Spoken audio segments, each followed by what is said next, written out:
Good morning, good morning, good morning, good morning, good morning, Heidi. Good morning, Bella. Good morning, Just Gracias. Good morning, good morning, good morning, good morning, everyone. I hope everyone's having a wonderful, wonderful Friday, Junior.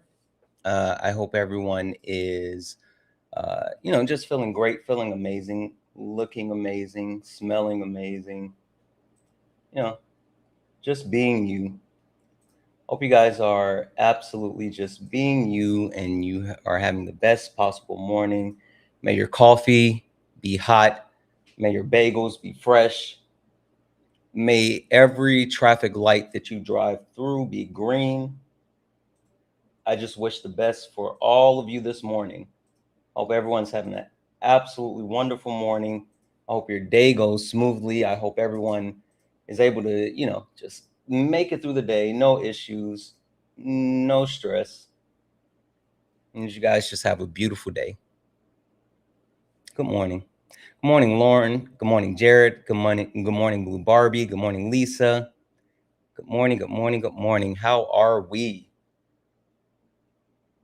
Make sure everybody is in here.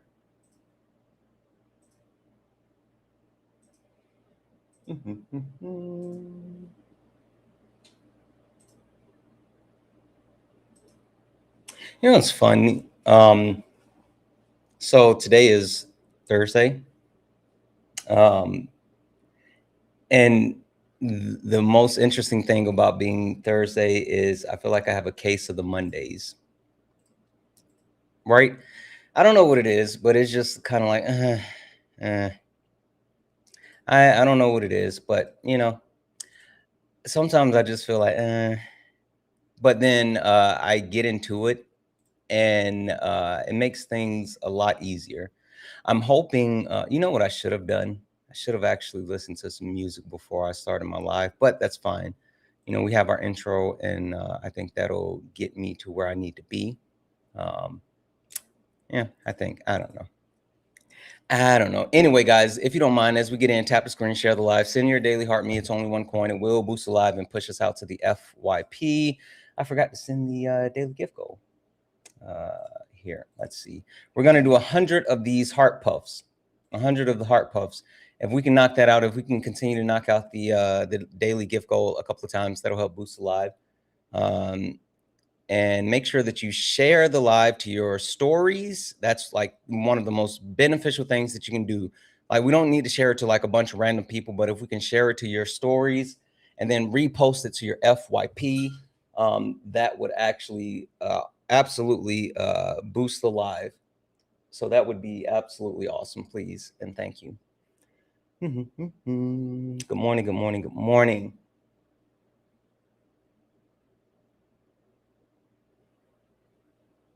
I'm interested to see what today holds. I'm legitimately interested to see what today holds. If you're over on YouTube, hit that thumbs up button for me, please. Hit that thumbs up. That'll help boost the VOD.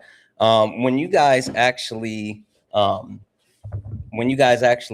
like do all the things, right? When you actually tap the screen, share the live, and then you send your daily heart me and all this other stuff, make sure you go back in and collect your points, right? You have to collect the points. One, it adds you to the team. Two, it like boosts us in the algorithm. It protects the live. It does like all the wonderful things. So if you guys don't mind, let's go ahead and do that, please. I'm resetting the daily gift goal to the little pink heart puffs. If we can get the likes up to 25,000 likes, that would be absolutely awesome.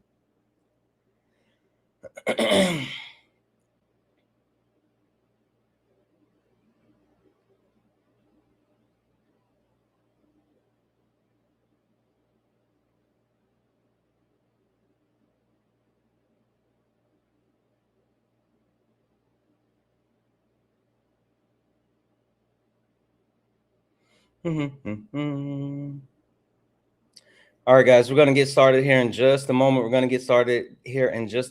Only request up if you're a Trump supporter or disagree with anything on the background. We're only looking for some debates. Only request up. If you are a Trump supporter or disagree with anything on the background, we're only looking for some debates. If you're friendly, do all the wonderful things. You guys are knocking out the daily gift goal already. That's fucking awesome. Thank you, thank you, thank you. Hello, hello, hello. Good morning.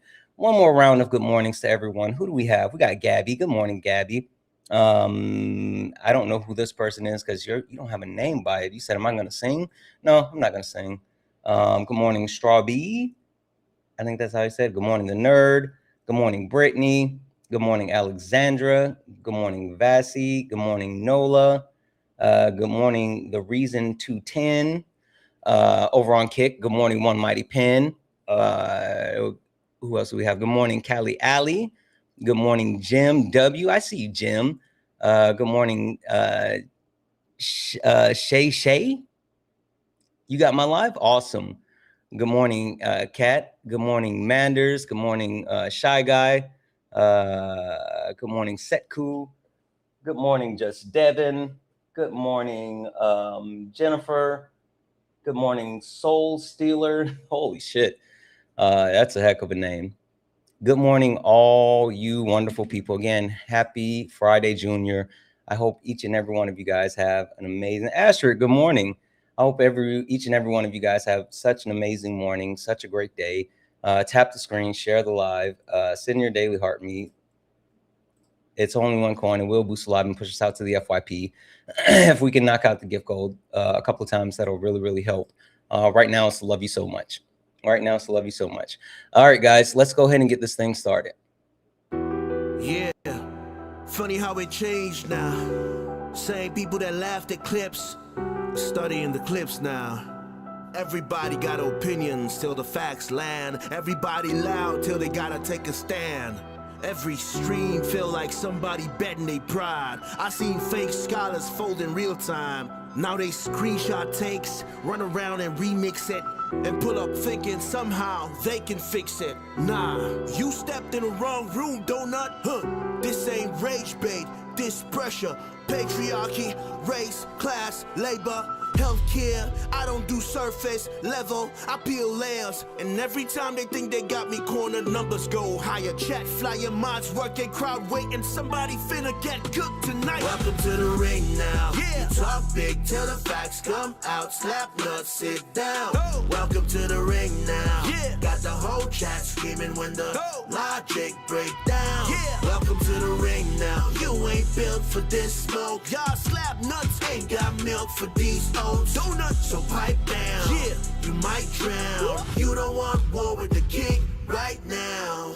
I don't debate for applause, I debate for the record. Every false claim get dissected and severed. You rehearse outrage, I study the structure. Difference between noise and somebody with substance. You quote tweets, I quote policy. You want moments, I want honesty. You want ego boost and virality. I want mutual aid and stronger communities. That's the difference between you and me.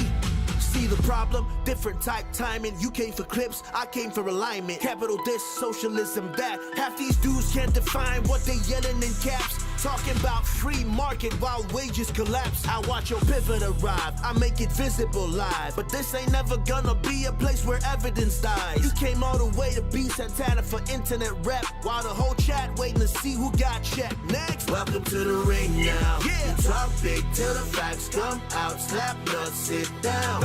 Welcome to the ring now. Yeah. Got the whole chat screaming when the logic break down. Yeah. Welcome to the ring now. You ain't built for this smoke. Y'all slap nuts, ain't got milk for these oats. Donuts, so pipe down. Pipe down. You might drown. You don't want war with the king right now. Yeah. Welcome to Sparring with Santana. Bring your sources or bring excuses, whatever. Doesn't really matter either way. You're about to get cooked. You should know who I am by now. What?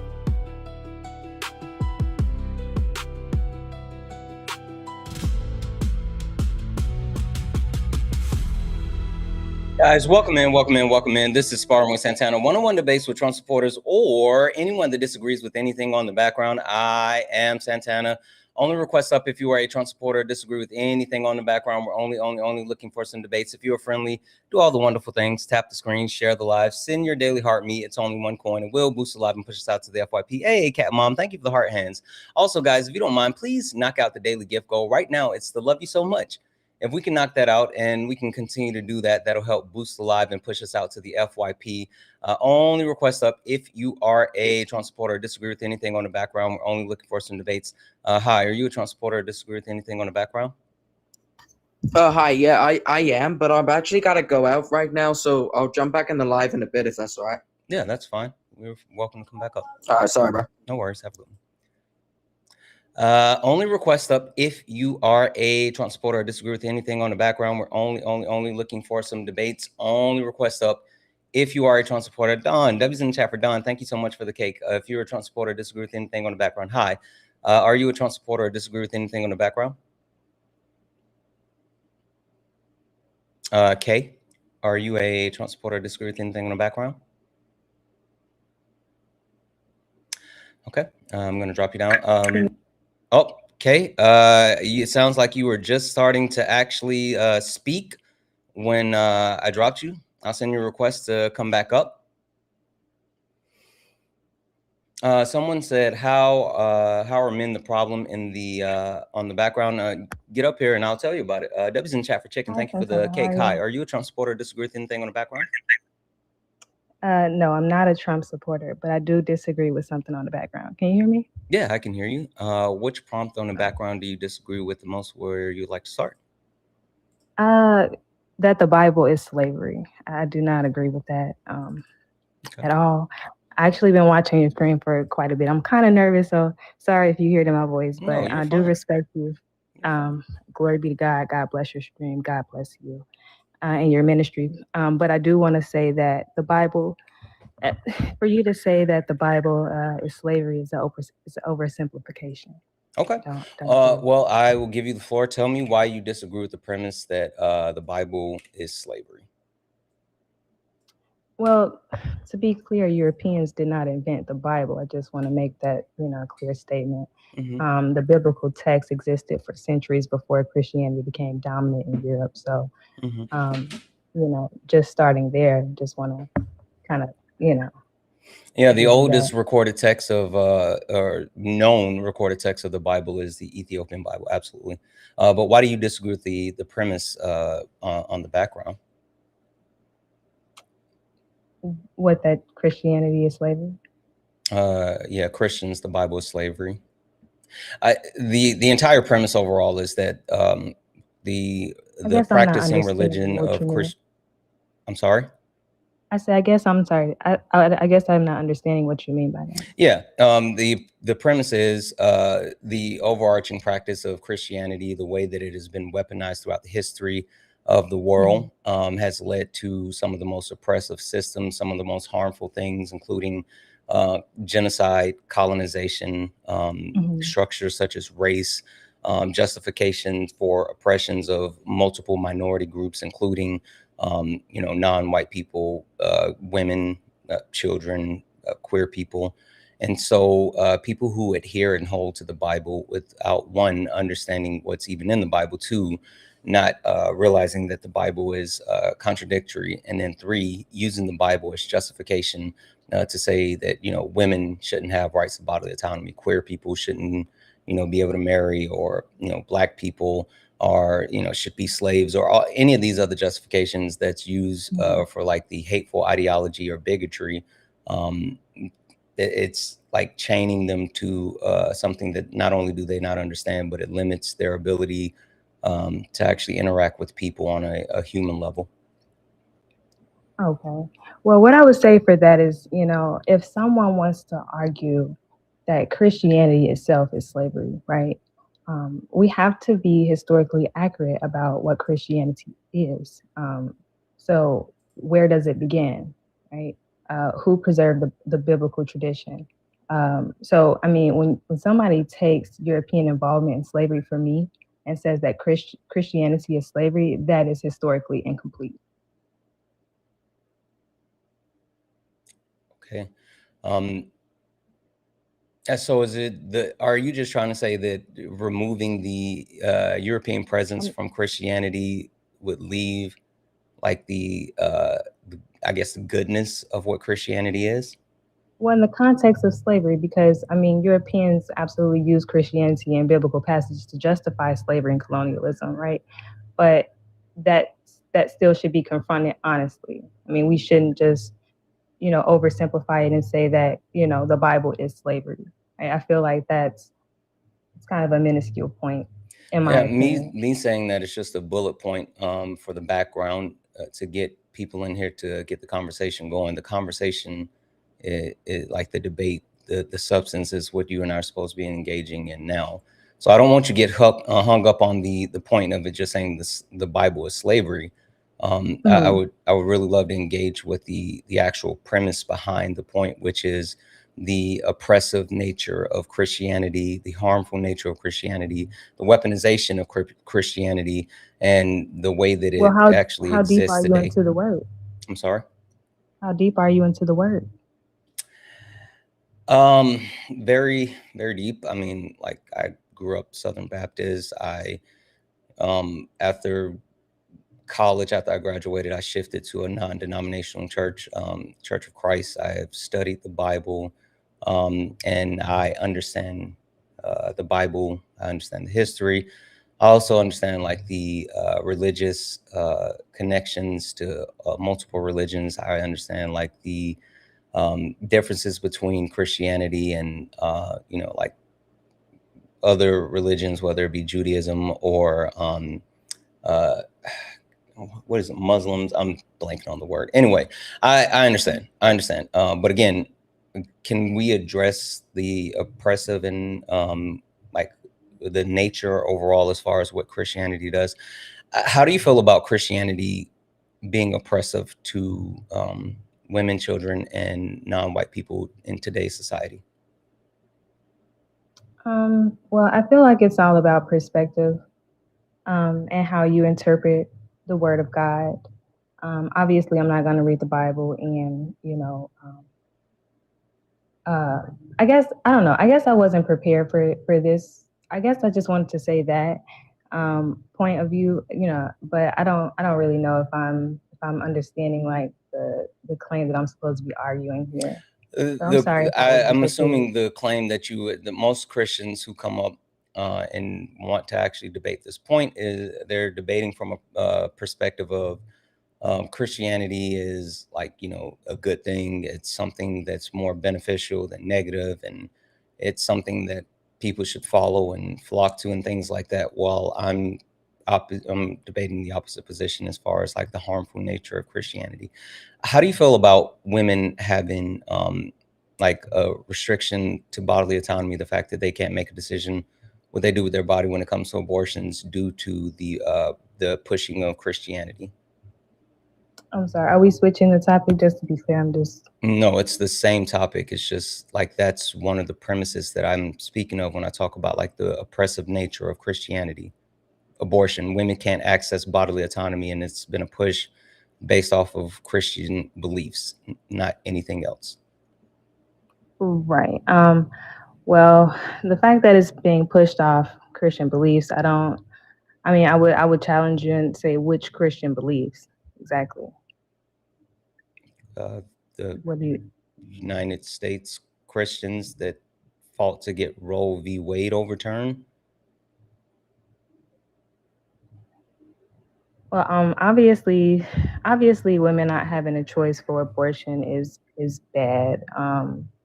I don't think that's a good thing necessarily. I think women should have a choice to choose whether or not they, should get an abortion or not.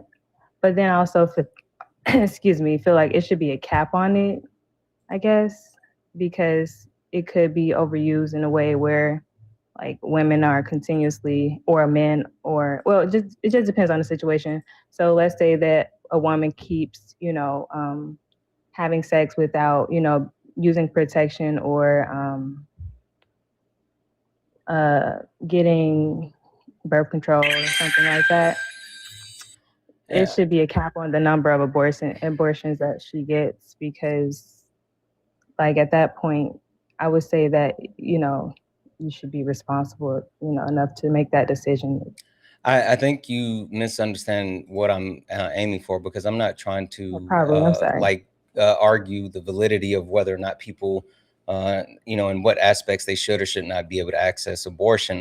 The point that I'm trying to get to is the premise as far as like Roe v. Wade being overturned and the Yeah. justification being Christianity, and like they're saying the Bible doesn't agree with abortion.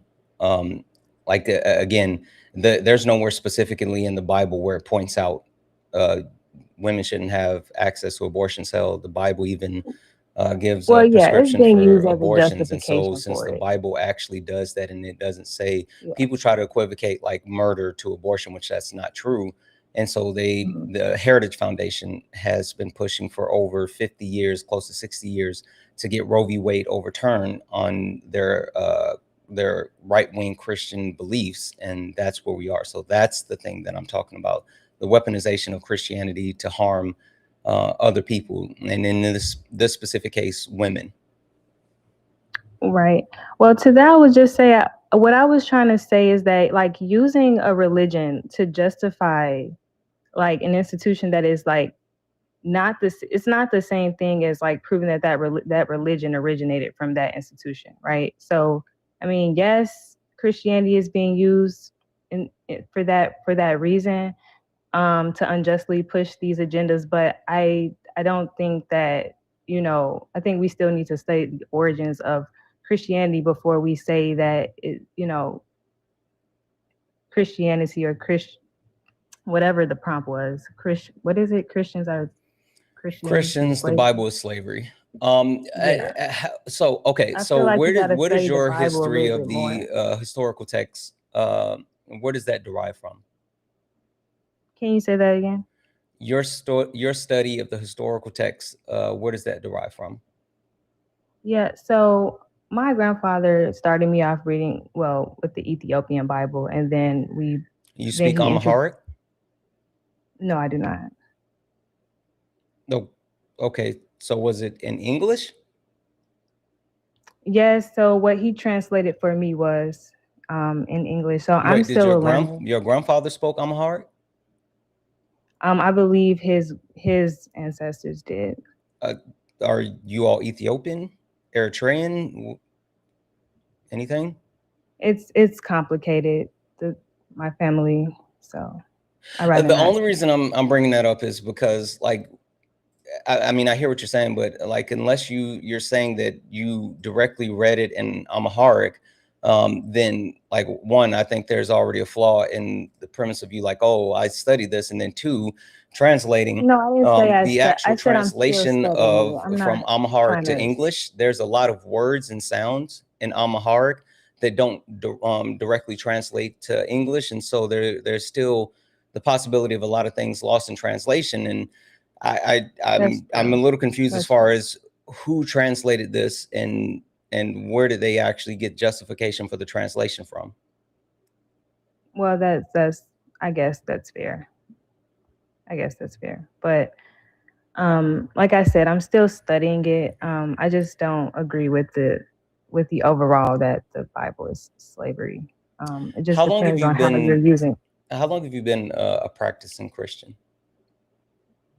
Well, I grew up in a Christian home, so but I'm 28 years old, so Mhm. I'm still trying to, How long have you been independently studying on your own to try to understand your belief in your faith? probably since I was like 22 years old, Okay, 23. so about 6 years. How well do you think you understand the Bible? Not that well to convince others to become Christian. Like, I'm very humble. I'm not saying that, you know, I know everything, but I was just getting up here to share my opinion. Is all I was saying. No, it's fine. Have you been able to identify the contradictions in the Bible yet? Yeah, those are some things right now that I'm, trying to, overcome. But yeah, that's So that's yeah. how are you scoring that circle then? How am I? I'm sorry. How are you scoring that circle if you're already admitting that, like, you you see the contradictions, you see the holes within the religious text, and you're at least acknowledging that it's there, and you said you're trying to, you know, overcome it. Like, how are you doing that? Because it would seem as to me, if there's like flaws in what's supposed, do you agree that the Bible is the word of God? Well, to answer your question, I'm going to answer that question too, but it just feels right. I feel like I don't want to give up. It's almost a feeling like I don't want to give up. And then you said, do I feel like, I'm sorry, can you say Do you that think the last Bible one? is the word of God? Yes, I do. Do you think that the Bible is the complete word of God? Not, no. Well, not, I think it's somewhere out there, but not the version, we have to find that. I'm confused with your statement. Well, because the Bible was translated for over centuries. So it was translated. So that's why I'm saying I don't believe it's the complete word of God, but it is the word of God. Yes. Okay, so at the very least, are you saying that you accept what you have in the religious text now? Or like, then if you understand that it's incomplete, then how do you know? And you're already admitting that it's been translated. Even like one thing that, did you know that in 1940, I think it was 1946, the company that bought the rights to actually print the King James Bible within the United States made a major change in the Bible? Yeah, I do know that. Yeah. And you understand what that change was, right? If you don't mind, you can educate me. Yeah, it's in Leviticus where they switched the premise behind talking about man shall not lie with man. It was man shall not lie with child. Switched it from the premise of like talking about pedophilia to homosexuality, which was a targeted approach at the queer community. Did you know about that? No, I don't think I knew about that specifically. No. Okay. Yeah, that was like a major shift that occurred in the King James Bible in 1946 with the actual printing company that bought the rights to distribute the Bible. Things like that, right? Understanding that not only there's been multiple translations, right? I mean, it's been translated from Hebrew, it's been translated from Latin, it's been translated like over and over and over. And then there's been things that have been changed, added. There's missing portions. Do you know what the Dead Sea Scrolls are? Yeah, I've heard of those. Yeah. And also how they took out the book of Enoch and just a lot of different things going on. Yeah. So understanding like all of these actual changes and adjustments and things that we're taking out, and just like a plethora of things that have been adjusted when it comes to the Bible, how do you then say that you should live your word by something that is not only, how long after the death of Jesus did they record the Bible? Well, I know they chose 12 disciples or 12 disciples that he trusted. I forget how long after though. It was about 500 years after the death of Jesus that they started writing the Bible. So that means that there was no one who actually wrote the Bible that was alive when Jesus was allegedly alive, right? So the point that I'm making is there's no quote unquote firsthand accounts. If someone said that's not true, Santana, regarding PDF Leviticus, the hard experience, get in the box, come up here and prove it. I have facts. You can disagree, but I don't care about your feelings. So anyway, the knowing that it's been like there was not a first-hand account, is just, it was hearsay. It was written prior, I mean, post the death, and like it's been translated. Portions have been taken out, portions have been changed. What up, Brett? Like all of these different adjustments, but yet you say that this is like the actual religious text that you should be living by. I think that's a little bit hard to actually get to that conclusion, especially when you talk about the fact that, I mean, again, it's literally being used against people today not even speaking about the way that it's been weaponized against people throughout the history of the world. Right. Well, because it's been changed, and that's how they're able to weaponize it against people. But I think that also there are some important stories in the Bible that we can, learn from, and build our lives from. I don't necessarily think that it's all bad. Like the way you're explaining it, it just seems like, you know, there is no good at all that you gain from the word of God. And it's also I just guess a the feeling for thing that me. I'm trying to get across is like, if you want to say that you take like lessons from the book, sure. I mean, a lot of people read I'm not just saying that. like a lot of people read um different things, and they take like different life lessons away from it. I make fun about the way that I live my life, but one of my favorite TV shows is My Name is Earl, right? And the whole Someone premise said behind you is know there's any what he's life saying is lessons like, from Dr. Seuss. Oh I'm my sorry. God, that was like respectful. I'm sorry. Just people are in the. I'm so sorry. Go ahead. No, don't worry about the chat. Stay up here with me. Yeah. One of my favorite shows is My Name is Earl, and I make fun about the line, do good things happen, do bad things happen. My name is Earl.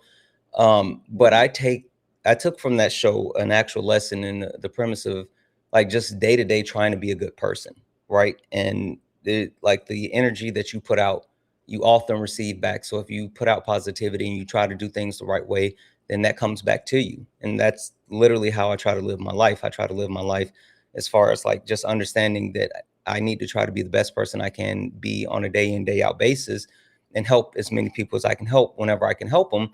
And things will come back to me whenever I need it. And so like you can take things away from stuff, but like I would never use the show My Name is Earl to implement governmental structure. I would never use My Name is Earl to like actually tell people what they can and can't do with their bodies and things like that. And so even if you want to take the Bible and say, oh, there's stories that we can take from it, and sure, that's fine. I'm not trying to say like there's nothing that you can't actually take from it or whatever. But what I am saying is the way that it's been integrated into our society as this thing that we should use to shape society as a whole. And hell, even like the right wing Christian nationalists are saying that we need to use this to shape how we run our governmental system. None of that makes sense. Mm-hmm. Yeah. I just know, I guess for me, know how to identify, the word of God, what I'm actually reading versus what is being put out into the rest of the world to control us. And I think that's like just thinking of it like that helps me. I get what you're saying. I totally understand what you're saying, but I don't want to take too much of your time. I know you got other people to debate. Because I don't really have much left to say on this topic. But, okay, I'm gonna let you go because just I don't want to come off as being disrespectful or anything like that. And it seems like you are trying to actually figure out your faith, and I wish you the best of luck. I do want to say that like I understand the need and desire, especially someone who grew up and lived in a Christian home, to try to like figure out or let Christianity guide your life and all this other stuff. And I'm just saying, like, for me, right? I'm too logical to like not see contradictions and then question contradictions. And that's the only thing that bothers me. And when something is illogical as a whole, then I don't think it's something that should be held to the standard of like, this is how we should run our lives, or this is how we should run our country, because it's illogical. Anyway, thank you for coming up. I appreciate you, and I'll go ahead and drop you down. No problem. Thank you. All right, thank you.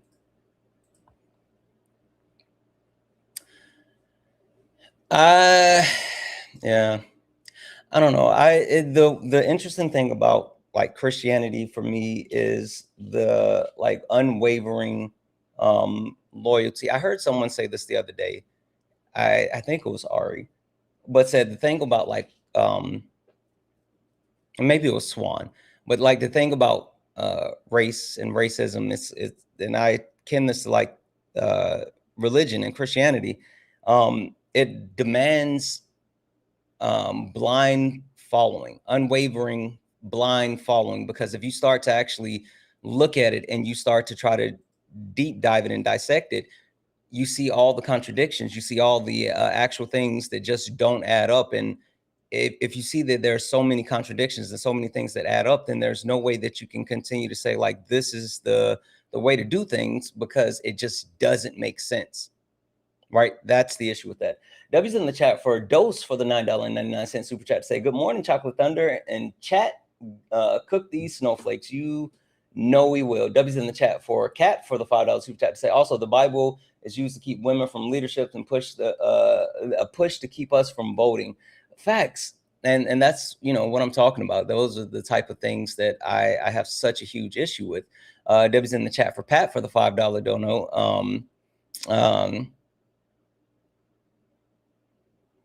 Oh yeah, I know him, Pat. No, like not only do I know him, I personally know him. Like we text. His number's on my phone. Absolutely. W's in the chat for Pat for the $5 dono. It looks like we're all caught up, guys. If anyone else like to support the live, you can do so. Cash App, PayPal, Venmo. Pay links in the link tree in the bio. Santana speaks to you. Santana speaks for you. Santana speaks for you is the best way to support the live. If you're over on YouTube, you can send a super chat and I will read that out. Guys, only request up if you are a Trump supporter or disagree with anything on the background. We're only looking for some debates. Only request up if you are a Trump supporter or disagree with anything on the background. We're only looking for some debates. America, we have some unpacking to do. And when I say unpacking, I'm talking about a multiple of things. Men, we are the problem. Let's talk about it. Republicans, you hate our country. Let's talk about it.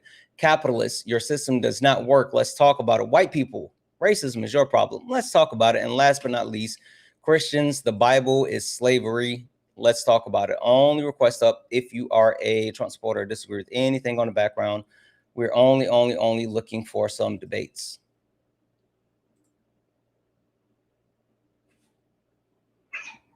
Hi, are you a Trump supporter or disagree with anything on the background? Yes. Yes, Trump supporter. Yes, disagree. What exactly? What do you mean with white people racism is your problem? Are you white? Yeah. Are you an American citizen? Yeah. What state do you live in? Nevada. Nevada? Okay. What's the massive landmark that separates Nevada and Arizona? I don't know. Only request up if you're a Trump supporter or disagree with anything on the background. We're only looking for some debates. Only request up if you are a Trump supporter or disagree with anything on the background. We're only looking for some debates. If you're friendly and like to support the live, you can do so. Cash App, PayPal, Venmo. Pay links in the link tree in the bio. Santana speaks for you. Santana speaks for you is the best way to support the live. If you're over on YouTube, you can send a super chat and I will read that out. Hi, are you a Trump supporter or disagree with anything on the background? Hi, Tommy, are you a Trump supporter or disagree with anything on the background? Okay, I'll drop you down. Again, only request up if you are a Trump supporter or disagree with anything on the background. We're only looking for some debates. Guys, I do want to take a moment, and I didn't realize that was today. Guys, you all know our brother Brett Cross, one of our favorite people in the whole wide world, and he just brought to my attention that today's Uzi's birthday. His son, one of the many children that were taken away with what happened in Uvalde, Texas, someone that we all love, someone that we all know for a fact that it was something that was avoidable. We don't talk enough about like how the United States of America, we have this obsessive gun culture, and understanding like the shift that could easily be made that would save so many lives and allow people to actually continue to have their quote unquote guns and all this other stuff.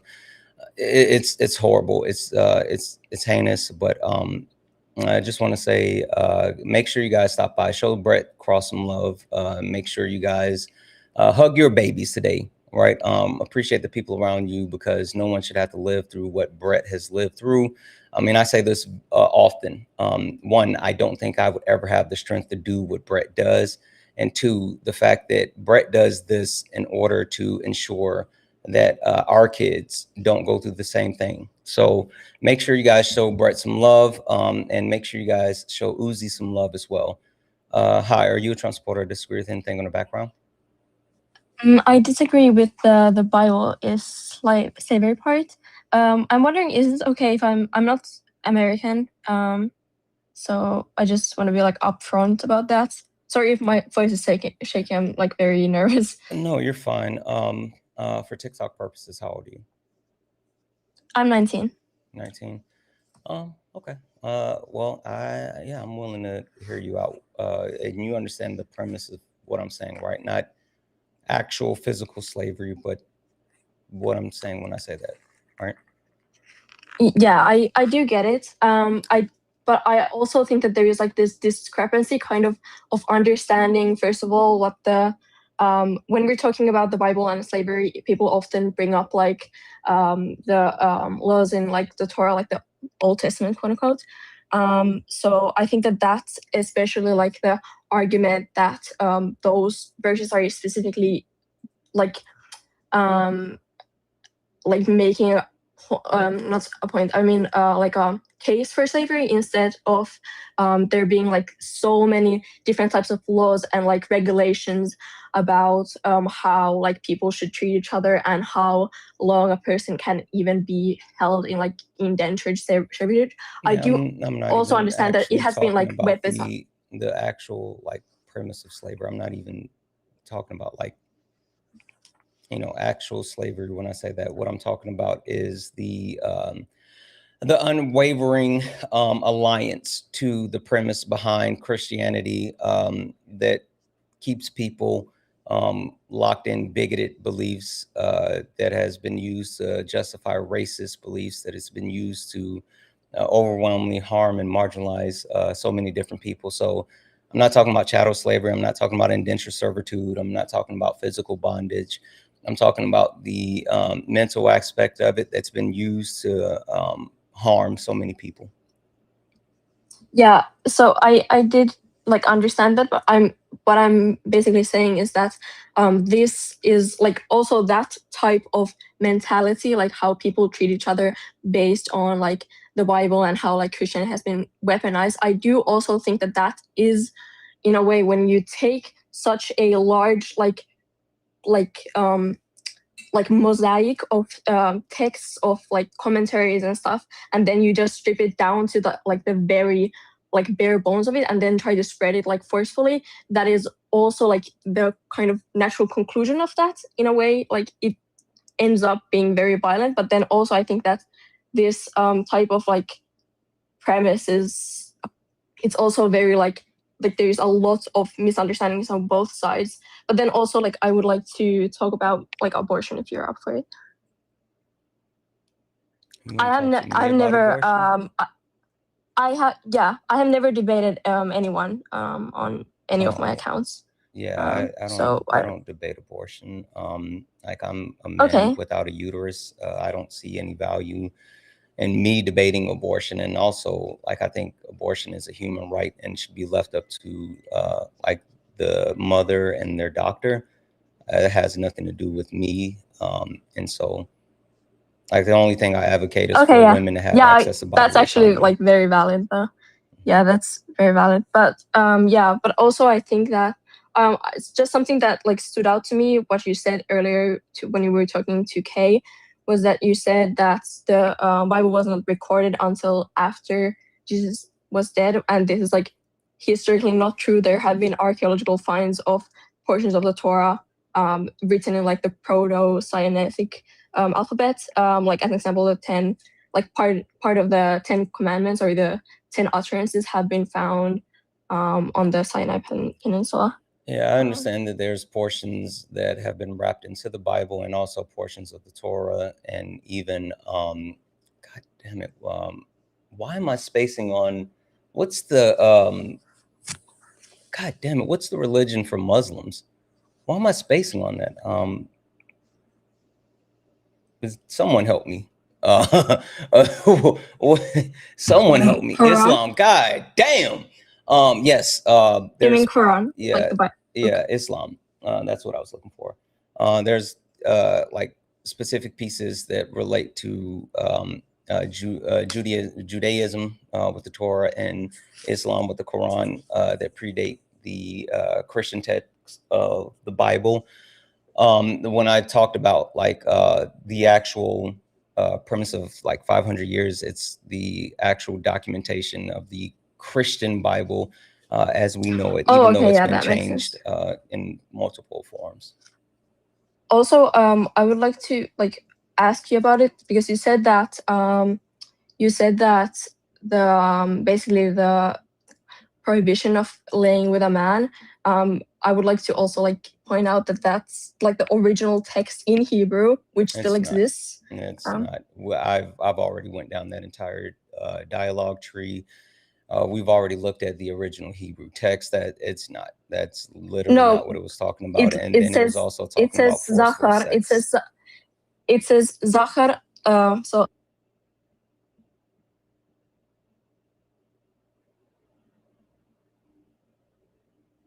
If you're speaking and you're out of the app, I can't hear you.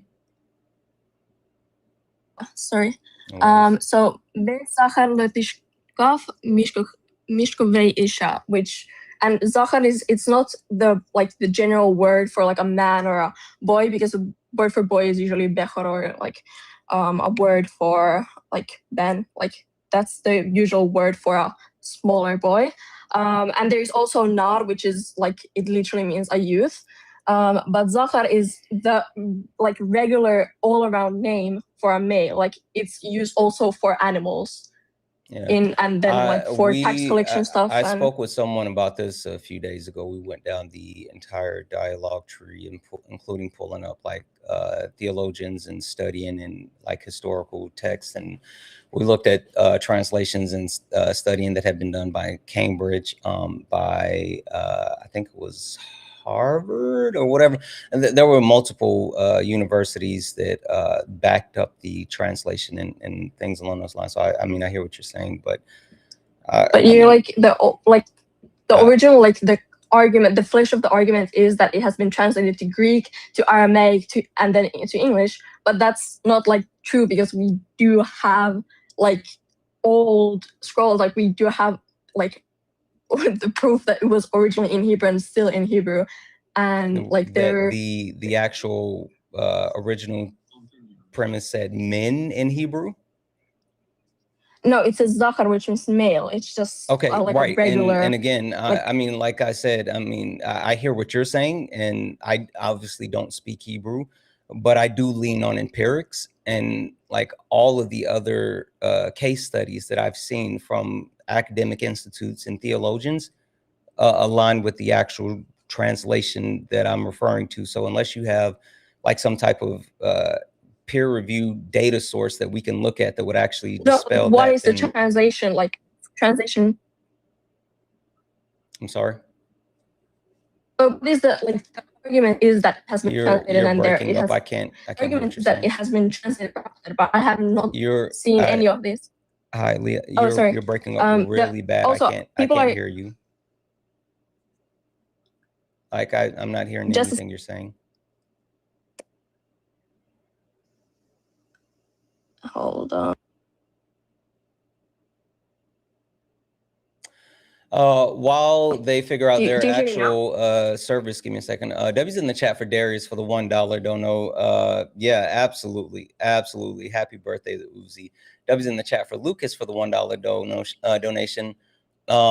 Yes, this is the right Cash App. Thank you so much, and I appreciate the fact that you're willing to say you learned anything from me. Holy smokes. W's in the chat for Thomas for the $5. Thank you so much. Oh, it's okay, Thomas. You're good. I thought you were coming up here for a debate, but you know, thank you for the $5, and thank you just for being here and listening. W's in the chat for Thomas. Looks like we're all caught up, guys. If anyone else likes to support the live, you can do so. Cash App, PayPal, Venmo. Pay links in the link tree in the bio. Santana speaks for you. Santana speaks for you. It's the best way to support the live. If you're on YouTube, you can send a super chat and I will read that out. Only request up if you're a Trump supporter or disagree with anything on the background. We're only looking for some debates. Do you hear me? Yes, give me a second. Only request up if you are a Trump supporter or disagree with anything on the background. We're only looking for some debates. If you are a friendly, keep tapping the screen, share the live, send your daily heart me. It's only one coin. It will boost the live and push us out to the FYP. Also, can we knock out the finger hearts? The finger hearts is the daily gift goal. So please, please, please knock that out. Last but not least, if you're over on YouTube, make sure you hit that thumbs up button. Hitting that thumbs up button will help push the VOD out and get more people in here. Speaking of YouTube, if you're over on YouTube, Twitch, Kick, Instagram, and you would like to debate me, guess what? You can do so.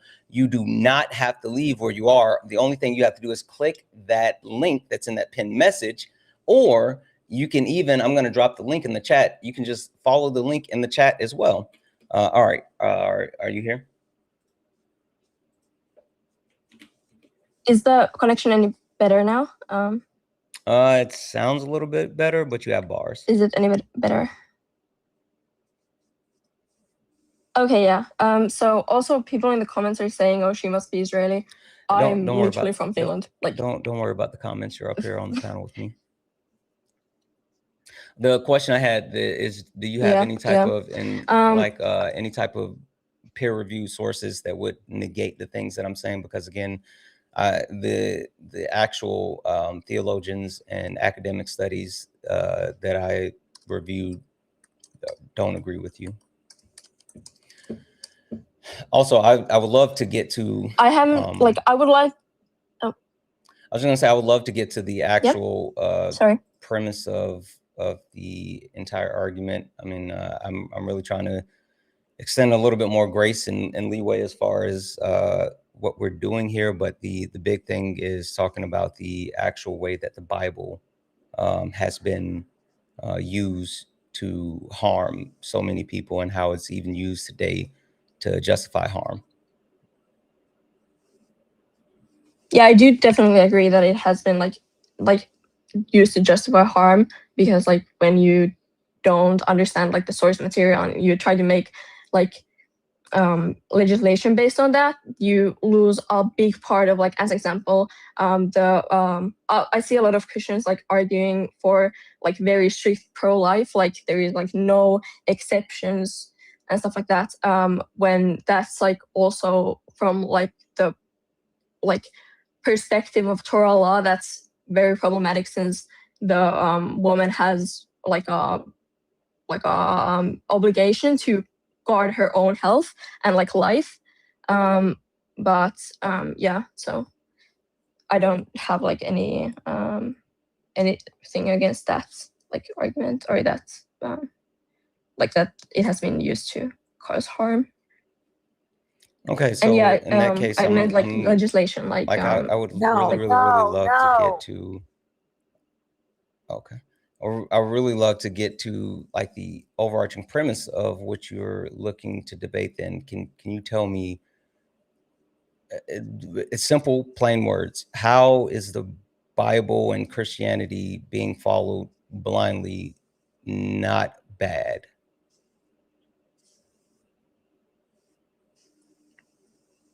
That's I didn't really want to like sorry, I'm taking up your time now, but like the main thing was that I felt like you maybe were like misinformed or some things, but maybe I do also have some learning to do from like more secular perspective of things. But then like if you do have any like recommendations of the stuff that you have studied about, like the thing about the Torah being changed. Yeah, you can just go look up the change that occurred here within the United States of America and the reason behind the change, and the company that purchased the right to actually distribute the. My argument is that the original, like the Hebrew text, hasn't been changed, but of course, like the translation into English has holes in it. Like it's kind of like given. Okay.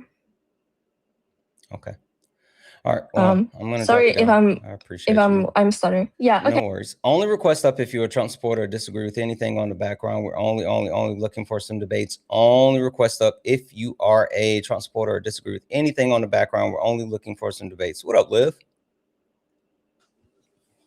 It do. Yeah, how's everything going this morning? If you can get through there, you can pour right here. It's going good, brother. Just PDs and getting ready for doing grade books and all of that stuff. Okay, okay. You know, what's going on with you, brother? Looking for some debates. I don't know. It seems like people are having a little bit of a issue with like engaging with substance this morning. I don't know what's happening. I'm a little confused as far as like how these things are going. It sounded like you were doing something. Did you need a second or? No, actually, I'm good. I just wanted to say, man, big shout out to you. Thank you. No. You know, I mean, like, did you need a second before you? I kind of speak on a couple of things that I was gonna tell the chat. Oh no, go ahead, do your thing. All right, perfect.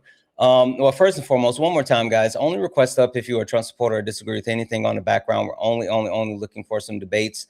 America, we have some unpacking to do. And when we say unpacking, it's unpacking in multiple points. Men, we are the problem. We absolutely need to address the fact that men are the ones perpetuating the most amount of harm while receiving the most amount of benefits. And that's an issue. So we have to address it. Number two, Republicans, you hate our country, period. Now they've been engaging with the substance. TP, if that's the case, then come up here and tell me about it. I got you muted and I'm sending you a request, TP. Come up here and tell me how any of them have engaged with the substance. Don't worry, I'll wait.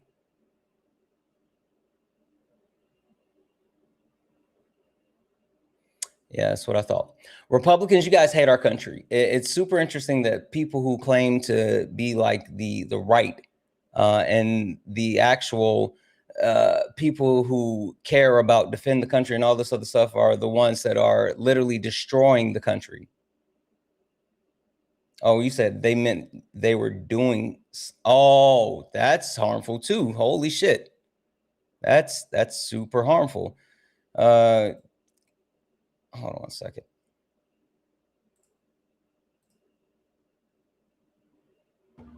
Yo, what's good, Santana? How's it going, KB? Did you come up for a debate?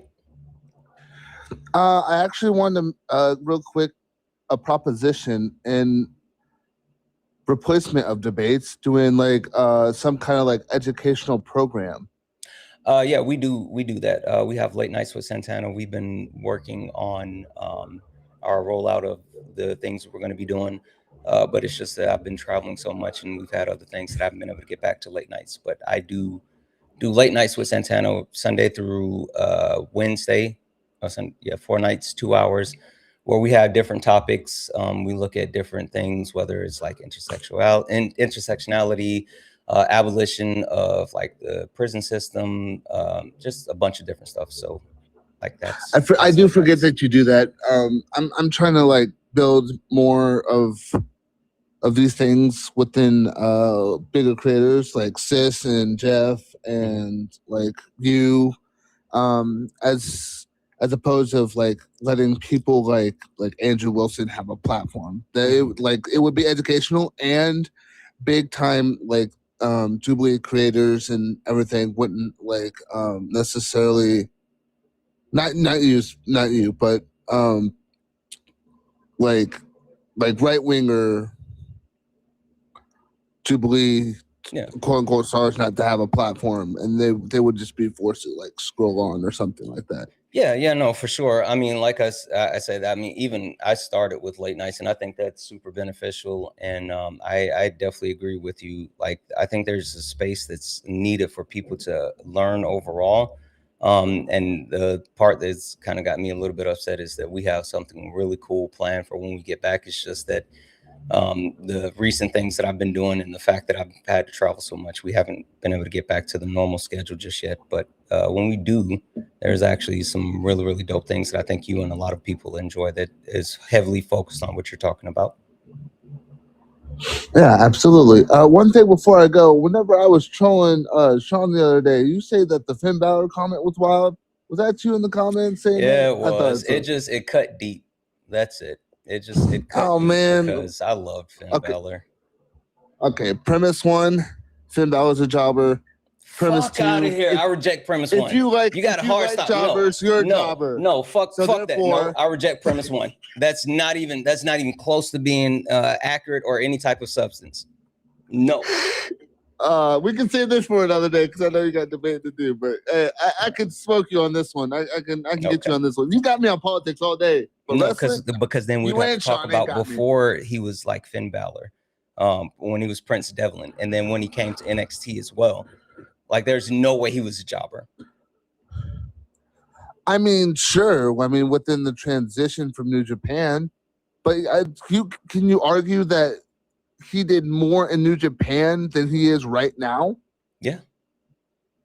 With the bullet. That's all I'm saying. Like, yeah, but see, now you're talking about like what happened post-injury, but pre-injury is the inflection point, right? We would have to talk about pre-injury versus post-injury. So you mean the injury that he had for the Universal title? Yeah, the shoulder injury when he won the title and then had to give up. Oh, it was shoulder injury. Sean was trying to figure that out. Yeah, I couldn't remember either. All right, man. I'll let you. Go ahead, drive it down. Appreciate it. Much love. I appreciate it. Yep, have a good one. Guys, again, only request up if you're a Trump supporter or disagree with anything on the background. We're only looking for some debates. Only request up if you are a Trump supporter or disagree with anything on the background. We are only looking for some debates. If you're friendly, tap the screen, share the live. Send your daily heart me. It's only one coin. It will boost the live and push us out to the FYP. Also, if you like to support the live, you can do so. Cash App, PayPal, Venmo, pay links in the link tree in the bio. Santana speaks for you. If you're over on YouTube, you can send a super chat and I will read that out. Guys, FYI, Liv is up here and we're going to talk about it a little bit more in just a moment. But Liv is up here. Liv is a teacher and Liv is doing a back to school drive, which the link, he has a Amazon wish list where you guys know teachers have to come out of pockets to actually pay for those school supplies, which fucking sucks. Like, our country should be taking care of our students, our teachers. They should be well paid because they're literally shaping the future of America, but they're not. And often teachers have to make ends meet on their own. So Liv, who is a teacher who is helping shape the youth of our country, has an Amazon wish list that if we could help, that would be amazing. So make sure you click on the link in Liv's bio and you'll see the Amazon wish list. School starts back for them next week, right? School starts back next week. So if you guys can go in there, I'm going to have Liv talk about it a little bit more, but I wanted to let you guys know while we're doing all the wonderful things, while we're taking care of people, make sure you go check out that link for Liv. And please, please, please, if you can do anything for his students, he's in the classroom right now. Holy smokes, he's in the classroom right now. Please, please, please go ahead and do that. Hi, random guy. Are you a Trump supporter or disagree with anything on the background? I do disagree with one thing. It is racism is white people's problem. Okay. Not because, like, you know, we didn't perpetuate it for the most part, but because now I feel like racism is more so like, I feel like it's not that it shouldn't be mainly or focused with humans, but I feel like a lot of other races like on the earth are more so looked down on and seen as lesser than humans when they have similar, if not higher intelligence. And I feel like that's, you know, a problem at least. I was just wondering if you had any thoughts on that. No, I have no thoughts on that. I'm talking about racism as how it exists within our society. The thing that to keep disenfranchising Black people and non-white people, and the systems that lead to the death of people, the actual incarceration of people, the unjust treatment of the people. That's what I'm talking about. I'm not talking about other species and all this other stuff. I don't care about that. My bad. Anyway, I agree with most of the things you say. That was really it. You just have a good day. My bad. Only request up if you're a Trump supporter or disagree with anything on the background. We're only looking for some debates. Only request up if you are a Trump supporter or disagree with anything on the background. We're only looking for some debates. If you're friendly, tap the screen, share the live, send your daily heart me. Leah, I'm sorry, I'm not bringing you back up. You can get out of the request. I don't think it serves any purpose to have you back up here again. Appreciate it, but no thank you. I don't know if this person's going to load.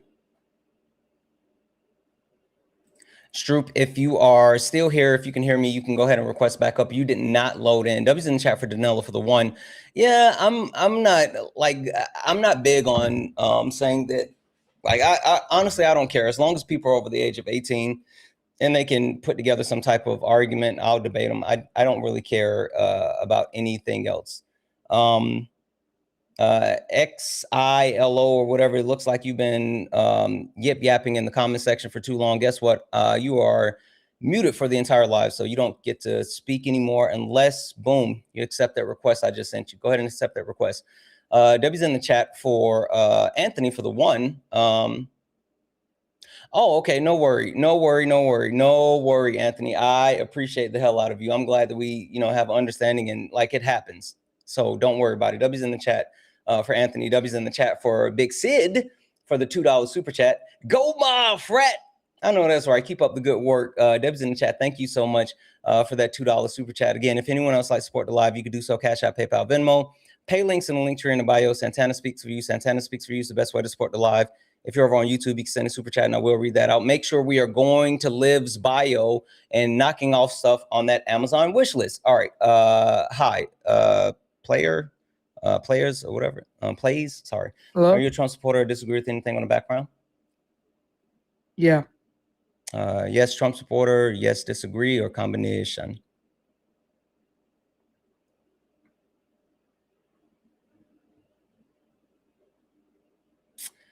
Yeah. Yep.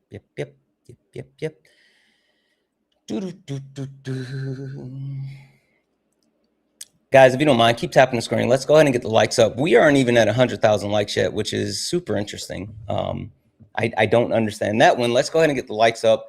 Let's keep doing all the wonderful things to help push the live out, to help ensure that we are getting more people in here. Oh, W's in the chat for Grizzly Fish over on Instagram. I appreciate you. I love you too. Keep doing all the wonderful things. Tap the screen, share the live. Only request up if you're a Trump supporter, disagree with anything on the background. We're only looking for some debates. Liv, while we got a second, you want to tell the people a little bit more about your initiative, what we're looking to do to help you and your kids out? Absolutely. I appreciate you for giving me the space. Absolutely. I'm a 7th and 8th grade social studies teacher. I work at one of the best schools in the Midwest, but unfortunately, a lot of financial issues because of this Trump administration and a lot of things that the school normally would do, they just don't have the ability to do. Very difficult decisions have been made between field trips and like school supplies and things like that, where we just want to maximize the amount of opportunity that our young people have. They showed out last year, 100% graduation rate from high school. 100% graduation rate from 8th grade, and everybody that graduated from high school did go to secondary education and went to college. So we want to continue that, but we need supplies, we need support. So we turn to the community. I'll go back over my classroom, I'll show y'all that in a little bit. But a lot of that stuff is things that either myself or another teacher at the school has put on a list of things that they need to be able to support and educate young people. And so if y'all can help and support, it would be totally appreciated. I actually do have the principal in a little bit. Did want to come up and say thank you as well to you, Santana. I'm just waiting on her to get out of the meeting. Absolutely. Guys, again, I think this is one of the best things that we can do. I know we push a lot of initiatives around here, and we try to often take care of each other. But I think one thing that we don't focus on enough is the children. It's the youth. It's the people that are our future. And so I also feel like it's not talked about enough how teachers are underpaid, overworked, and then expected to make miracles happen, right? They're like the parents that all they have are noodles, ground beef, and a couple of seasons, and they have to make 5 different dishes off of that. And so if you can do anything, all you have to do is click the link in Liv's bio.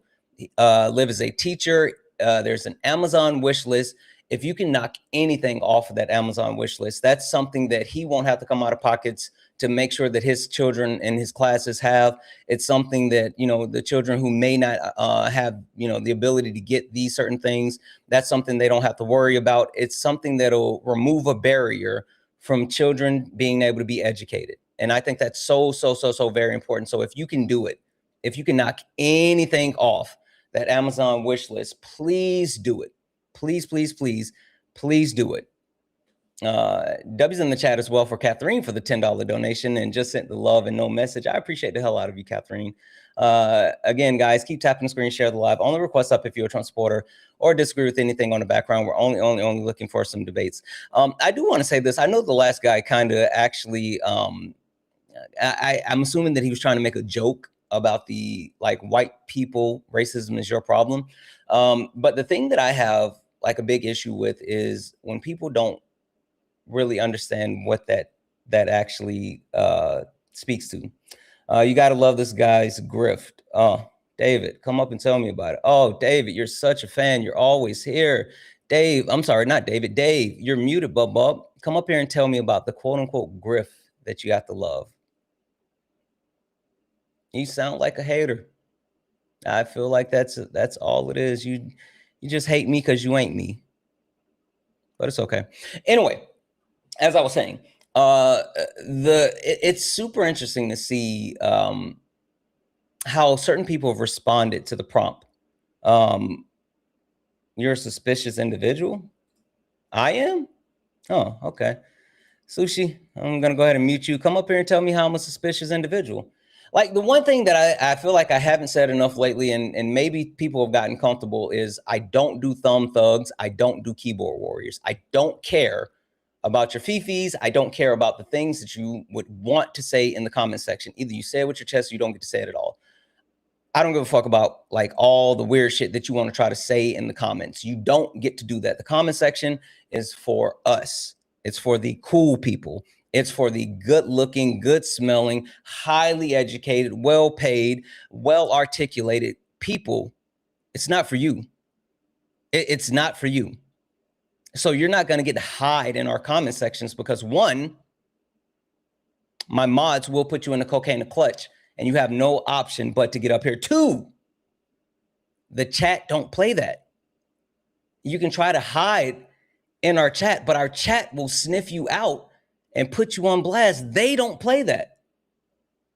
So just FYI, if you for some reason think that you're going to be able to get your weird shit off in the comment section, you're not. You're not. Come up here though. Like I'm willing to go band for band with the weird shit in hell. If you're willing to turn on your camera, I'll let you say whatever you want.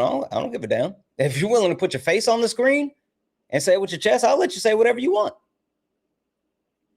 You said a lot of power you got. Yeah, I do. Ghost. You know how much power I have? Boom. Guess who doesn't get to complain about me anymore? Guess who doesn't get to cry anymore? Don't you cry no more. Only request up if you're a Trump supporter or disagree with anything on the background. We're only looking for some debates. Only request up if you are a Trump supporter or disagree with anything on the background. If you're over on YouTube, Twitch, Kick, Instagram, and you would like to debate me, guess what? You can. All you have to do is click that link. You do not have to leave where you are. We can bring you up. You do not have to leave where you are. The point that I was saying and I was getting to is like when it comes to like white people, racism is your problem. A lot of them want to like cast that premise off just because they want to absolve themselves from any type of responsibility. That's it. That's it. The only reason that they want to pretend as if racism is not their problem is because they don't want to be responsible for the shit. They want the benefits, right? Because they're not actively trying to dismantle white supremacy, racism, race, any of those things. But they'll take the benefits. They'll say, oh, I don't engage in racism while benefiting from redlining, while benefiting from discriminatory hiring practices, while not actually having to do anything, white gloves, but still reaping the benefits from it. And I think that's the biggest thing that they have the problem with. The fact that saying that like, oh, well, anybody can be racist, or Like racism, that's not a big deal anymore. It's literally just them wanting to be like, oh, I don't have anything to do with it. Hi, Val. Are you a Trump supporter or disagree with anything on the background? I'm so sorry. I did not mean to join. No worries. And so the entire premise is just like, oh, I have the ability to say, wasn't me, while still getting all the benefits from it. That's the most interesting dynamic of all this. There's also one other interesting dynamic.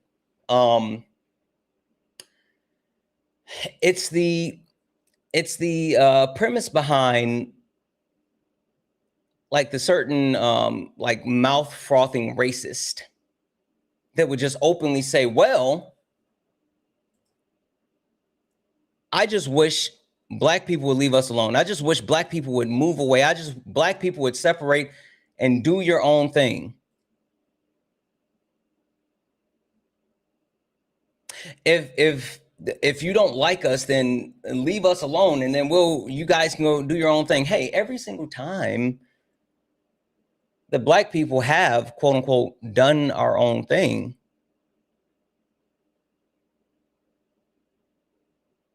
Black people have ended up dead. So I just think that's it's so hypocritical. And to be clear, I'm not saying that, oh, Black people need to separate from white people or any stupid shit like that. I'm all for any of the actual mouth frothing racists, the people who believe in like white supremacy and like, you know, all this other shit. If you guys want to move to bumfuck nowhere, if you guys want to move into the middle of Arkansas and have your white only town, which you guys tried to do, fucking go off. No one's gonna stop you, bro. Like they started to build a whites only town. I think it was in Arkansas, and then got mad that nobody was trying to stop them. Why the fuck would we stop you? Let all the bigots, racists, xenophobes, transphobes, let all of them leave and leave me and my cool white homies here.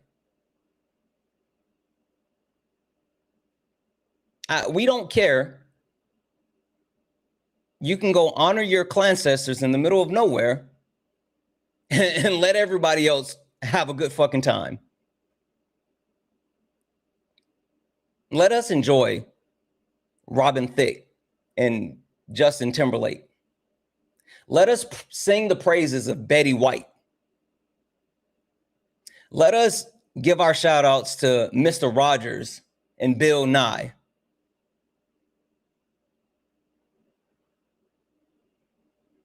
You not JT? What the fuck happened with JT? B? Robin Thicke is problematic too. Holy shit.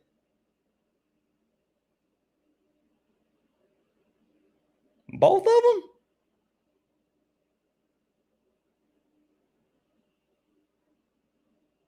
Oh, fuck it. Yeah, Miss Rachel. Shout out to Miss Rachel. Anyway, that's just the interesting part to me, right? It's the interesting part to me as far as like the people who, it's twofold, right? It's twofold. It's the premise behind people who want to be able to walk around with white gloves and say that they're absolved, while at the same time saying that, well, if you guys don't like it, then just separate. But then as soon as there's any type of separation, then there's a problem. Also, I do want to talk about Miss Rachel for half a second.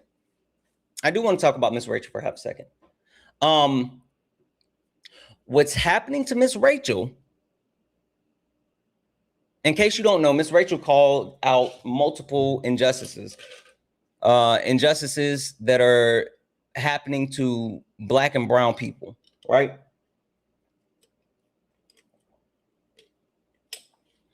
And since Miss Rachel stood up for Black and brown people, what's happening to her, it's not a 1-for-1, but it's similar, is what happened to Alex Preddy and Renee Good. And you guys may be saying like, Santana, what are you talking about? That's a weird statement. Alex Purdy and Renee Good got murdered. They were killed by ICE. No one's threatening Miss Rachel's life. Don't worry, I got you. Don't worry, I got you. Understanding what's happening to Miss Rachel and understanding what happened to Alex Preddy and Renee Good is understanding whiteness and white supremacy. See, the thing is, white people have white privilege. And when I say white privilege, I don't mean that they are, you know, just blessed with gold and riches. They're not just blessed with the ability to, you know, break laws or any shit like that. The only thing that I'm saying is what white privilege is the ability to move through society without the additional barriers of race, right? They don't have to fight through the additional barriers of race. Life can still be hard. Hell, life will still be hard, but it's not going to be due to race. That's why when people try to say, well, I grew up poor in the quote unquote hood, well, that's class reductionism. And there's still a difference between being poor and white and poor and black, right? There's still a huge difference, but white people have access to white privilege. And one of the key tenets of white privilege is not knowing that you have white privilege, right? That's one of the key parts of white privilege is not even knowing that you have it. Now, what happens is when anyone with white privilege tries to interfere with the upholding of whiteness. And if I'm losing you on this one, then you got to go back and study. You got to understand what I mean when I say whiteness, because race is a social construct.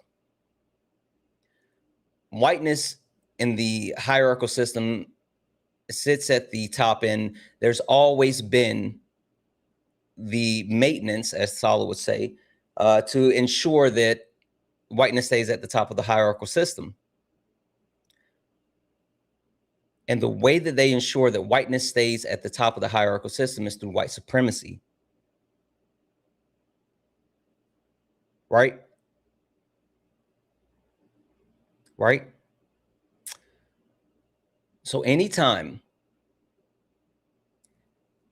anyone tries to come between keeping whiteness at the top of that hierarchical system, white supremacy is weaponized against them. So when we talk about Alex Preddy, Renee Good, Miss Rachel, they have white privilege. But when you are someone with white privilege and you put yourself between upholding whiteness in marginalized communities, if you are white and you are stopping the upholding of whiteness at the top of the hierarchical system, then you lose access to white privilege. And when you lose access to white privilege, it does not matter if you are a blonde hair, blue-eyed white woman, they will shoot you in the face in broad daylight. It doesn't matter if you are a registered gun owner that's a white man, they will shoot you in the back multiple times.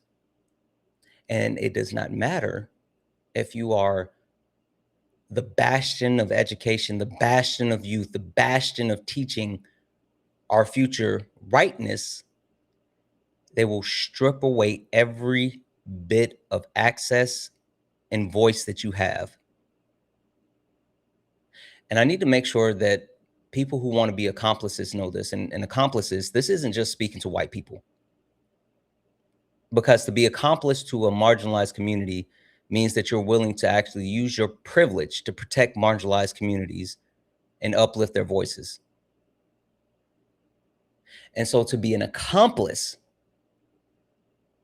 is to be willing to give up your privilege at any point. So white people, if you want to be an accomplice, just understand that to continue to uphold whiteness, they will try to strip you of your white privilege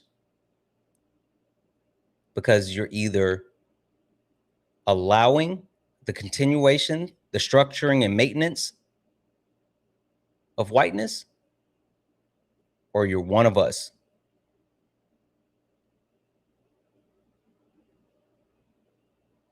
I need to make sure you guys understand that.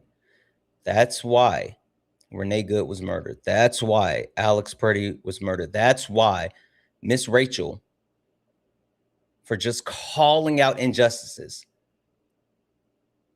is losing millions of followers, so much support, and they're trying to quote unquote cancel her.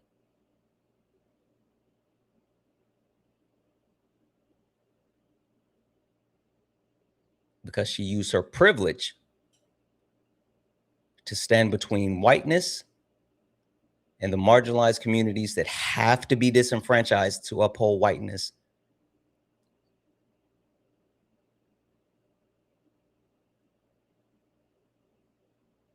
And that's why she's the one on the chopping block. So one thing that I do want to call out is the responsibility of the marginalized communities, right? Because it's not just about the people that have access to privilege using their privilege as a shield for the marginalized communities, and then also uplifting those marginalized community voices. It's also up to those marginalized communities to support people that actually show themselves to truly be accomplices. I'm not saying put your life on the line for them, but in any way, shape, you can help and support. That is our responsibility to people who truly show themselves to be accomplices. Because at the end of the day,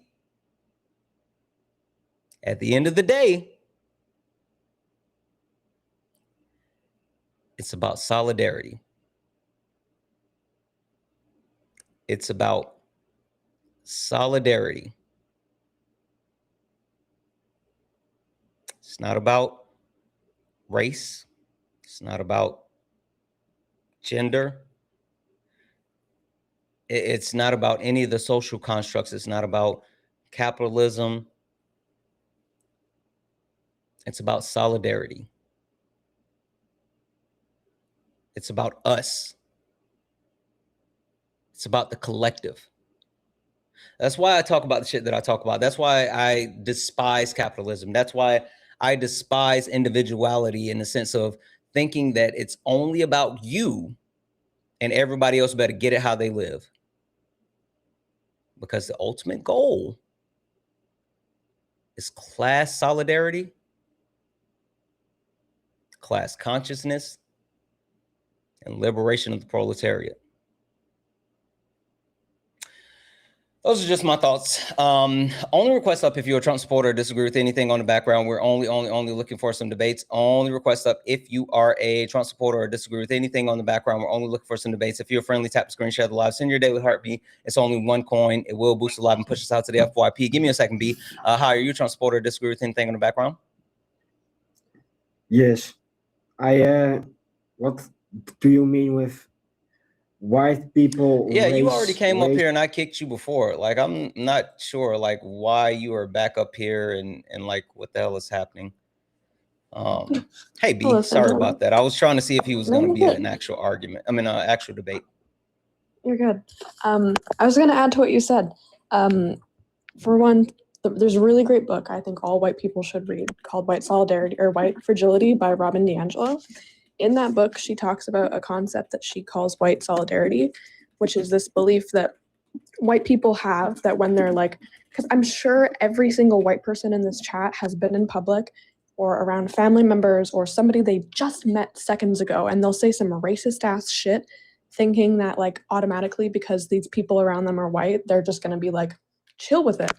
And one of the things that I need like everybody in the chat to commit to is when someone like that, a family member, a stranger, someone you just met, one of your friends, does something like that around you, like says some racist thing, just thinking that because you're white, you're going to be fine with it, make them uncomfortable.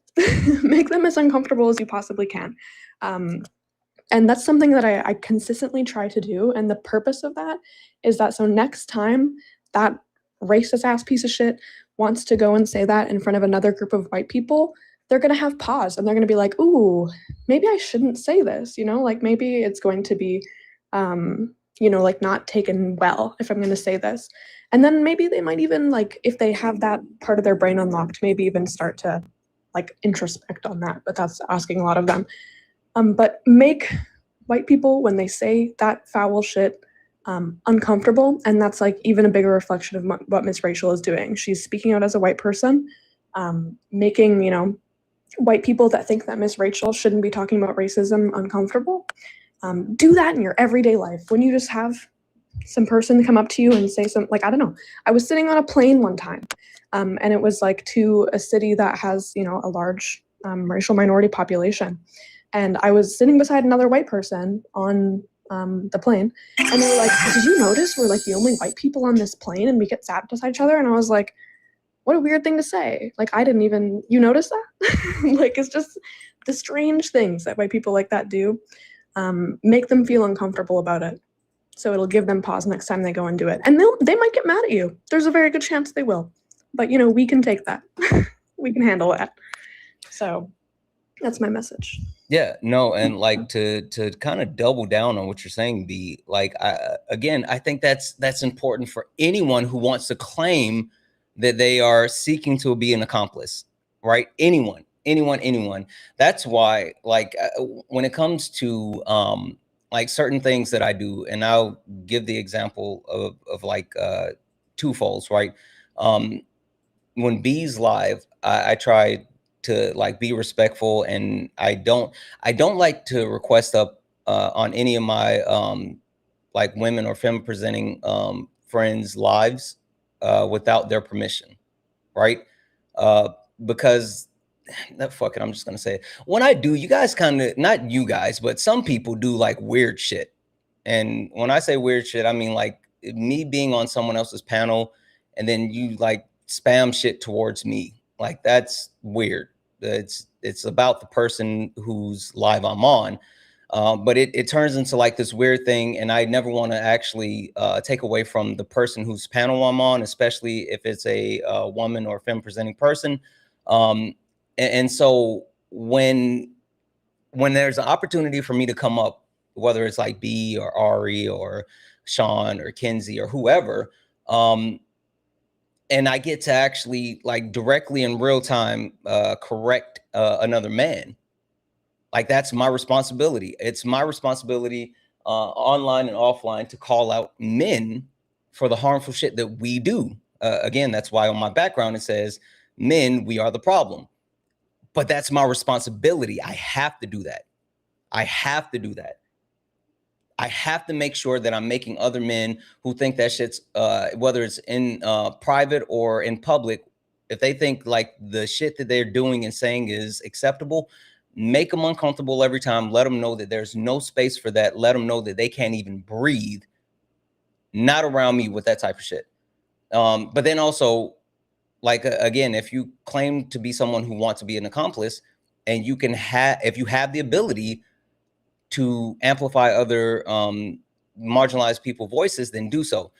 One thing that you know what they're gonna say to you? All they're gonna say to you is, "You're a simp. You're a cop." Oh yeah. And then what? Yeah. Someone like, okay, where cool. was I yesterday? Was it yesterday or like I think I was on Ari's live and or no, I was up here. I was here. I was on my live, and then Goody ended up requesting. The guy was getting so mad. He was like, God, what did he say? He basically, he called me like a race traitor, but for like sex. I forgot what he called me. He was basically saying like, why are you taking up for them?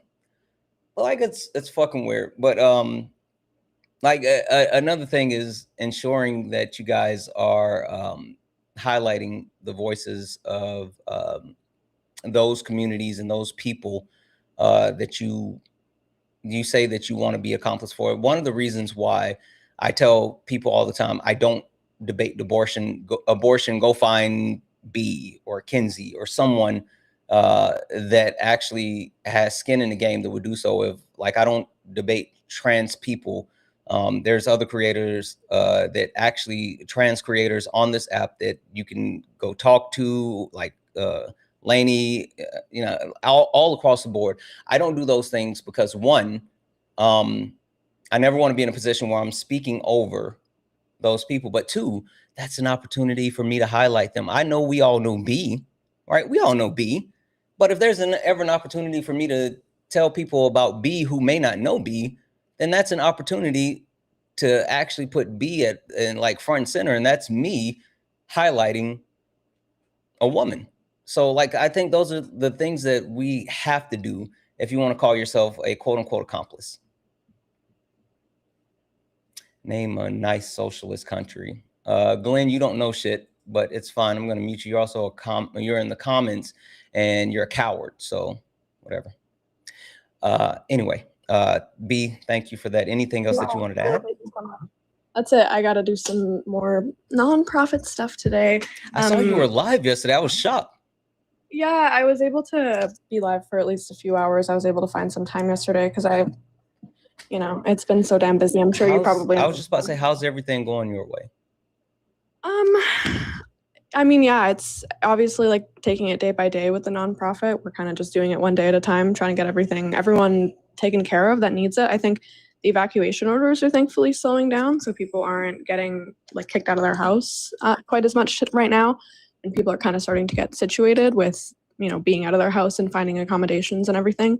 It's just like, you know, making sure that these people have what they need while they're displaced from their home is like kind of the biggest thing that we're working on right now.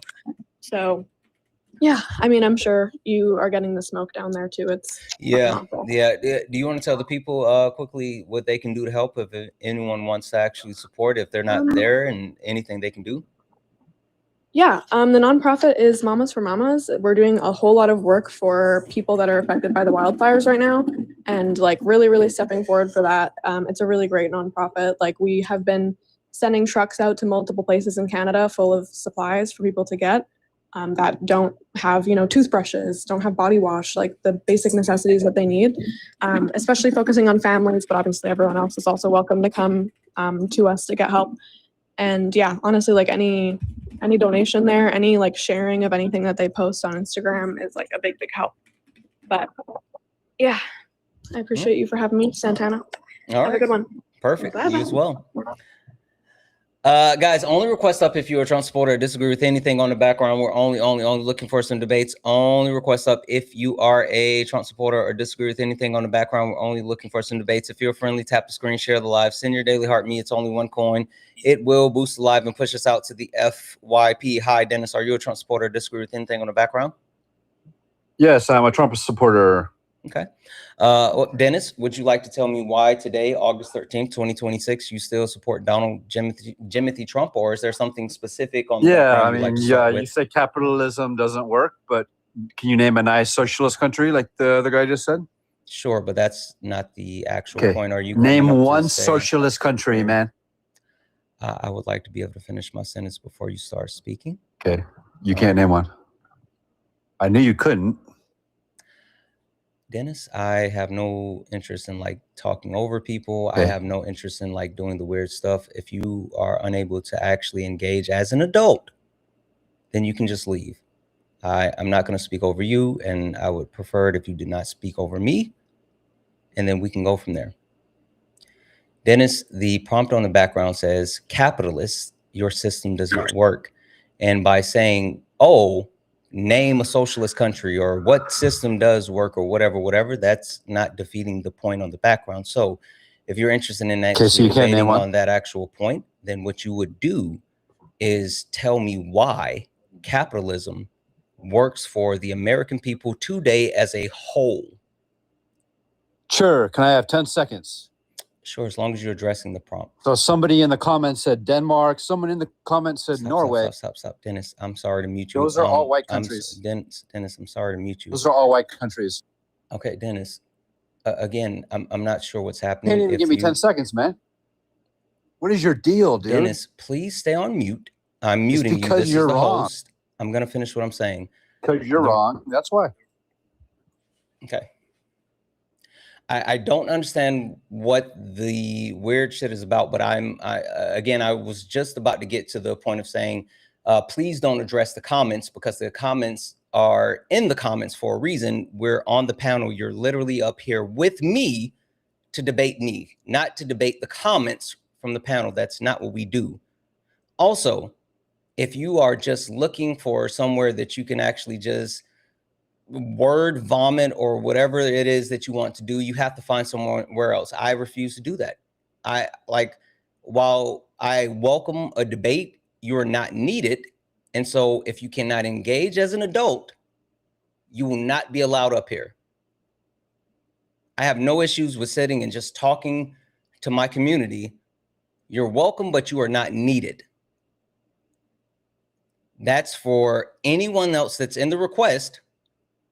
You are welcome, but you are not needed. And I will not engage with anyone who cannot carry themselves as an adult. Dennis, you can get out of the request. You're not getting back up here. Julian, you can get out of the request. You're not getting back up here either. Again, I know a lot of other lives may run like their things different and they will accept any and everyone. That's not me. That's not how I do things.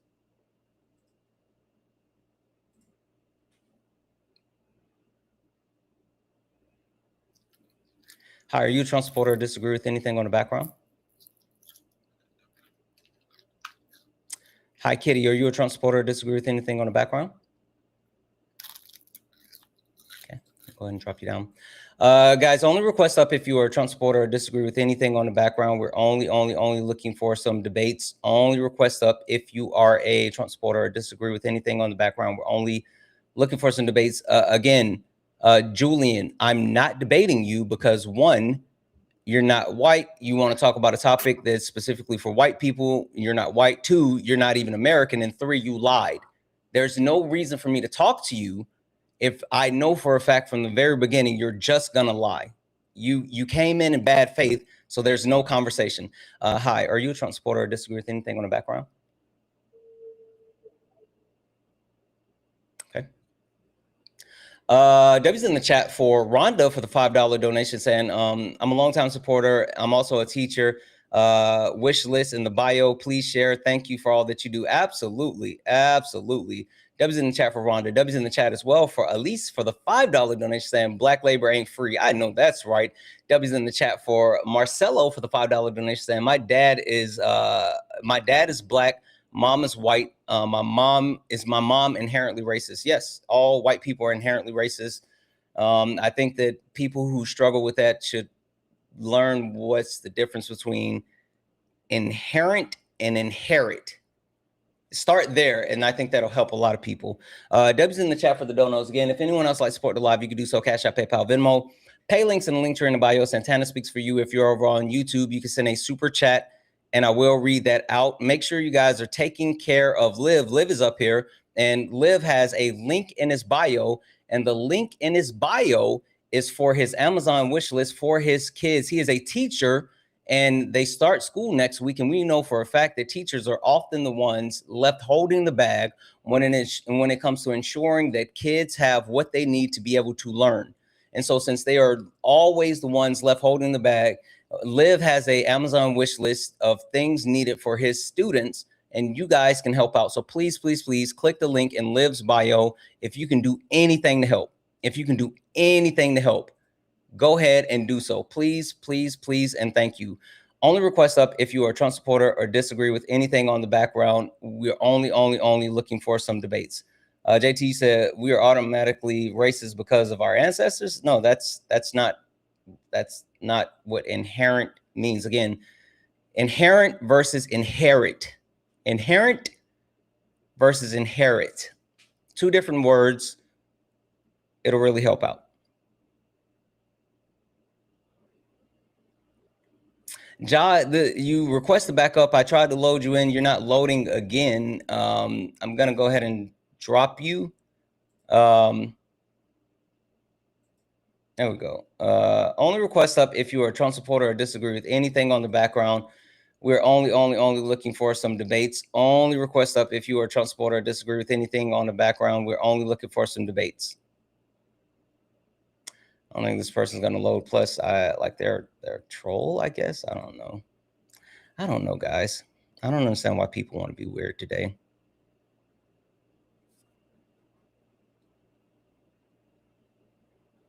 Hi, are you a Trump supporter or disagree with anything on the background?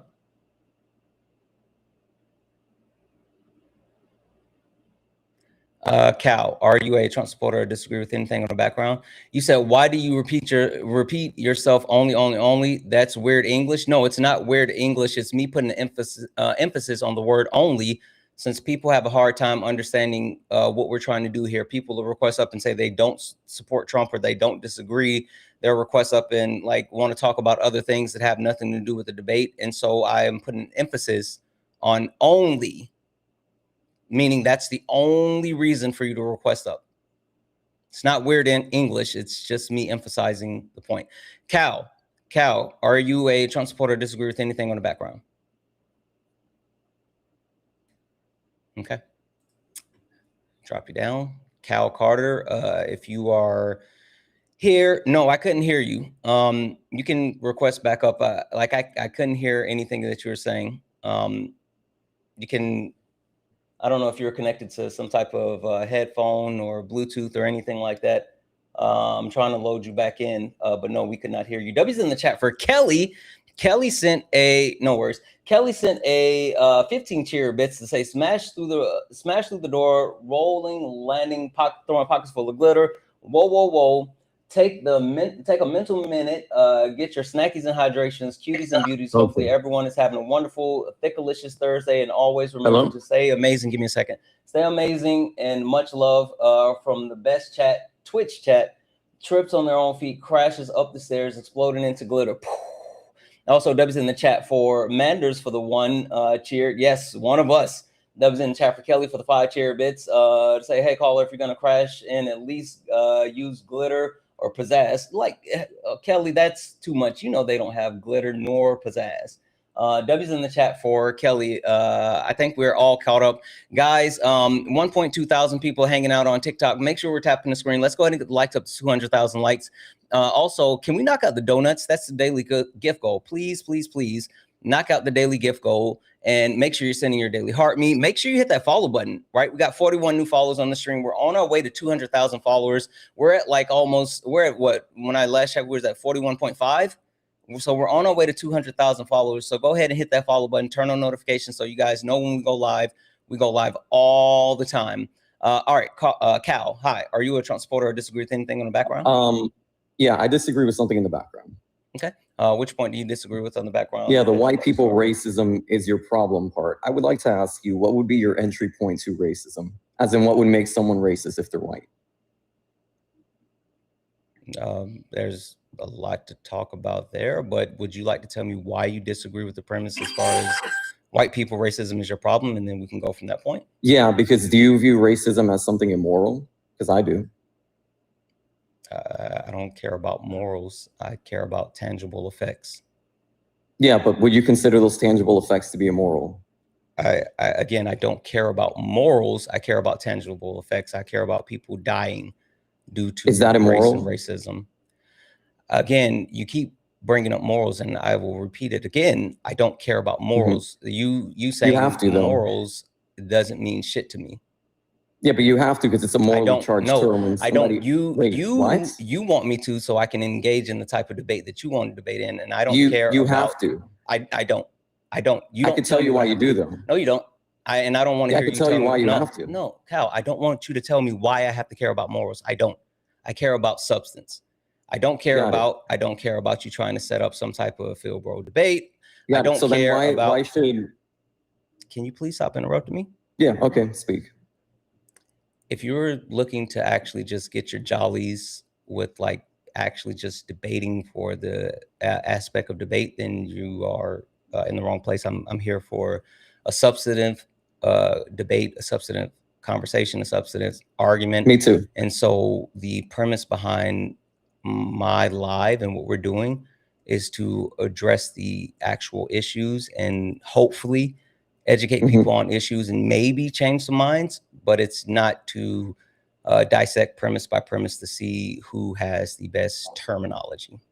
Got it. No, that's fine. That's fine. It's a practical debate. But what I'm going to ask you is, you believe when somebody says somebody's racist, right? That's colloquially just a morally charged term. Like if somebody says somebody's a grapist. No. Wait, when somebody says somebody's a grapist, they're not making a claim. We're not talking about rape. We're talking about racism, and stop trying to actually equate the two. Who created race? Yeah, but that doesn't answer the question. It was race? created to establish a racial hierarchy by the white No, race. I didn't say why. I said who. The white race. No. Who Specifically created it? who? Not white people. Yeah, white people. No. Who then? Question for you. How could a white person create white people if white people wasn't a thing when they created it? Because they can assign themselves a designation of white. Yes, but that would be after the creation, right? Yeah. So at the point of creation, then they wouldn't be white, right? Yes, they wouldn't be designated. Okay, so yes. who? And I'm talking about specifically who.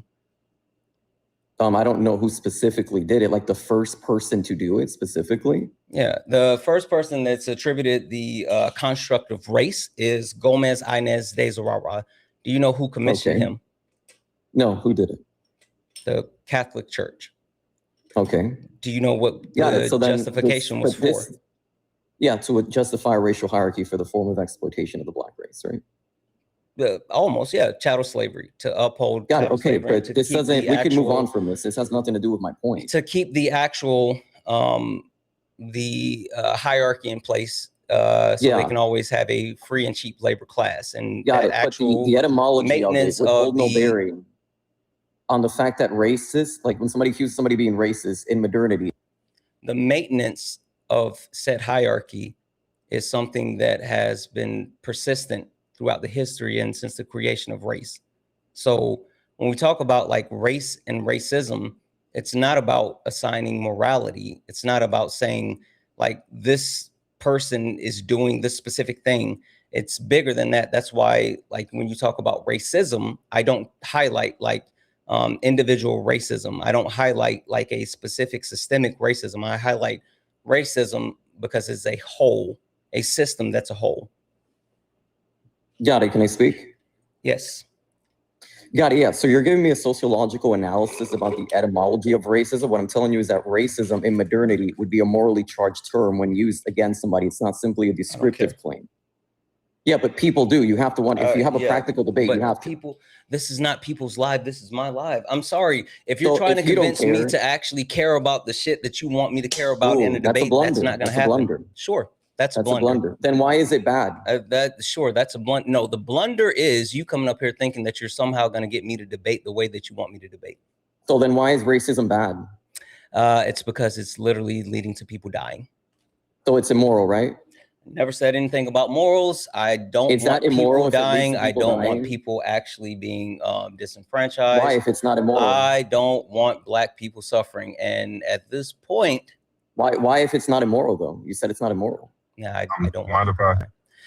Yeah, but Liv, why? Hold on one second. Hold on one second. I almost was. I know you want to, and I would give it to you, but now I just don't want to give him the satisfaction. You want to run from the debate? Shut up. I don't want to give him the satisfaction, Liv. You're easy, by the way. Super Solid is way better than you. I know. I am kind of easy. My wife, she tends to actually give me a good dinner and like, you know, says some nice things to me. I'm pretty easy. I'm saying that debate. But with that being said, hey, Cal, this is my life. Yeah, this but you is suck at I know. But you came to see me. See, that's the thing. That's the interesting point about this, Cal. You came to see me. You suck. And now you're crying because I won't give you what you want. Oh, now you're gonna run. You're gonna run back to the Discord and say, he wouldn't let me do the field bro thing. Oh, I hate this guy. Why wouldn't he let me use the shit that I think I know? He doesn't even know how to leave. He's so mediocre. So weird. Yeah. It is. And it's just like, if racism was actually morally wrong, then why does it still exist today? Yeah. Wouldn't that just make white people immoral and this whole conversation immoral? Yeah. Yeah. The one reason why, like, I don't like to boil things down to the idea of being like moral is because then they find justification within saying, well, this is or is not immoral, and so this should or should not stand. It's literally trying to find justification. And I refuse to give race and racism justification. I also do think Solid is better than me. So, like, I don't know. Santana, why is your ego so fragile? It's not. It's not. It's not fragile, but you know what's also fragile? Boop. Your voice. No one can hear you anymore, Nugget Lover. Solid is better than me. Solid is a way better debater than me. He's also way more patient than I am. So, I don't know. Whatever. You bringing up one of my friends would never, ever, ever, ever make me feel bad because I want to see all of my friends do well. Hi, Ja. This is like your third or fourth time trying to get up here. Are you a Trump supporter or disagree with anything in the background? Yes, I'm a Trump supporter. I disagree with a couple of the topics in the background. Okay, perfect. Ja, would you like to start by telling me why today, August 13, 2026, you still support Donald Timothy Trump, or is there specifically a point on the background that you'd like to start with? I support Trump today because he has a track record of loving America that spans all the way back to the 80s. And also he's made America much safer since 2017. Okay. So you support him today because you said he loves America dating back to the 80s and he's made America safer since 2017. So is there anything like tangibly today as far as the reason that you still support him, or is it just vibes?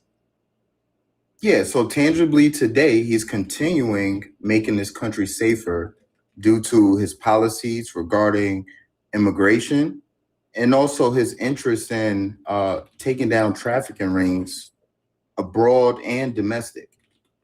Okay. All right. So you say that continue to make it safer due to his policies with immigration and trafficking rings abroad and domestic. So I do notice that you said he continued to make it safer. So I'm hoping that one sticking point that will like be easily to get past, and then we can get to more of the substance, is understanding that Donald Trump didn't change the trajectory of safety in the United States of America when we look at like the reduction of crime. Can we agree on that one? I would say that in major cities across the United States, crime is actually down. I'm not saying that. I'm saying Donald Trump didn't change the trajectory of the decline in crime.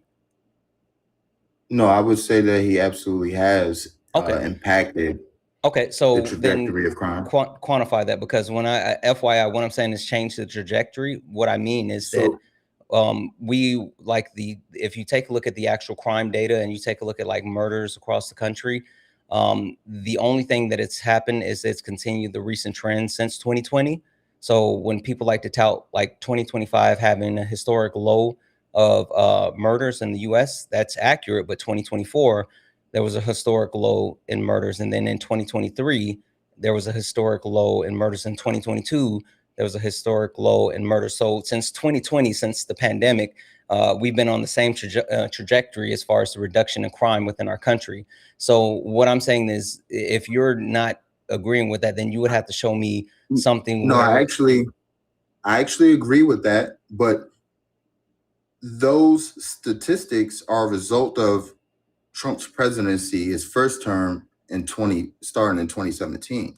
Well, that's actually kind of funny because crime was trending upwards at that time. Again, that's why I said since 2020. Right. So the implementation of Trump's policies during his first term, right? Because change doesn't happen instantaneous. It takes a bit of time, right? So his changes from his first term led to the result of lower crime statistics in 2020 and thereafter. Okay, I'm willing to accept that. What policies? I can't name any offhand. Off the top of my dome, right here. Do you know what Hitchens razor is? No, what is that? A claim introduced without evidence can be dismissed without cause. Meaning, if you want to stand on the premise that he did something to actually cause crime to start reducing after 2020, you're going to have to specifically give me a policy that shows that this was a direct correlation and caused the reduction in crime, or we're just going to take that claim that you just made, ball it up, and then toss it in the trash. I mean, you can do as you wish. I think it's pretty self-evident that crime. It is. I mean, you said. I mean, you can sit here and say like, "Oh, he did this," but unless you can, mentioned unless the you can statistics. Unless you can actually. You mentioned this. Yes, I did. You mentioned the statistics, and you also agreed with me when I said that those are a result of Trump's first term. Change doesn't happen instantaneous. No. And see, that's why I said I want to make sure that you and I are on the same page. I never agreed that it was because of Donald Trump or anything that he did in his first term. Hell, that's why I'm speaking to the fact that in 2020, Donald Trump was president and crime had an all-time record high. And then from 2021, 2022, 2023, 2024, and 2025, all those years that Biden was president and Biden passed over the torch to Trump in January 2025, and that's when we continue to see the trend. All of those years were the actual decrease in crime started under the Biden administration. So again, unless you can give me some policy that was put in place from Donald Trump. Biden inherited the changes that were made by Trump. Okay, then what changes? And that's why we started. I'm willing to accept that, but not if you can't tell me what changes. I would have to, just like you have an open screen up right now, you can type and search and things. I can, but I'm not going to go on a silly wild goose chase because I know there's not anything. But if you want to swipe out for a second, you can look it up right now. I'm not going to go on a wild goose chase for something that I know for a fact that doesn't exist. You don't know that for a fact. Oh no, I do, because you just said that Biden. You just said that we started to see the decrease during the Biden administration. So how about we take a look at what may have impacted that change prior to Biden's presidency? Because change does not happen instantaneous. So crime just doesn't magically drop down because Biden's in office. It doesn't work. That's not common sense. Okay. I sat quietly so you could finish saying what you said. Please don't interrupt me and listen to what I'm about to tell you. I'm not leaning on common sense. I'm not talking about common sense. I'm talking about empirics. And the point that I'm making is your claim was that Donald Trump implemented something that actually caused crime to go on that downward trajectory, and Biden inherited that. I'm telling you, I'm willing to accept that if you can prove it. And while you're sitting here saying like, oh, you have a screen and you can look it up. Yeah, but it's not my claim. Why would I go look for a source for something to prove you right? Because I'm going to finish. I'm still going to finish. Okay, sorry. So if you want to prove your claim, I'm telling you, I'm willing to accept it, but you have to go get a source to prove that. The reason why I brought that up again is to not only say that one, crime has been going down on the downward trend, but it's also highlight the fact that it's been a year-over-year downward trend starting from 2020. Floor is yours. Okay, so if it started in 2020, then and Biden didn't take office until January 2021, then how is Joe Biden responsible for the decrease in crime? I said if the trend started in 2020. And you just said that. No, you're misunderstanding what I'm saying. I said starting from 2020. That's why I said 2020, there was the actual all-time high. And so when you compare 2020 to 2021, looking at 2021, it starts to tick down from 2020 to 2021, from 2021 to 2022. So 2020 is the high point, and then the downward slope starts in 2021. Okay, so let me ask. Everybody likes to blame for hyperinflation or the inflation situation here in America to Donald Trump. So when did inflation start? Was that bring that claim up here? Because I never made that claim. Well, I'm just saying that's a general consensus among the country is that Donald Trump is destroying the economy. Oh, he is. Right? But when you talk about like hyperinflation, that's not something that I'm attributing to Trump. So I'm not looking to defend that claim. That's not accurate. I'm sitting here telling you anyone that's saying that Donald Trump somehow caused hyperinflation is absolutely false. Okay. Okay, at least you agree on something in regards to Trump. Oh, that's not about Trump. That's just about understanding like how the economy works. Like that literally has nothing to do with Trump. Because those same people try to blame like the inflation that we occurred, the 9.2 record level of inflation. Do you think that was because of Joe Biden? No, I believe it's because of COVID. Yeah. Which is and that's my premise. Like I hold the same understanding standards. I don't blame either Biden nor Donald Trump for what we saw with the inflation due to the pandemic. So I've never said that, and I would never defend that point. Okay. But I do think that the Democratic Party is directly related to COVID. Yeah, but that's a different, I guess. It sounds like a conspiracy. So I guess going back to the point that we were just talking about, did you have an actual policy specifically that you wanted to cite, or are we just going to toss that claim in the trash? No, we can actually use the immigration policy. 66% of the illegal immigrants that are being deported have had past criminal offenses or current criminal charges pending. Not true. That is true. That's not true. Also, when you're talking about, we can look it up. We can look it up. Sure, I'm willing to take a source on that. But before we even talk about that source, hold on. I need you to come back here for a second. The reason why I need you to understand that, like, that is a moot point is because you're saying that the actual crime reduction started in 2017, and then you tried to attribute the reduction that occurred in 2021, 2022, 2023, 2024, 2025 to Donald Trump.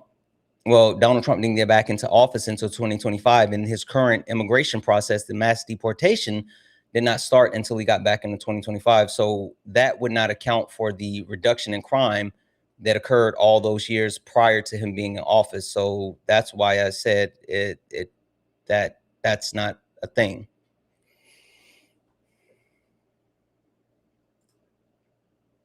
W's in the chat for Bradley. What up, Bradley? W's in the chat for Bradley for the $5 donor. Said defeating the crack ganda. You fucking know how we do it. W's in the chat for Bradley, guys. If anyone else likes to support the live, you can do so. Cash App, PayPal, Venmo, pay links in the link tree in the bio. Santana speaks for you. If you're over on YouTube, you can send a super chat and I will read that out. Guys, keep tapping the screen, share the live. Let's go ahead and get the likes up to 300,000 likes. Make sure, can we knock out the donuts? We've been sitting on the daily gift goal for a while. I don't know what's happening here, but make sure we're knocking out the donuts. Also, if you guys, again, we have Liv up here. Liv is a teacher. Liv has an Amazon wish list in his bio. Liv is trying to ensure that his students, class start next week. He's literally in the classroom right now, and he's trying to ensure that his students have everything that they need when they're going into the school year. So please click that link in his bio, and if you can add anything to the Amazon wish list for his classroom, please, please, please do so. Last but not least, only request up if you're a Trump supporter or disagree with anything on the background. We're only looking for some debates. All right, Ja, did you hear what I said as far as the actual reason why I talked about his actual immigration policy? Yeah. It's not pertaining to his first term, but it definitely has impacted America currently. Okay. But nonetheless, I just like to tell you that this is a great platform. This is my first time seeing your channel. I respect the way you conduct your debates. You do it in a respectful manner. Not a lot of other content creators have such professionalism when it comes to these political debates. So I just wanted to tip my hat off to you and say that, you know, although we disagree on some things, I respect the way you conduct your business. I appreciate that. Did you want to get like directly into his current immigration process that you like? I mean, if you'd like to, I mean, it's not much to really get into. I mean, illegal immigrants have to go. You have to go through the process in order to be here in this country. Okay. A couple of questions. And Liv, I know that you're doing your thing, and I deprived you of a debate earlier. If at any point that you want to get in on it, you know, just hop in, feel free. So can we agree that one of the primary focus of Donald Trump, and one of the major things that he ran on and made like the front and center focus of him, his campaign, and his reelection was immigration? I'm sorry, repeat that. Can we agree that one of the largest and centering premises of the Trump campaign for reelection was immigration?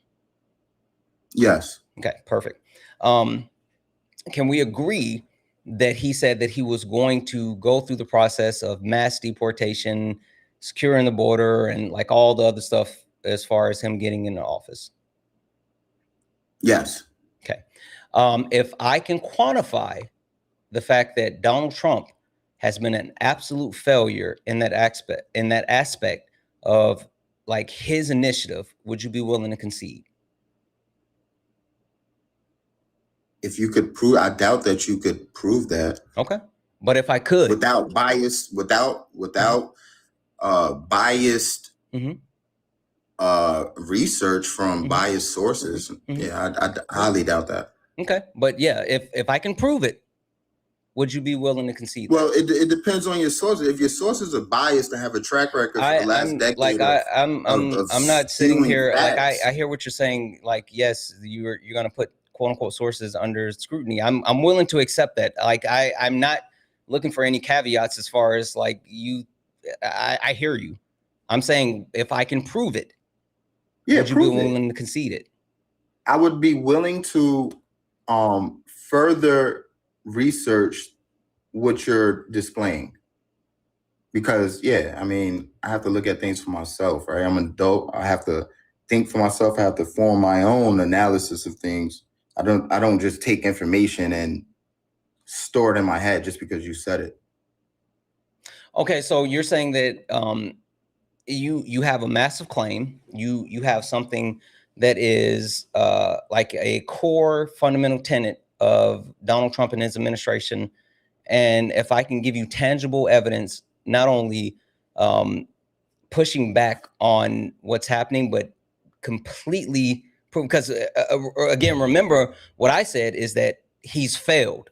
And so that's a heavier burden of proof for me. So if I can meet the level of proving that he's failed, you still wouldn't be willing to concede it? If you can prove that, then sure, I'll concede. Okay, perfect. Sure. That's what I needed. I just want to make sure that you're here in good faith and that we have a reason to go through this entire diatribe. Hold on, before you start, you know, things are being proven in front of us currently, right now, today, right? It's being proven that the COVID vaccine was ineffective and unsafe. This sounds like right? you're trying to deflect away from. I would just like to finish what no, I don't want to deflect. I'm just creating an analogy for what it is that you're about to say. We don't need an analogy. What's the point of an analogy? No, but what I'm saying is science has proven like, that something that was told that was safe and effective. Just to make sure we understand, what is the point of what's the point in general of utilizing an analogy? What I'm saying is facts and statistics can be skewed. That's what I'm saying. Nothing that you can provide me from a source from the internet will give concrete, definitive evidence of whatever it is that you're trying to. You're bad faith then. I have no interest in engaging with you. If you're sitting here trying to poison the well and saying that if I give you empirics, then the empirics can just be wrong, I think you're confused as far as how debates work. I think that's silly to sit here. And that's why I tried to assure that you understood that if I give you empirics that meets the actual massive threshold, then that should be accepted. But you're sitting here saying that if I give you empirics, then it can be skewed. You're a conspiracy theory, Bubba. You're a conspiracy theorist. No, thank you. You're very bad faith. There's no reason for me. And like, that's the reason why I try to check with these people before I actually go through this process, because I'm not going to sit here and waste my time going through like all of this information and then dealing with someone who at the end of like being given empirics says, no, I have no interest in that. I'm not going to go through all of this just to hear you say nuh-uh. I'm okay. I'm okay. I don't know if this person's going to load. Guys, only request up if you're a Trump supporter or disagree with anything on the background. We're only looking for some debates. Only request up if you are a Trump supporter or disagree with anything on the background. We're only looking for some debates. If you're friendly, tap the screen, share the live, send your daily heart me. W's in the chat for too bad. For the $5 super chat to say happy butt banana Tuesday or Thursday. Holy fuck. W's in the chat for too bad. Again, if anyone else would like to support the live, you can do so. Cash App, PayPal, Venmo. Pay links in the link here in the bio. Santana speaks for you. If you're over on YouTube, you can send a super chat. I will read that out. Hi, I remember you. I know you're not a Trump supporter. Is there something specifically on the background that you're looking to debate? Yeah. Capitalism, it doesn't work. Okay. Didn't we have this debate before? We didn't really get anywhere.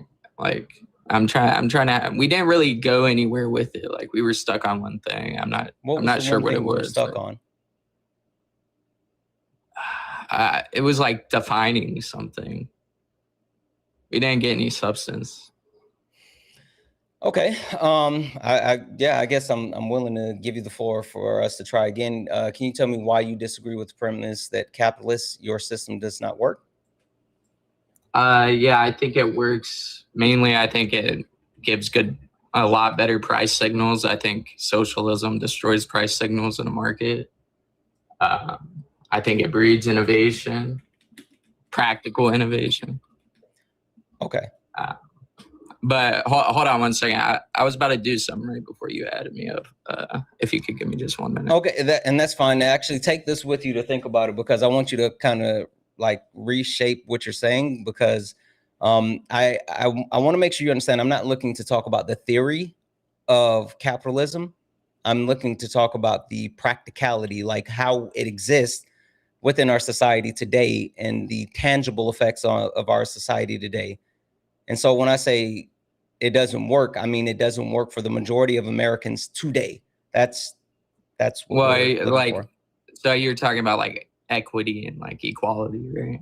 No, I'm talking about like how people are actively living within capitalism today. Like, yeah, like their deserved equity or equality, right? No, I'm not talking about deserved anything. I'm talking about the discrepancies that we see within our societies and the fact that people can't meet their basic needs. I think that there's other reasons for that. And I don't think that socialism or anything that you're why you keep advocating for actually fixes these things. Well, I'm not exactly sure what you advocate for, but I'm pretty sure it's a form of socialism.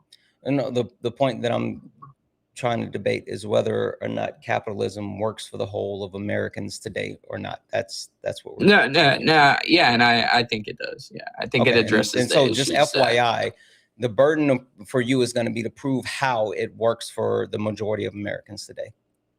Okay. Yeah. Mm-hmm. I'll be right back. I gotta change my laundry real quick. Yep.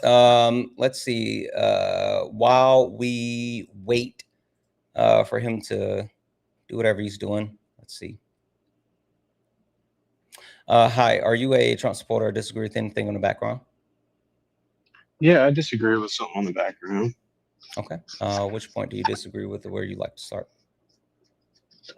Men, you are the problem. Okay. All right. Floor is yours. Can I call you Rox? I don't want to call you Trump. Or is there something else I can call you? Yeah, Rox works. Okay, Rox. Perfect. Rox, floor is yours. Tell me why you disagree with the premise that men, we are the problem. Well, I definitely agree that you are the problem. I don't think I, as a man, am the problem, and I'll explain why. Just a simple example would be such as you refer to your old lady as management. Is that right? First and foremost, I don't have a quote unquote old lady. Second of all, that's super weird that you would try to use me and my wife and the relationship that we have as the quote unquote example. Third of all, that doesn't actually address the prompt. So you go into an individual aspect of whatever you think you may be trying to do doesn't actually address that. So I would love to hear your argument disputing the whole, which is men, we are the problem, not you for some reason want to talk about me individually. I don't care what you think about me individually. Yeah, the reason I gave of why I'm not the problem, you are the problem, like I said, is because, again, for example, you refer Rox, to... have we done this before? Did you come up here like a couple of days ago and try to do the same thing? Do what? Like, I'm not the problem, you're the doing? problem. You did? No, I said do what? I don't know what I just said, came up here and say, I'm not the problem, you're the problem. No, I didn't do that. Okay, so maybe to help guide your point, I don't care about individuals and not just individually me or individually you. I'm talking about the collective group of men. So talking about I agree. Let me finish. Talking about the collective group of men is how we engage with this. I'm not excluding individual men as far as saying that individuals, there aren't some quote unquote good men or whatever you guys may want to say. I'm talking about the collective. So I don't care about you individually. I don't care about me individually. So with attacking the premise, can you please address the premise, which is men, the whole, we are the problem. Why do you disagree with men, the whole, we are the problem? Yeah, so see, I don't even understand why you keep interrupting me when I'm actually directly addressing your point, but you won't allow me to finish, and you would understand that I actually talking about individual aspects. No, I'm not. You're not listening. You do remember. Go ahead. I won't interrupt you again as long as you don't start talking about individual aspects. Floor is yours. Okay, great. Appreciate that. Surprised we had to go through such a rigmarole just to get to that. You're crying, and I would love for you to just get to the argument. Kind of wild. Okay, so I would argue, yes, you're exactly right. Beta males like you are the problem. The kind of beta males that will address their old lady as management. You when saying we all know old lady is gross, you bore me. I promise you, I don't care about your feelings or you crying. If you guys can't make an argument, then you can't stay here. If you can't make an argument, then you can't stay here. And making an argument has nothing to do with your feelings. I don't understand what you guys think is happening. I'm telling you, like, there's combined, what, about 2,000 people watching right now? This is not your safe space. This is not your therapist couch. No one came here to hear you like complain about your life. There are many other lives where you can go and like do weird stuff and complain and cry and all this other stuff. And like the 5 people in the live will sit and listen to that. No one here in this live came to listen to you do that. We came for a debate. We came for substance. We came for an argument. And if you cannot provide an actual argument, actual substance, actual debate, then you can just leave. Hi, are you a Trump supporter? Disagree with anything on the background? Yeah, I disagree with the Christian and the men one, but before I get into that, I just wanted to address something I saw you say on Dean's live on Parker's live yesterday. Oh no, that's okay. Sure. Would you like to pick up on the point that he was saying? You said you disagree with the men, we are the problem prompt. Why do you disagree with that? Okay, I'm just gonna pretend like you don't want to talk about you saying Jesus had sex with his disciples, and I'll just talk about whatever you want to talk about. Oh, yeah, sure. I mean, you can go look it up, but no, that's not the point. Why do you disagree with men? We are the problem. Yeah, it's just a misandrous take. You know, like I guarantee if I said women are the problem, would you think that's misogynist? I think it would be No, I mean, it would be inaccurate because there's no empirics. Okay. So can I hear your empirics then? Yeah. On why men are the problem?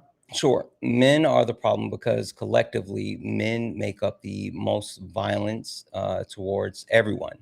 Men, women, children. Men also hold the monopoly on violence and coalesce the power as a whole. Looking at the 250-year history of the country, 90% of all power, House, Senate, and presidency has been coalesced specifically under white men, but men in general. So when you take a look at the structures that exist within society due to the patriarchal system that we currently live in, it's all geared to benefit the anyone who engages in the gender norm of man. And so it disenfranchises anyone that does not subscribe to man. It's literally the overall disenfranchisement of everyone else. And we have been allowed to use the premise of being a man to be harmful, and that needs to stop. We're the problem. So do you think that this kind of, obviously what you're talking about is violence. You said the statistic you just brought up, like men make up about 90% of all the violent acts that are committed in this country. Would you say that's inherent just to men because of our testosterone maybe, or a reason like this? No, there's no empirics, there's no scientific data, there's no study that show men are quote unquote inherently violent due to increased testosterone levels. No, that's not a thing. Okay, so what would your reason be for this thing? Because of the actual why they are violent. Because of the social construct that gives men a monopoly on violence. Excusing yes, the social construct that gives men the monopoly on violence, excusing violence by men, justifying violence by men, like literally saying men are, you know, they're hunters and they are like dominant and they're quote unquote alphas and all these other things that are used as like justification for men, for us being able to not like emotionally regulate ourselves or engage in like positive and productive conflict resolution, things like that. So like it's all derived from the way that society has deemed the performance of man. Well, sorry, I just don't, this really isn't making any sense for me. Is there any way you could demonstrate that this is the case? What do you mean? Like, just give me an example of when that would happen. Can you be specific? I'm sorry. That's when I say, what do you mean? I don't have to be specific for your claim. You have to be specific. No, I'm saying, can you be specific as far as what you want me to give you an example for? I said a lot. That's what I'm trying to say. What specifically do you want an example for? Demonstrate that masculinity and the culture around masculinity makes men or excuses them for being more violent. Just demonstrate that for me. Sure. Have you ever heard of what is deemed to be a crime of passion?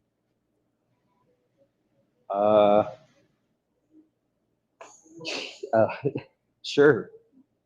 Okay, so what's a crime of passion? Why do I have to answer your question? You tell me what a crime of passion is. If you don't know, you can just say you don't know. I'm literally just trying to actually get through this example with you, and I'm trying to make sure that you're tracking example. Why do I need to tell you about your example? You have to explain. Hey, Grizzy, I'm not getting you to I'm trying to get you to tell me about my example. I'm trying to make sure I'm not speaking over your head. And again, if you for some reason let me stop you here for a second. I'm gonna mute you just for a second. I don't want to just keep muting you, but I do want to mute you for a second. This is not a gotcha. I'm not sure what's happening right here. You wanted a specific example, and I wanted to give you a specific example, but I wanted to make sure that I wasn't talking past you. I'm literally not trying to trip you up or trick you. Like, there's no sleight of hand. I just wanted to know Since you said, yes, you knew what a crime of passion was, I was saying, go ahead and tell me, because I want to confirm that I'm not talking past you or talking over your head. If you got an issue with this, then that's a you thing. And if this is how you want to actually engage, then again, I'm willing to move off of you, but I'm trying to make sure that the things that I'm saying is being understood. Sure. I could give you an example of a crime of passion. I don't need an example. I just need to know you understand what it is. I'm not looking for an example. Crimes made out of emotion, dude. Sure. Okay. Yeah. Usually crimes of passions are crimes that are deemed like in lover situation and things that are done for emotional or passionate reason. Yeah. Yeah, I got you. That are done for emotional or passionate reasons. Now, the excuse of this is in that very premise, crime of passion. That's usually subscribed to domestic violence situations where overwhelmingly you see men engaging in domestic violence, and at times it's looked to be justified, even when the case may be something as extreme as murder.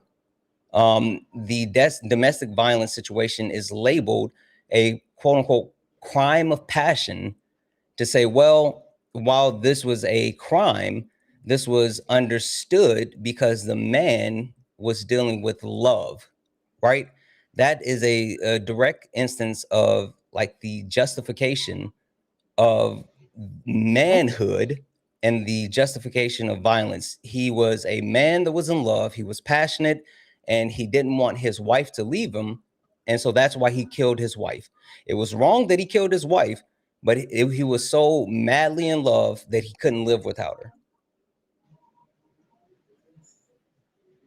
Okay. Well then, I mean, I guess I could grant that, but wouldn't you also see that women have more emotional intelligence than men? Yes. So then, on why aren't average, they held women more have higher EQs than men. Yes. Emotional intelligence, yeah. So then, why aren't they held for, to the same standard whenever they engage in passion crimes? I'm okay. One, I'm a little confused as far as like what women have to do with this situation with men. Two, again, over 90% of all violent crime is committed by men. And three, you specifically wanted an example of how that actually works. And so that's the only reason I brought up like crimes of passion. I'm not here to talk about that. You just wanted to understand how that actually exists and the justification as far as men and the weaponization and the monopoly of violence that we have. Well, I just wanted to demonstrate to you how you hold uneven standards for men and women. It's not. But I do want you to understand that like debating this point isn't saying what about women. That's not how we debate this point. This point has nothing to do with women. This is an in call. This is a call in. This is a call in situation. I'm talking to men about men and problems that we as men have. I don't want to talk about women because this has nothing to do with the problems that women have. I'm not absolving women of anything, but I'm saying that the problem that men have is a laundry list of things, and I'm looking to talk to other men about our problems. I don't care about you bringing up women. Well, I mean, you'd agree that there's only two sexes, right? So how can you say that what these men are doing is even bad? And look at, maybe women. First of all, you haven't. Hey, really quick, Santana. You got it. I only got like 60 seconds. No, I didn't want to jump in on this, but I am here with our amazing principal. Just wanted to say thank you for all those that have Grizzly, reached give me out. a second. I'm going to mute you. Sorry, go ahead, Liv. Yep, sorry about that. I got our principal here. Here you go. Hi, good morning. I just wanted to express my gratitude for all of the donations for the wish list for our teachers as we launch this year strong, for our scholars coming in this year. We are greatly appreciated. As our funding continues to get cut, we really, really needed additional support launching this year. So thank you so much for everybody who has contributed to those wish lists. Yeah, no, listen, we got over 2,000 people listening to you right now. Is there any direct message that you would like to get to them? Any other way that they can support anything else that you just want your voice heard on? Yes, we are going to our primary focus this year is parent engagement. We know it's an equity issue when we don't clearly communicate to parents or make assumptions that parents do not want to be engaged in student achievement. And so this year, our focus has been having more activities for our parents to come see our kids shine. And so we do have some giveaways, some incentives to get our parents in the door, to also just to see our kids. And so we'll be sharing that calendar and the incentives that we have rolling out for this school year with our person here. I don't want to say names, but so, Liv. yeah. Liv to be great. So we'll be Yes. sharing that, and that has been our first, our biggest initiative that's changed this year. And so we do want to celebrate our kids, and so we'll share that list as well. But mainly, they just have given us a cut for celebrating our kids. So we'll share some incentives this year for our field trips that they're going to be earning, that keeps our kids locked in, so that we can get the achievement that we need. Okay. Well, hey, listen, I know you got to go. I just want to say thank you for sharing with us. And, you know, Liv knows how to get in contact with me. If there's any other initiatives, anything in the future that you would need support from our community or anything, you know, feel free to reach out and we'll definitely be here. In our academy last year, due to just the support from last year, we had the highest number of achievement, just again, due to the support that we've gotten from this group.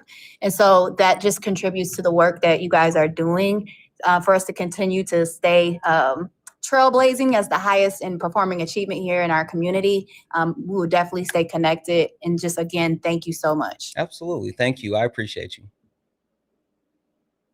Guys, one more time while I have the floor, please go to Liv. This is his profile right here. Go to his profile. The link is in his bio.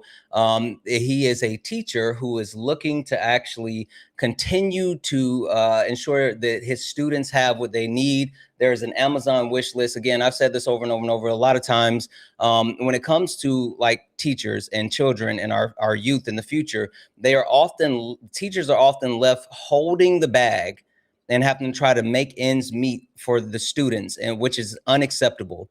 And while education is actively under attack, we have to ensure that we do whatever we can do to ensure the children have the ability to learn. So if you can go to the link in Liv's bio and actually knock off anything on that actual list, it will help. It will ensure that not only do the teachers not have to pick up the slack, it will help those students who parents may not have the ability to help and get the things that they need. If you can spare anything, please do so. Check out that link. It's in his link tree in his bio. Please, please, please do so. All right, Grizzly, I'm sorry. I'm sending you a request to unmute. You were telling me about your actual pushback and why you wanted to, for some reason, talk about women. Yeah. So I don't think, listening to you, I don't think that you probably don't hold uneven stand. I've heard you hold women accountable before, but I would just my argument is every time I hear something like this, for men making up 90% of the violent crime, what I always do, and no one's proven me wrong on, is I blame feminism for that. The feminization of schools and young boys, how young boys are raised. They're raised to say that their masculinity is what makes them violent, like you're saying up here, and they're just really, it's really just a misandrist view that men are violent because of masculinity. It just doesn't make any sense, and it doesn't hold any water. Okay. Question for you. What's masculinity? Masculinity would be the virtues that are tied to males inherently that better society. Where did you get that from? I came up with that myself. Oh, okay. You're wrong. Question. Okay, what is if you wanted to actually hold to this premise, why wouldn't you ensure that you had empirical data or looked at some type of sociology prior to making a determination about what masculinity is, and then how feminism has impacted masculinity? So what do you want what do you want me to answer first, my feminism argument or my claim of masculinity? Why would you make up an actual description of a thing without even understanding what a thing is? What are you asking me? If I had this in my hand and you were like, hey, Santana, what is this? And I was like, oh, this is a flip-em-a-bob, and the flip-em-a-bob is used to actually ensure that the lines go directly across the sky. And then you'd be like, that's not what that is. Why do you have that? And you're like trying to use it when you don't know what it is. Well, you don't know what masculinity is, and you didn't take the time to go look up and try to educate yourself on the social constructs. You're just saying how you feel and how the social construct make you feel when you haven't then actually what tried is to study any of it. What is masculinity then? It's the performance of manhood. It's the things that are deemed to be attributed to man by society, and it shifts based off of the society's performance of men. That's circular, dude. Because you can say anybody can be a man. That's the view that you hold. Yes, anyone can be a man. So then masculinity doesn't exist if anyone can be a man, then, right? If you're performing what it is to be a man and engaging in masculinity, then yes. Oh my God. Tell me what a man is. Anyone that is a man, I got you. Anyone that's actively upholding the performance of what society deems to be quote unquote man. So in our society, what we see here in the United States of America, often it is ascribed to, you know, certain aesthetics, certain clothing, certain like way of men sit with their legs open, right? Versus having their legs crossed or closed. Like that's a thing that's subscribed to men. It's whatever those things that are deemed by society to be subscribed to manhood. Okay, yeah, sure. Even if I were to grant that, that doesn't follow. Why do you keep saying if you were to grant that? Like I don't need you to grant stuff because you can't prove it wrong. I'm not granting your. I don't care about you granting anything to me. You don't know anything. You can't prove it wrong. I don't need you to grant anything. You gotta let me talk. You gotta let me talk. I'm not just gonna saying. grant You saying if you were to grant that, I don't need you to grant anything. Anybody can be masculine. If anyone can be a man in your view, then anyone can be a masculine. Everyone in the world, in the nation, could be masculine under your view, and it doesn't mean fucking shit. It has to be associated with just men. You're saying everyone can be men. I think. Hold on. Thank you for the crown, helmet, Grizzy. Yes, sir. Yes. Anyone that subscribes. There's no masculinity. Stop. Anyone that subscribes to manhood and engage in masculinity, then that's what we're talking about. Not everyone subscribes to manhood and masculinity, so that's not the case of everyone being it. You have to actually engage in the social construct of gender in order to meet those requirements. Okay. So if there's a tomboy, you know, she acts like a man, she dresses like a man, watches football on Sundays, you'd say she's masculine even if she doesn't identify as a man. It's circles, bro. It's circles. It's degenerate and it's circles. It's only circles because you don't understand stuff. Anyone that is circles because you say anyone can be a fucking man, you stupid moron. I'm stupid. me in, coach. I got you, Ari. I got you. 1 second. I'm stupid because you don't understand. That's your logic, right? No. Stop. Don't crash on me. Crazy. I need you to understand that your logic is that I'm stupid because you don't understand a thing. You haven't actually researched anything. You haven't read anything. You don't know anything except your feelings. And so the fact that you don't understand means that I'm stupid. I think you have things confused. It's okay. It happens. It happens a lot, especially within mediocre men. Ari. Yeah. I'm one of the Ooga Booga. I'm one of the Ooga Booga scary feminists, and I'm also a teacher. Ooga Booga scary. I teach your kids. Anyway, yeah, this is really simple. Do you think sex and gender are the same? No, they're different, but they're tied. Oh, they're different. Okay, cool. So then one, right? But they're linked, though. You would agree that they're linked. Hi. Shh, I'm talking, right? I could sing the My Turn, Your Turn song, right? If you need that to help regulate yourself in this conversation, but it's my turn. It's my turn to talk. Okay, I need you to regulate yourself. Okay, you got it. One second, Ari. Grizzy, that's me putting you on mute. Stay on mute until Ari finishes. You stay on mute. You'll get a turn. Go ahead, Ari. When you're feeling mad and you wanna roar, take a deep breath and count to 4. Practice your deep breaths behind you, okay? To regulate yourself. You got it. I believe in you. Okay, so great. Sex and gender are not the same. And so we're specifically talking about gender here, right? Because Santana's prompt specifically says men. So we're specifically talking about the social construct that is men, okay? And then when we see, unless you have a source that disproves otherwise, because I don't care about the feelings in your tum-tum, I care about what we can empirically prove through analysis, studies, facts, historical nuance, things like that, right?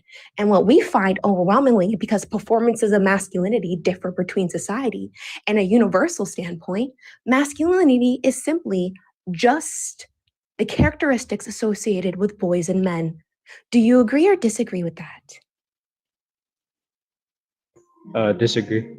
Okay, what evidence do you have to disprove that that's not what masculinity is empirically? Because I guarantee that you would call a tomboy feminine even though she produces masculine traits. So do you, again, I'm gonna ask again, what are your empirics? I just told you I don't. That's not empirics. Do you know what empirics are? You didn't give me any empirics. Do you know what empirics are? No, what are they?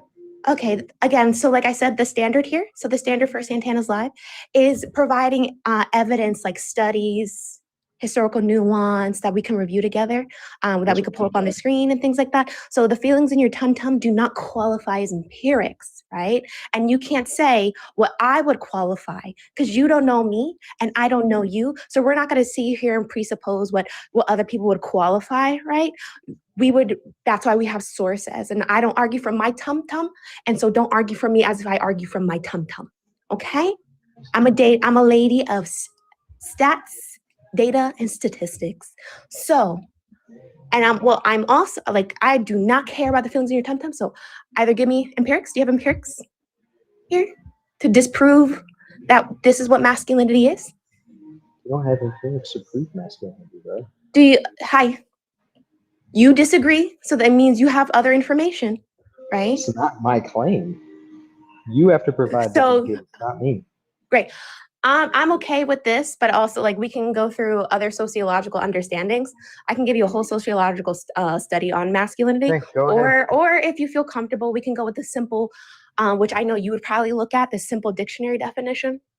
Also, FYI, Grizzy, if you say go ahead with the actual study, I'm willing to do that, but you will be pulling it up and going through it. I'm not going to sit here. One second. The reason why people say like, give me proof is so they can look at the proof and dissect the proof to actually critique the argument. So when I tell someone, what's your source for that? I take their source, I put it on the screen, and then I go through it. So if you're sitting here saying that you want the study, just so you can know if there's a study, that's pointless. So if we give you the study, I'm gonna need you to pull it up and actually look at it so we can talk about it. Sorry, you two go ahead. My claim. Why do I have to argue for your claim? Why? You're not arguing for our claim, you donut. You said that you wanted a study. No. You're not arguing our claim. You said that you want a study proving the point. So if we give you the study, then it's going to be your responsibility to go through the study and figure out what you disagree with the point. Anything outside that is you just acquiesce and conceding that we're right. That's what I'm trying to make sure you understand. Why do I have to make your argument, Santana and no one, are you even listening? Dude, I have to pull a study for your arguments? He's arguing with the voice in his head.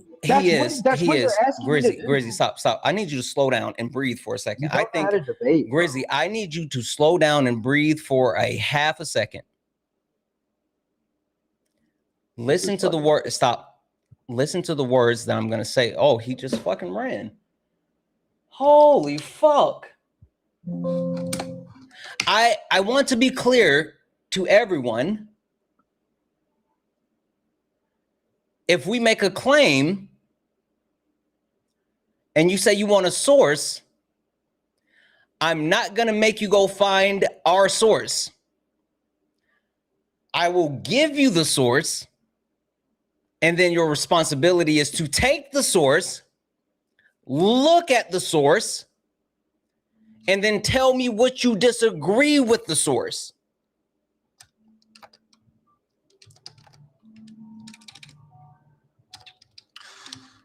I just want to let you guys know the fragile man who like hates feminists is the one that rage quit because he couldn't regulate his emotions. Oh my gosh, what is happening? I want to call out something else really quickly. The reason why I talk about the men, we are the problem, and I don't talk about women because one, I want to address men, but two, like women, specifically the ones that have been in the comment section and who immediately like lean into internalize misogyny, internalize like sexism or whatever you want to call it. Like you guys, I expect these men to immediately have an adverse reaction to hearing a feminine voice. But when I see the women, femme presenting people doing the same thing in the comment section, that's fucking wild. That's fucking wild. And I think that's something not only that do we have to address and we have to call out in real time, but understanding that as a woman or a femme presenting person, you trying to invalidate another woman or femme presenting person, that gets you nowhere. Oh, who did it? Let me at him. Oh, they were already muted. Like, it's just weird. That's so weird. Yeah. Also, like, part of my feminism is I'm a gender abolitionist, so nothing you guys say will actually affect me. Let me be fucking for real. I'm like, Santana knows I'm extremely confident in my knowledge basis and who I am. That's part of unpacking patriarchy because patriarchy feeds on insecurities. So you trying to come at me just more speaks on your insecurities and your projection onto me. I don't give a flying fuck because I don't really care about gender performances. That does nothing. But I did provide the sources. I did pull them up. Maybe he didn't like my tippity tapping because I did unmute myself while I was tippity tapping. I think it was just the whole thing that like he was having a hard time tracking the conversation anyway. And I think it was just weird because he wanted to do the thing, which is just to say, what about women? And he kept trying to say misandry because he wanted me to engage with that. FYI, to the people listening, to the people watching, misandry is not real.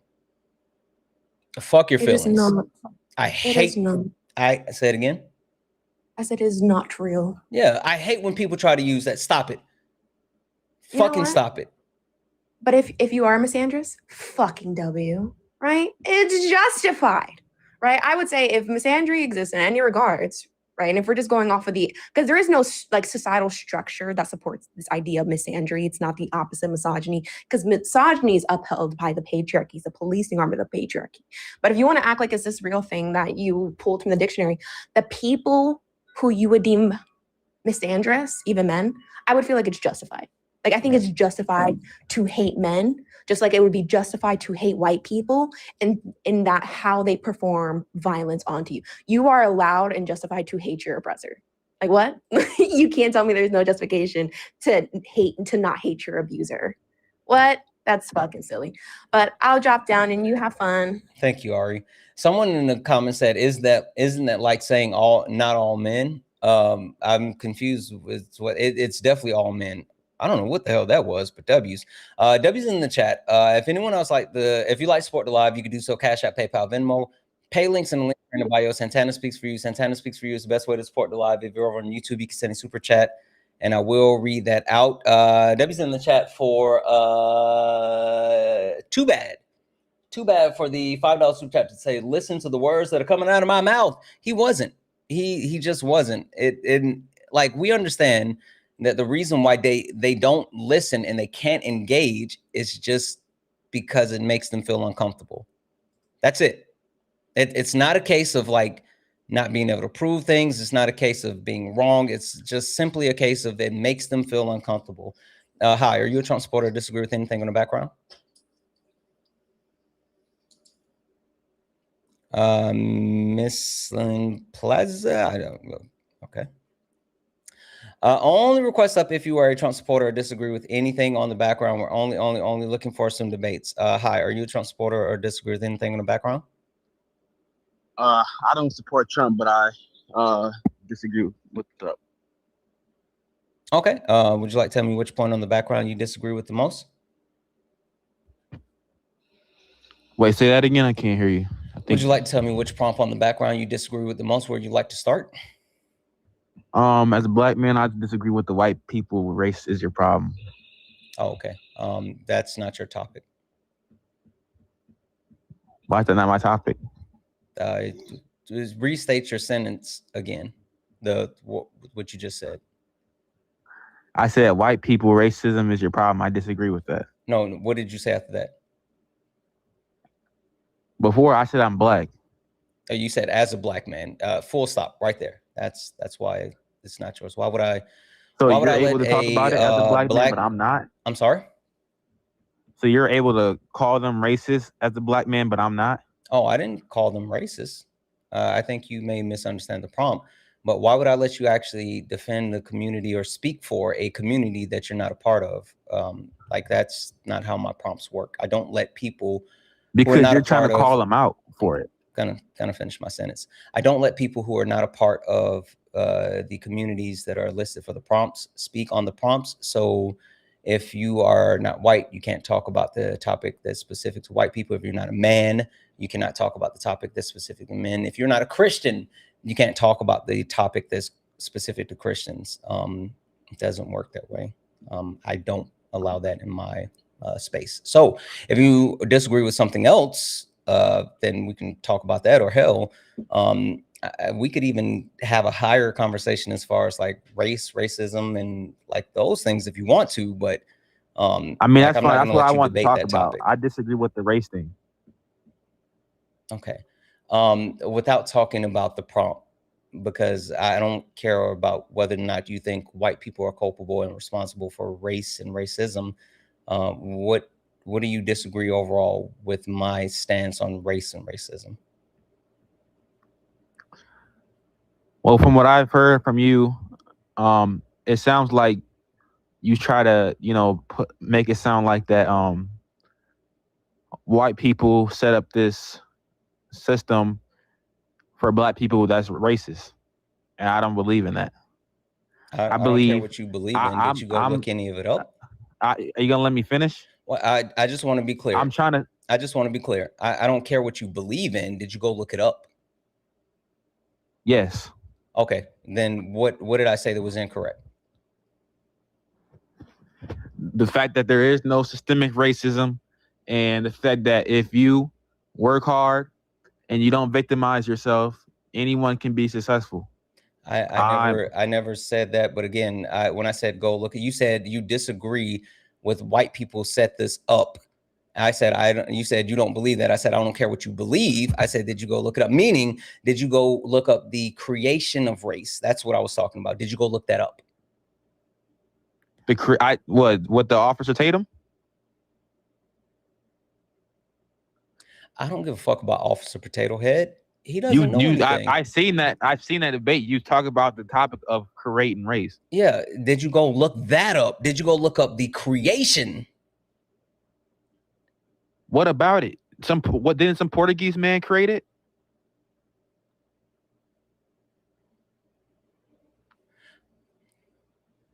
Portuguese. Did you go look that up? Did you What I go said, if you don't agree or believe me, did you go fact check me to see if I was right or wrong? Yes, there's a white man created the social construct of race. Okay, so I'm not saying that you disagreeing don't. with that. Okay, perfect. So if you saying you don't believe that it was set up this way, like you don't have anything of empirics to prove that it wasn't, when you just admitted that you went to look it up and you verified it. This is what I'm saying. A white male made the concept of race, but for the past 50, 60 years, there has been nothing to stop black people systemically from being successful. Oh, okay. What's My family is very redlining? successful. What's redlining? Red line? I never heard of that. What is redlining? You're not equipped for this conversation. And I'm not even trying to be disrespectful. I'm just telling you that at this point, you are just sitting here and you're upset because it doesn't make you feel good. And since it doesn't make you feel good, you want to like push back on the things. But the issue is you don't know any of the things. I don't care about anecdotal You don't know me, experience. bro. There's hella terms, bro. What do you mean hella terms? For systemic racism, bro. I've heard it all, bro. There's a new term for everything. That's why I asked you to explain what your definition of it is. Or I don't example. care about definitions. That's what I'm trying to explain to you. So you don't care about the facts? What are you talking about? You think definitions are facts? Yes. Or what an example? How are definitions created? I don't know, bro. Like the dictionary? It's a way of knowing what we're talking about. You act like you can't comprehend to explain what that was. What I'm trying to say is that I don't think you're equipped for this conversation. And like me engaging in this conversation would be punching down. It feels like you heard something that made you like not feel comfortable and maybe like push some type of feelings. And I'm willing to engage in anything that you don't believe in, but I need to engage from a place of empirics, not from a place of feelings. And so if you don't know, like not only history, you don't know functionality, and you don't know how these things actually exist in society today. What up, Nessa? Then I definitely know history.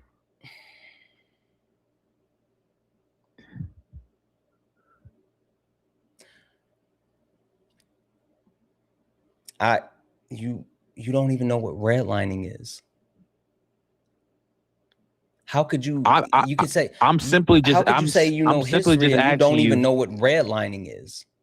I'm simply just asking you an example for it, because from what I've heard, redlining is some sort of system like, okay, putting certain stuff in certain communities.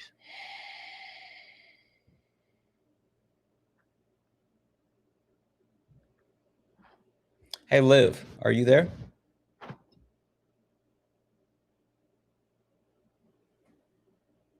I don't think Liv's there.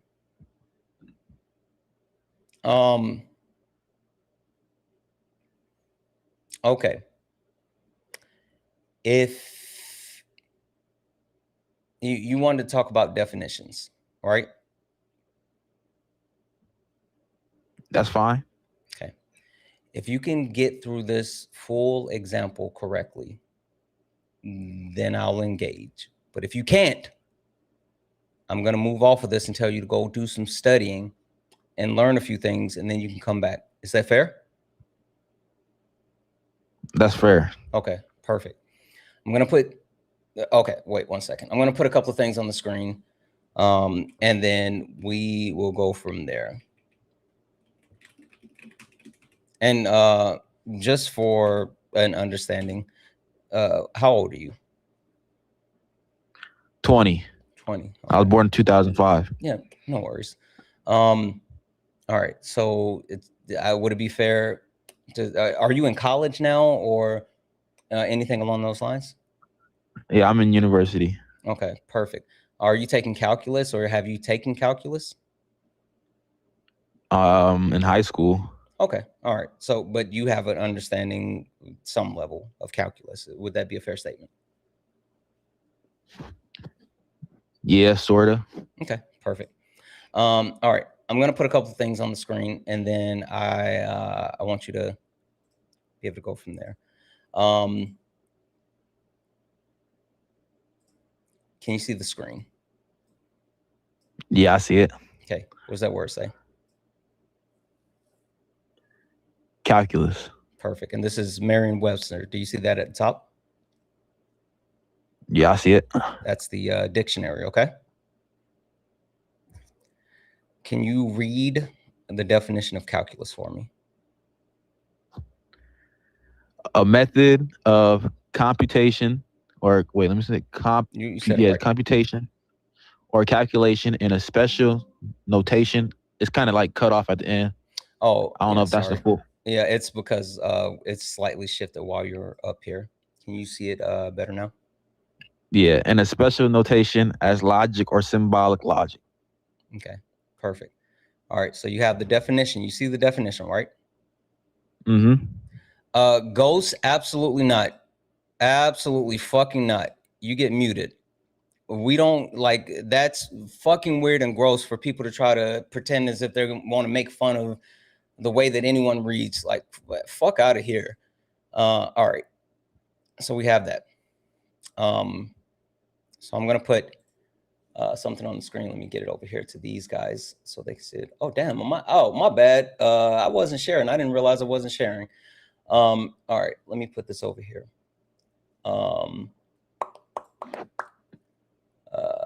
Share items. Okay. All right. So I'm gonna show you two images.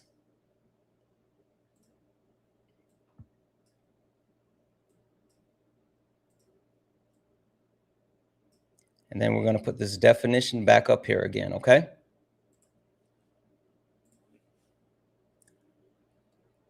One second here. All right. Oh, wrong one. Here. All right. Can you see the images? Yeah, I see all three. Okay. Using the definition, can you tell me which one is calculus?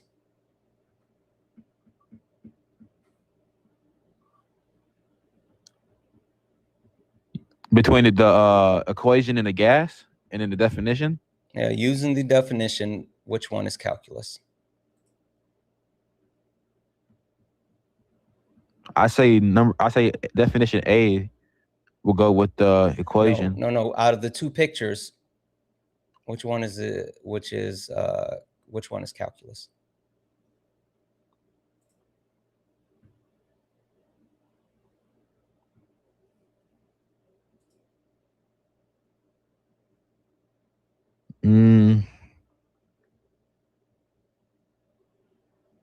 The gas. Okay. They're both calculus.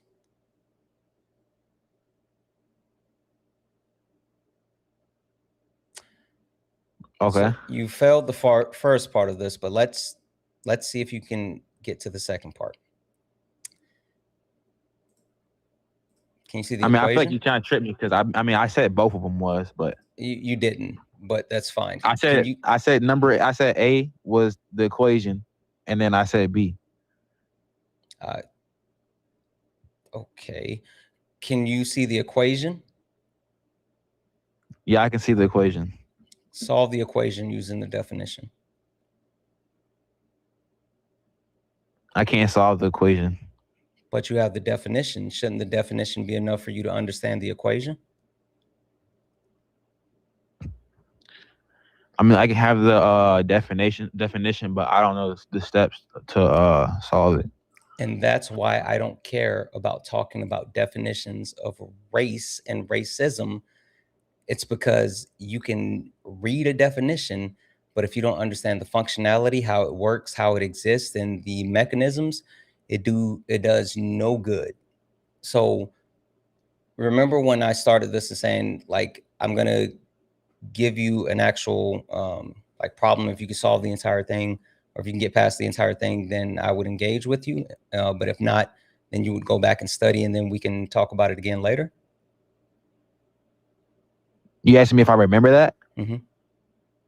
Yeah, I remember that. Okay, so you didn't meet the threshold in order to be able to engage based off of like just a definitional purpose, in which I'm telling you it would do no good for you anyway.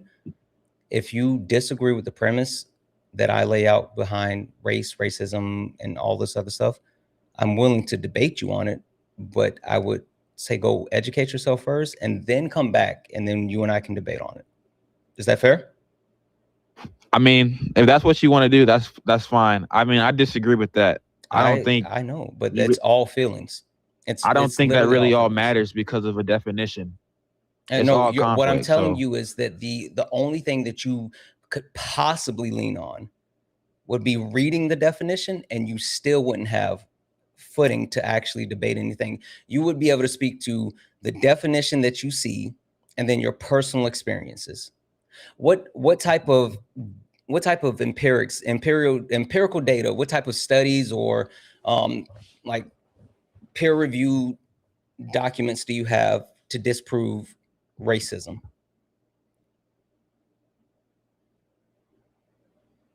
There's nothing to disprove racism. It's a Oh, you can't that's what disprove racism. you're sitting here trying to, like, that's where you're coming from, is you're trying to disprove the premises of what I'm talking about, but you don't have empirics. No, what I said, I'm not saying that I agree that there's a racism in America, but not to a point in any kind of system is it set up for people like me and you to not be able to because succeed. you don't even know what redlining is. That's what I'm saying. There's financial racism, there's medical racism, there's educational racism. Like, there's all these different parts that make up racism as a whole, and there's empirical data that goes behind all of that. And I'm telling you, Okay, that if but you're you're trying to saying- actually disprove any of it, then you're going to need empirics, but you haven't actually studied, looked up, or even tried to fact check any of the stuff. You're just talking about things that you think. I've heard about the medical racism thing. I don't care about Like you how- hearing it. Did you go look it up and study it? Yes, bro, you're not letting me finish, bro. Okay, I'm saying what have you learned about medical racism? How like black patients are more likely to receive like worse treatment and shit like that. No. But what I was trying to say, no. Oh my. No. Give me your source on that.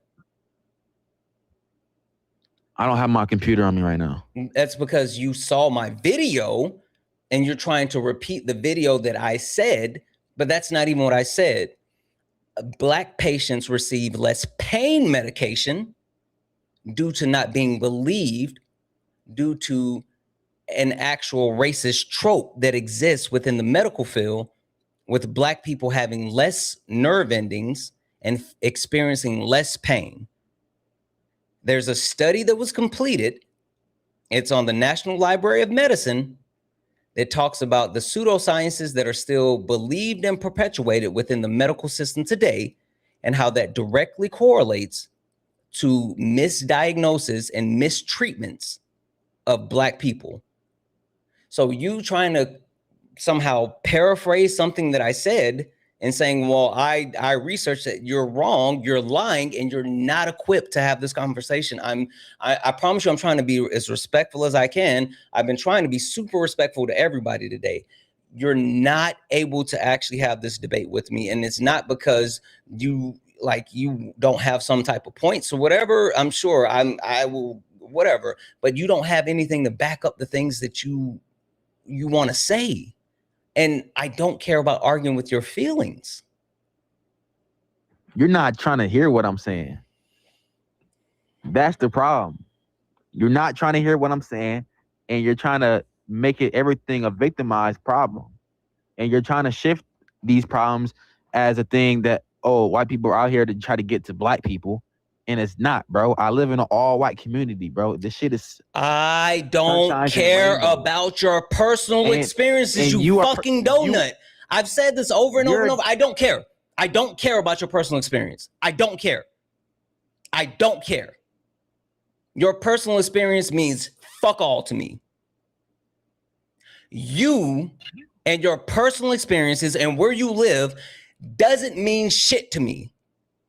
It's not indicative of Black people as a whole. And you sitting here saying, well, this is what it looks like in my community. This is what it looks like in my family. Does not mean that that's how it works. And for you to say that you're 20 and to come up here and pretend as if you've done anything to put yourself in the position that your family is in, you are an entitled Nepo baby. Shut the fuck up. I don't care about your quote unquote experience when you're 20. You talking about your family is not anything that you did. I tried to be as kind as I possibly could, and I tried to explain to you, you are not qualified for this conversation, but you think that your feelings need to be heard. Fuck your feelings. Go get facts and then come back and debate me. You need to get.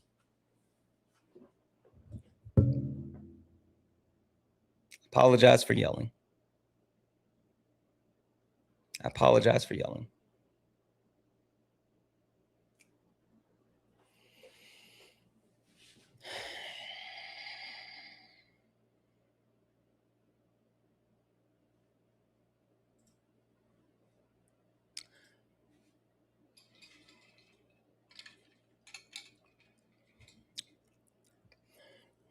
Only request up if you're a Trump supporter or disagree with anything on the background. We're only looking for some debates. W's in the chat for Phoenix Eyes for the $5 super chat to say, I don't know if it's just me, but the last week of guests have been less capable of tracking than usual and more rotten in their statements. Yeah, you know what I think it is? It's the fact that like a couple of the videos I posted and other people posted of me, they went viral. And so like we're getting a brand new crop of people who've never been in our space and they don't understand how we do things here. And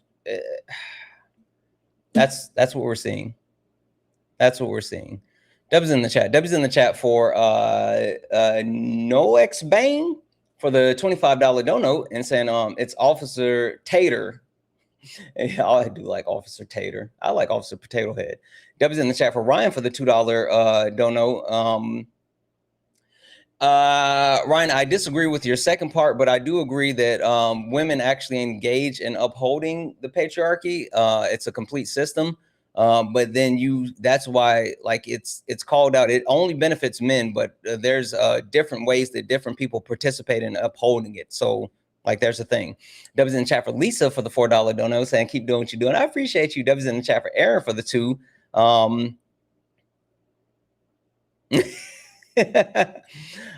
Thank you so much. Thank you. W's in the chat for Aaron for the $2 donation, and W's in the chat for Nessa. Nessa, thank you so much for the $20 donation. Say good morning, twin. Good morning. Just dropping by to say hello. Also, fuck the predator in chief. I know that's fucking right.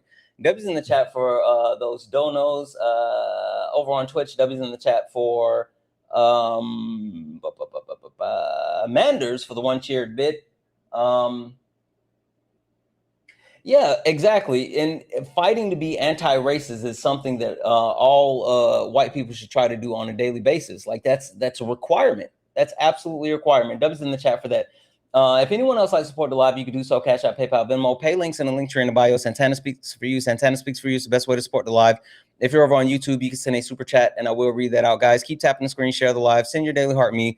It's only one coin. It will boost the live and push us out to the FYP. Only request up if you're a Trump supporter or disagree with anything on the background. We're only looking for some debates.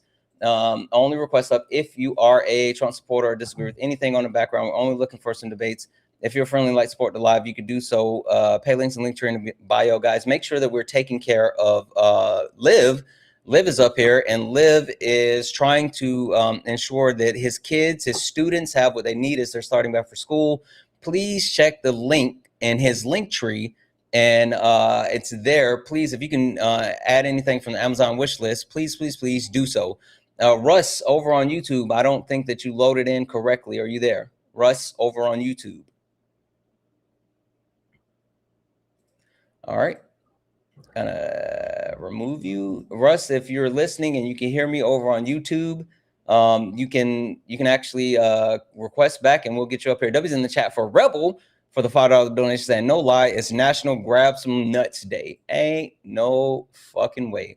W's in the chat for the donos. Hi, you are back. You had some stuff going on earlier. Yeah, my bad. Yep. Well, No I worries. was back. It's just that guy. I didn't want to. Oh, okay. From that guy. All right. So you disagree with the premise as far as capitalist, your system doesn't work. Why? Yeah. So I think that America, it is ranked number 4 in median wage, like daily income. I think that's a good thing. I think it's part of capitalism is why we have that ranking.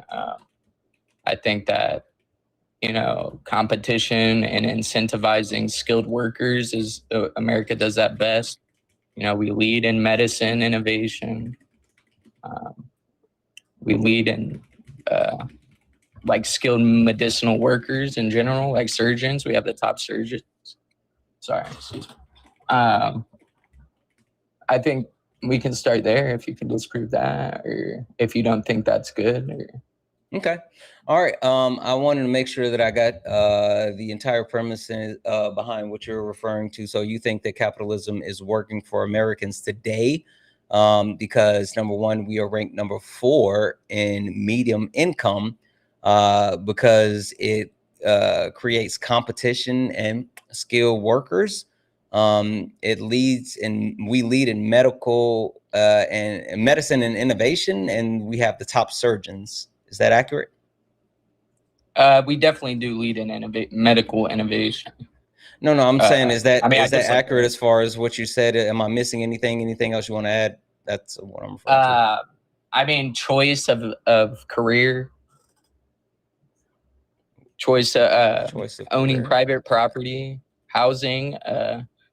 The U.S. housing market Can I be honest with you for half a grown second? a lot. Yeah. It feels like you're just spamming words. Well, you asked how does it work? So No. I said, is there anything else that you want to add to this? Because I was taking notes. Yeah, I think the housing market increasing is good. Like the price of houses increasing. Okay, so you think the price of houses going up is a good thing? Yes, and like purchasing power increasing. You think the United States, you think our purchasing power has increased? Since the 1980s? You don't think so? What does 1980s have to do with 2026? I do want you to know, I'm just FYI, hold on one second.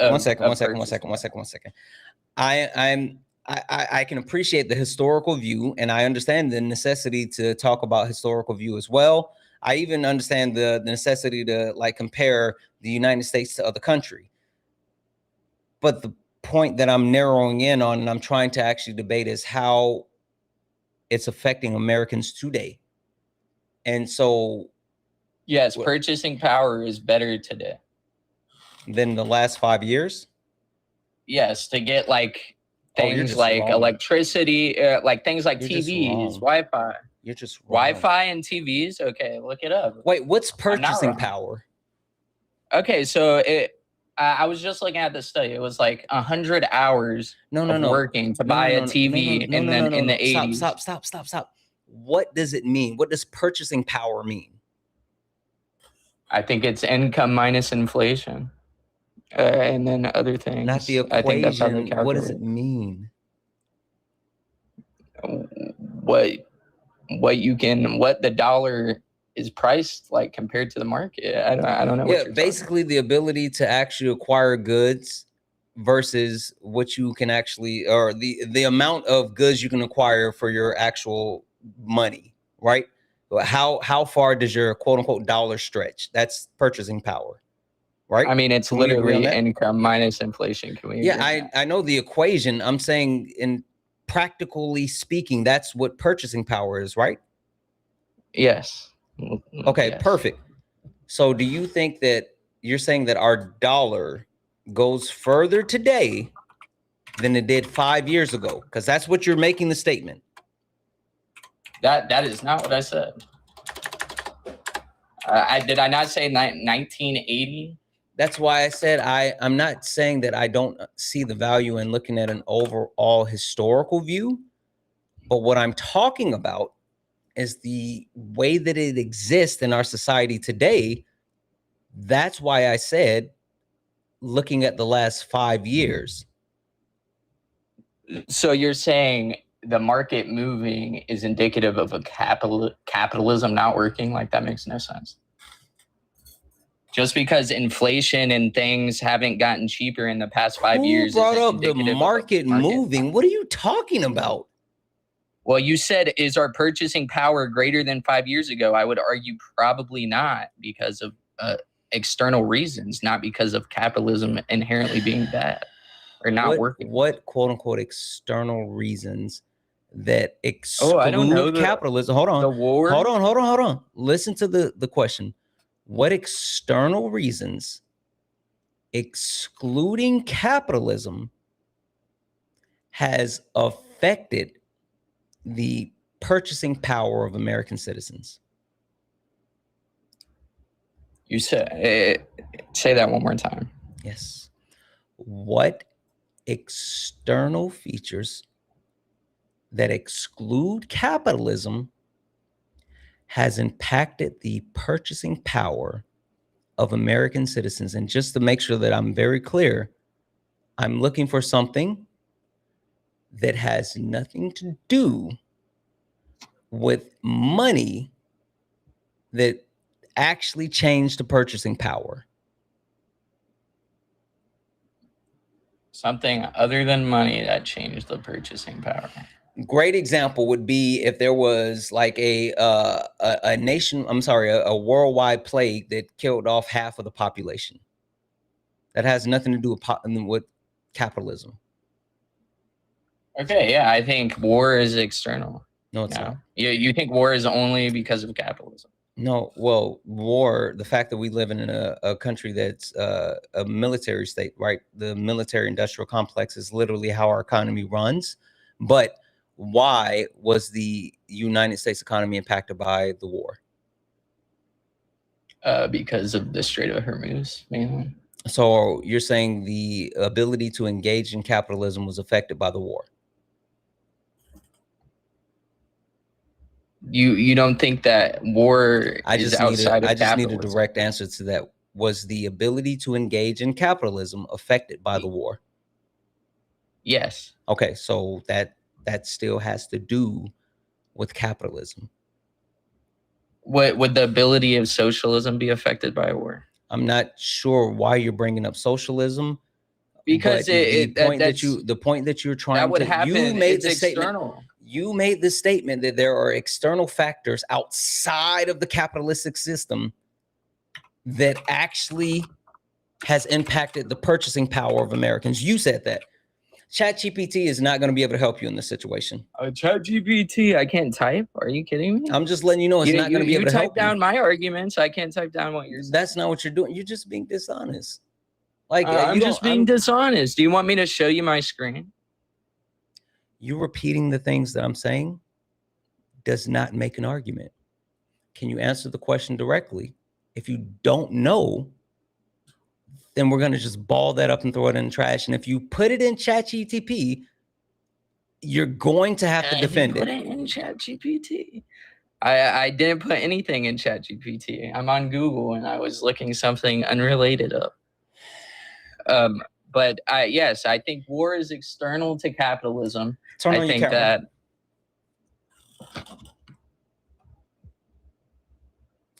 Why are you taking so long? Are you turning off your screens? Are you getting out of the stuff that you were just in? No, it was about to put my face on the screen. You're lying. You're a liar. You're being disingenuous and you're lying. Like, what's the point of being disingenuous and lying in a debate? Like, I don't care that you're using AI. I'm just telling you it's not going to be helpful. What am I using AI for? What am I using AI for? What would I be looking up? Can you give me one thing that is an external impact to the spending power of Americans that lie outside of capitalism? let's say a natural disaster. Yes, that is an example.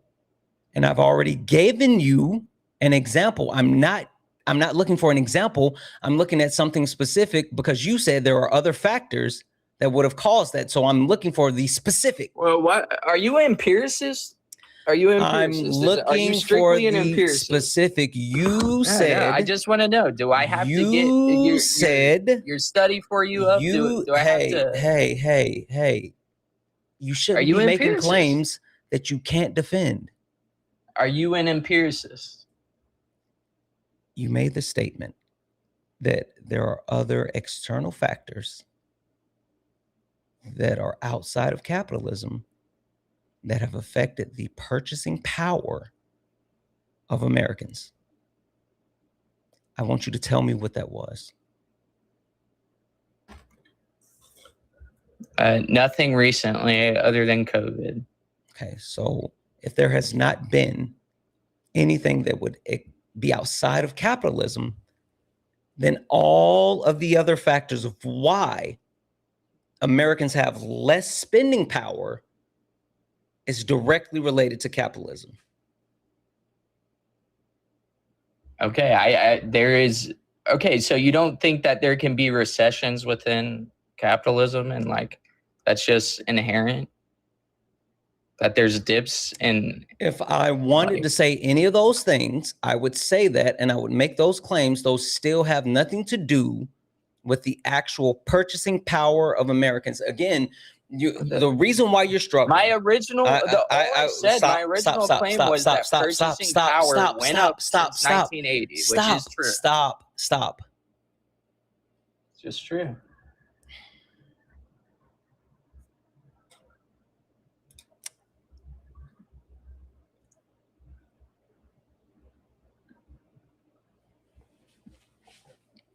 I'm going to give you one more chance because this is really starting to feel like a waste of my time. You bringing up your claim about the 1980s. What did I say about that? How is that moot? How is that argument moot? Can you please tell me what I said about what you said when you brought up the 1980s? You said, let's look within the past 5 years. Why? Why did I say that? Because you're stupid? I don't know. Okay. Why is only the last 5 years? There's no point of you being up here if one, you're not going to engage in the things that I'm saying. Two, you're not going to listen. Three, you're not going to retain anything. And four, you have me fucking debating with AI and you're not even good at it.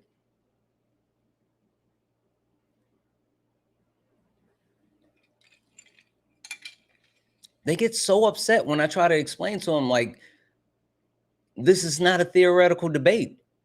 We don't have to look at theory. We don't have to look at how things should work. We're looking at how things do work. Hi, are you a Trump supporter? Disagree with anything in the background? Yeah, what's going on, man? Can you hear me? Yes, hi, are you a Trump supporter? Disagree with anything in the background? Yeah, I disagree with when you say like, and I also wanted to know what you meant by this, but when you say that the Bible is slavery, like what exactly do you mean by that? Yeah, when I say the Bible is Christians, the Bible is slavery, what I'm referring to is the premise that people who deem themselves to be Christians are directly tied to a religious text that in most instances they haven't read, in all instances they don't understand, and just about every other instance they are willing to accept that it's full of contradictions and holes. And while even directly connecting themselves to that, they use the premise of Christianity and the Bible to continue to harm marginalized communities. We see that throughout the history of the world, through colonization, through genocide, through the creation of social constructs. And then we even see that existing in our society today, the way that it's being used to justify women not having access to bodily autonomy and queer people not being looked at as full citizens. And so the entire premise boils down to the way that Christians blindly follow the Bible while not understanding the Bible and then using it as justification. Wait, so would you say that like slavery is a bad thing? Like, I'm not talking about chattel slavery. I'm talking about like God, like, why would you think it's okay, so for example, like the Old Testament, God is dealing with a society that is pretty barbaric. So he's giving them laws within what is the norm to be able to convict them, right? So because that's what Paul basically explains, that the law is for to expose sin, basically. Like, it literally just shows that you sin, because prior to the law, that came like in the time of Moses. So it was more so just these parameters that God wanted this barbaric time, this community and this time to at least adhere by, but it wasn't ever the fullness. It was just a foreshadow of what was to come, which was Christ. And then basically, according to the New Testament, it's like now we can live according to the Spirit, right? And we're not under the Mosaic law. Does that kind of make sense? Yeah, yes, it also has nothing to do with my argument. Do we still have slavery today? In what way? In Like, the what way do you of mean? slavery. Like chattel slavery? Slavery.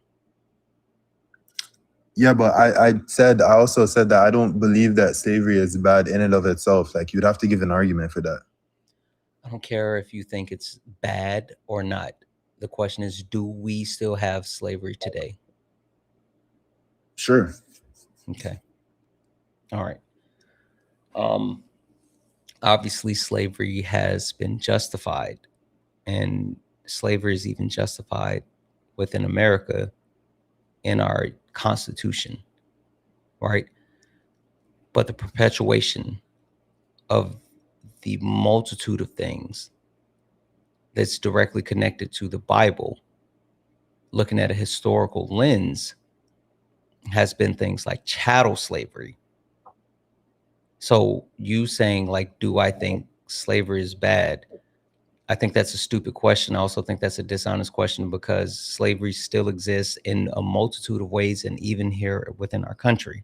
So bigger than that, if you're going to talk about today, then we would talk about the way that Christianity would be disenfranchising people today. If you're talking about a historical lens, then we would be talking about the overarching creation of racism, the perpetuation of the transatlantic slave trade, chattel slavery within the United States, the slave Bible, and those types of aspects. So I'm not looking for like justification in your book of why God said that it was okay when Moses was around. I'm talking about how those real world implications and things that we have, empirics that we can talk about, have been justified through Christianity. Yeah, that's kind of irrelevant though, and I'll tell you why. It's not. Well, I don't care about why those... you think it's why it's relevant. And it's not. That's literally what I'm talking about. You can't tell me that the specific reasoning behind me creating the point is irrelevant. That's not how it works. Well, I was just gonna point out that when you talk about like the transatlantic slave trade and the slave Bible and what societies who claim to be Christian did, that doesn't actually have any bearing on what Christianity actually is and how you're supposed to follow it. Just be like societies, for example. Race? Pardon me? Who created race? What do you mean by race? The social construct of race. Who created it?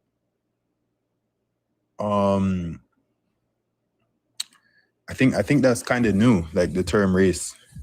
Is it not? Who created race? The social construct of race. Who's accredited for the creation of the social construct of race?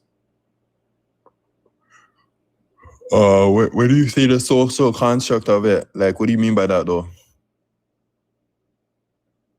What is race? Race, I would like, I don't know, I'd say like, it's like different tribes and stuff. different groups of people? Race was created by a Portuguese man by the name of Gomes Inés de Zurara. He was commissioned. He was a chronicler for Prince Henry the Navigator, but he was actually commissioned by the Catholic Church. Now, there's a lot more to talk about that, but I'm just going to stop right there for a second. The Catholic Church is the one that tasked Gomes Inés de Zurara to create the construct of race. They use this as justification for chattel slavery. They published Papa Bulls. And that's where the transatlantic slave trade came from. So when you actually talk about people who quote unquote claim themselves to be Christians, it was literally the church that ordained this and then gave verification and justification to all the other European countries to engage in it. Yeah, so I know exactly what you're talking about, but I fully disagree with the stance that, oh, well, because authorities within the church did it, therefore it was a Christian act. That's not necessarily true, because the people within the church, like them doing something doesn't mean that they're doing something that's Christ-like, right? Just because you're a Christian it was sanctioned by the church.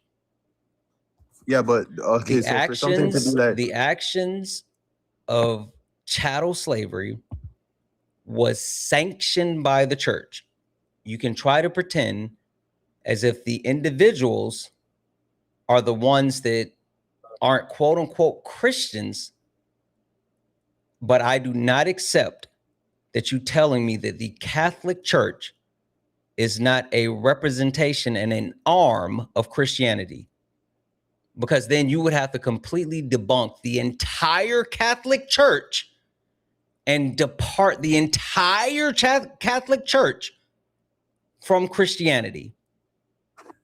Yeah, but you don't fully understand the Catholic Church, because are you familiar with the term ex cathedra? Yes. And like yeah, so those things wouldn't have been ex cathedra. Those things wouldn't have been infallible Are you rulings. saying that the Catholic Church is not a part of Christianity? What I'm saying is that through their actions, if it's not ex cathedra or it's not through a council that's deemed as infallible, Who then would you actually can't make say the that- determination on that? Well, I'm not a Catholic, but I'm just giving you the basics of Catholicism, Wait, right? I don't believe. Wait, who would be the governing body and board that would make the determination whether it's ex cathedral?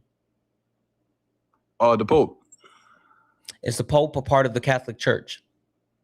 Yes, but that doesn't mean everything he does is upon. So if the actual governing act. body, the people that would make the decision, was part of the decision, is the decision then ex cathedral? Ex cathedral. Oh shit. Say that again. If the Pope, who is the governing body that makes the decision, was part of the decision, is the actual actions now ex cathedral? No, it's only for faith and morals, I believe. Like, it gets deeper than that. Like, it's not as simple as you're trying to make it be. Well, it's not that it's as simple as I'm trying to make it. It's that you don't actually know the things that you said, oh, I knew that. You don't. And like, you're just learning this in real time, and you're trying to figure out a way to like structure an argument in order to like negate it. But that's fine. I legitimately don't even care. Jeff, you want to talk to him? Well, it's just like Catholicism 101. It is a one-on-one. So so we have some notion of, I saw in your bio like John's school of thought. Why should I favor that over any other school when considering the Bible? When considering Bible, because it aligns the most clear and has the most attestation in the disciples. I don't know how that's relevant, but that's the answer. That seems question begging. Like, surely you know it's possible for it to be false, right? Okay. So then why would I favor like this specific interpretive principle over other interpretive principles like John's theology, etc.? Like you're asking me why you should consider John's school of thought? Yeah, like if I read a specific passage, say in the Old Testament, that says something that in plain view and to the people at the time had nothing to do with a logos or a Jesus, why should I then favor any theology later that just adds this into the view? Well, I think that there would have to be like reasonable grounds to affirm something, especially if it's not verbatim or if it's not that explicit throughout like what was previously revealed. I don't think it takes it off the table, but it's definitely has to be reasonable grounds, right, to accept it. Wouldn't you agree? To accept what? To accept, because you gave an example. You said, for example, like logos. If we haven't seen logos in the Old Testament, why should we accept it from John? Well, I'm saying that if there's reasonable grounds to accept something, then regardless of if it's explicit or not, then wouldn't you? What do you say think I'm that asking you for? a When I say why reason- should I accept it, what do you think I'm asking you for? a reason? Yeah, so if you say if there's reasonable grounds, then you're just repeating what I'm asking you for, right? Well, I'm just giving you the model because you kind of asked it as if like there's a way to like is there a way to like that you like is there a model that you use to accept something rather than not? I thought that's more what you're asking. No, like look, if I have like let's say Genesis 3:15 and I have some punishment being explicitly stated that is somebody stepping on a snake and their heel being bruised. And there are a few candidate interpretations of this text. What are you bringing to the table to make me favor yours?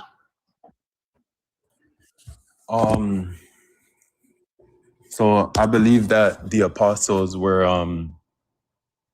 I believe that they were closest to correct theology. I believe that they were correct, like in their theology. So I would just simply say that when Paul explains when he explains about that verse, he gives additional information that is correct because he's getting what he gets from Jesus. Are you, maybe you're confused in what I'm asking you. Like, presumably, I'm just going to assume that you're accepting it because you think it's correct. That's true, right? No, so I'm accepting, like, are you asking about this specific topic or like just why I accept let's divine just focus revelation? on let's just focus on Genesis 3:15 and the snake. I'm assuming you think that this has something to do with Jesus. Yes, I do. Okay, so now my question is, like, you're going to say, I think it has something to do with Jesus because I think the apostles are correct. But that's just entailed. I didn't know that was this. I can answer better. Let's just get an independent reason for why I should favor any specific view that comes from John. Yeah, so wait, before we even get to John, right? So to understand Genesis 3:15 and to understand who that seed is, we could actually figure that out through the Old Testament because we see the theme of the Old Testament. Look, any theme that you're going to tell me about the Old Testament, you're going to look at through an interpretive lens, correct? Yeah, but there's things that are correlative, there's things that cross-reference, and this there are things that could be in this just proves the divine work of God. Yeah, under an interpretive lens. My question is, that's what's in contention. I don't think you're understanding. Why should I favor your interpretive lens? Also, after you answer that question, I want to hop in here and say something. Yeah, so the reason why my specific interpretive lens, I would say because it is I guess all I could say is that it does align with what is consistently divinely revealed. What the fuck? Go ahead, Santana. I don't give a fuck. I'm so serious when I say this. I don't want to do the Phil bro shit. I'm not here to debate philosophy. Like that's so boring to me. I don't engage with it. Jeff, I love Jeff to the moon and back, and I will often let Jeff do that to his heart desire. But what I'm telling you, No, you're good. No, it's fine, Jeff. I'm telling you, like, I hate the pedantic shit. I hate like the back and forth as far as like you wanting to say, well, this premise must be accepted and this has to be engaged. And I don't give a fuck about any of that. If you're not going to talk about the substance, then I'm going to move on. So okay, I did have one last question, if you don't mind. No, I'm going to give the floor back to Jeff. I want Jeff to guide the argument or the conversation, and if it gets to a point where it's not moving, it's over. Jeff? Okay. Yeah, so look, here's what just to recapitulate, like I've asked several times for a reason, I didn't receive one, so we're just going to move on to now something external. Looking out in the world, there are people who profess to be Christians. They do things like what Santana outlined, and they have their own interpretation of the Bible that that they believe licenses them to do the actions that they did. So now that we've established that you don't have a reason for why you're outside of just you think it's right, you don't have an independent reason for why your interpretation that they were in error is correct. Where are we with this? Christians reading the Bible, doing things like slavery. Yeah, so that what you said isn't actually all true, and I'll break it down for you, right? So what I said is that it aligns with what is true. Now, obviously, you can contest that and say, well, how do you know? Listen. I've asked you that question like 5 times. If you're confused, that's your problem, right? Everybody believes their interpretive lens is divinely revealed. Every single one of y'all, right? I believe it's just a book, right? So I'm coming with my own, hey, this is just a book. But if you're just going to keep saying it's true, it's divinely revealed, that's what all of y'all think. You don't have anything that favors your view. I'm cool with that. But now we have this other issue that a bunch of Christians reading this stuff enslave people. Now you already have like 1 foot out the door by saying, I don't think slavery is bad. That's crazy work. Well, you guys haven't proven morally why there's any. I don't have to prove. Listen, I don't have to prove morally. This is very simple. Like make it a moral. Just under look, I didn't say it's bad morally. I'm saying under a normative notion of justice, it fails there, right? You think I don't know what justice normative justice is according to you and your justice worldview. as defined and standardly used. Hey, yeah, but I don't know why that's good quickly. according to you. Whosoever, you think people enjoy this shit that you're doing right now? Like, serious question. I don't think atheists do, because they have no. I'm not talking about atheists. I'm talking about like the people that are watching the live right now. I'm not saying that what you're doing doesn't have some type of like. I completely understand the philosophic debates and the back and forth as far as like the Socratic method and all this other shit. I get it, and I even think that there's a space and a place for it. But do you think that people want to sit here and listen to you not answer questions and like not actually engage? Do you think that anyone, over 2,000 people listening to you right now, you think any of these 2,000 people are actually enjoying what you're doing right now? Well, no, but it's Jeff's fault because he's interrupting me every time I go to speak. I would love for you to answer my question directly, because you were doing the same shit with me before you talked to Jeff. I'm just seeking clarification, so we're not talking past each Look, other. we'll get it simple. Justice is a set of values that should be applied equally. Yes or no? Under my worldview, yes. Under your worldview, I don't know why you think that. Wait, I would have. It doesn't matter why I think it. I just agree. That's the definition of justice, correct?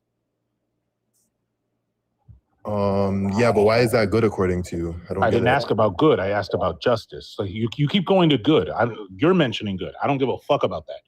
Is That's God what you're just? implying, but okay, sure. No, I'm not implying shit. You keep saying it. I'm not implying it. I'm asking you about justice. Is God just? Yes or no? Yes, yes. of Okay, course. great. So when these values are not applied equally, that's not justice, correct? What values? Values like slavery? I don't get exactly what you're asking. All right, we got him. That's cool. Look, Santana, today I have a very low tolerance for stupid shit. You're saying values of justice, like you're not making any sense, bro. So Yeah, sure, that's fine. So shut up. We're just gonna apply shit. Like when I tell you, like, go find a fucking Discord or a live with like 5 people so you guys can circle jerk each other with philosophy all day. No one wants to hear that. Like, you doing this is so fucking boring. And there's certain people that love doing it, and I'm not one. Don't come to my live to do this. Yeah, normally I entertain this shit, but the thing is, today I've had my fill because I've been doing this since this morning. And if you cannot tell me what equally applied values are, then you don't belong in the conversation. Like, is God not revealing knowledge to you? Is he not equipping you with this information, right? If you don't have that, that's cool. Peace. Like, you guys are impoverished when it comes to simple things like justice and equality. Also, cool with that. I refuse to just engage with anyone who wants to say like, well, I don't think slavery is immoral. Well, you can't make moral claims. You're an atheist. More brother. these Like, how nuts do in you your know mouth, and I'm not an atheist, you fucking donut. I'm just over people who like what I don't understand what I'm sorry, Jeff. No, I was at the end of my look. You know, there are days where I could have that conversation, go for hours, and I'll just play with my food, but not today. Today's not that day. Yeah. There's a series of crows swirling over my head that I don't have the tolerance for it. Like if you're gonna go into a room and you're thinking, hey, I'm so enlightened, but when it comes to a simple word like justice, I'm gonna be like, what you mean? Then why should I talk to you? Yeah, I just find no value in anyone who is actually engaging in the back and forth instead of actually engaging in the substance. I mean, if you get stuck on like, well, I don't agree that this word means this, like this is fucking stupid. So absolutely not. I blocked that person that sent that music gift. I don't like those music gifts. Fuck those music gifts. I will take your money from it, you trolls, but I will block you after you send me your money. Anyway, Jeff, I appreciate you coming up and try to get some more debates. Appreciate you. All right, have a good one, bro. Only request up if you're a Trump supporter or disagree with anything on the background. We're only looking for some debates. Only request up if you are a Trump supporter or disagree with anything on the background. We're only looking for some debates. If you'd like to support the live, you can do so. Cash App, PayPal, Venmo. Pay links in the link tree in the bio. Santana Speaks For You. Santana Speaks For You is the best way to support the live. If you're over on YouTube, you can send a super chat and I will read that out. Guys, keep tapping the screen, share the live. Look up at the top. If you see the word follow, that means you're not following me. Hit that follow button. We're on our way to 200,000 followers. Last but not least, make sure you guys are checking out the link in Liv's bio. Liv is actually a teacher. He has a Amazon wish list, and he is trying to ensure that his students have everything that they need as they get ready to start school next week. So please, please, please make sure that you guys go to the link in Liv's bio. And if you can get anything off of that Amazon wish list, please, please, please do so. J-Rob, are you a Trump supporter or disagree with anything on the background? I disagree with the background. Talking about Christians, the Bible is slavery. Only request up if you're a Trump supporter or disagree with anything on the background. We're only looking for some debates. Russ over on YouTube. Looks like you are here. I got you on the screen. I have you muted. Hopefully you were able to look at the rules before you click the link. In order to get this debate going, the first thing we just need you to do is turn your camera on just to get through the introduction. You do not have to keep the camera on but you have to turn the camera on to do the introduction because people are doing the weird stuff over on YouTube. And M2 Eric 25 or whatever, I see that you're there as well. Just FYI, that's a part of being able to join the live.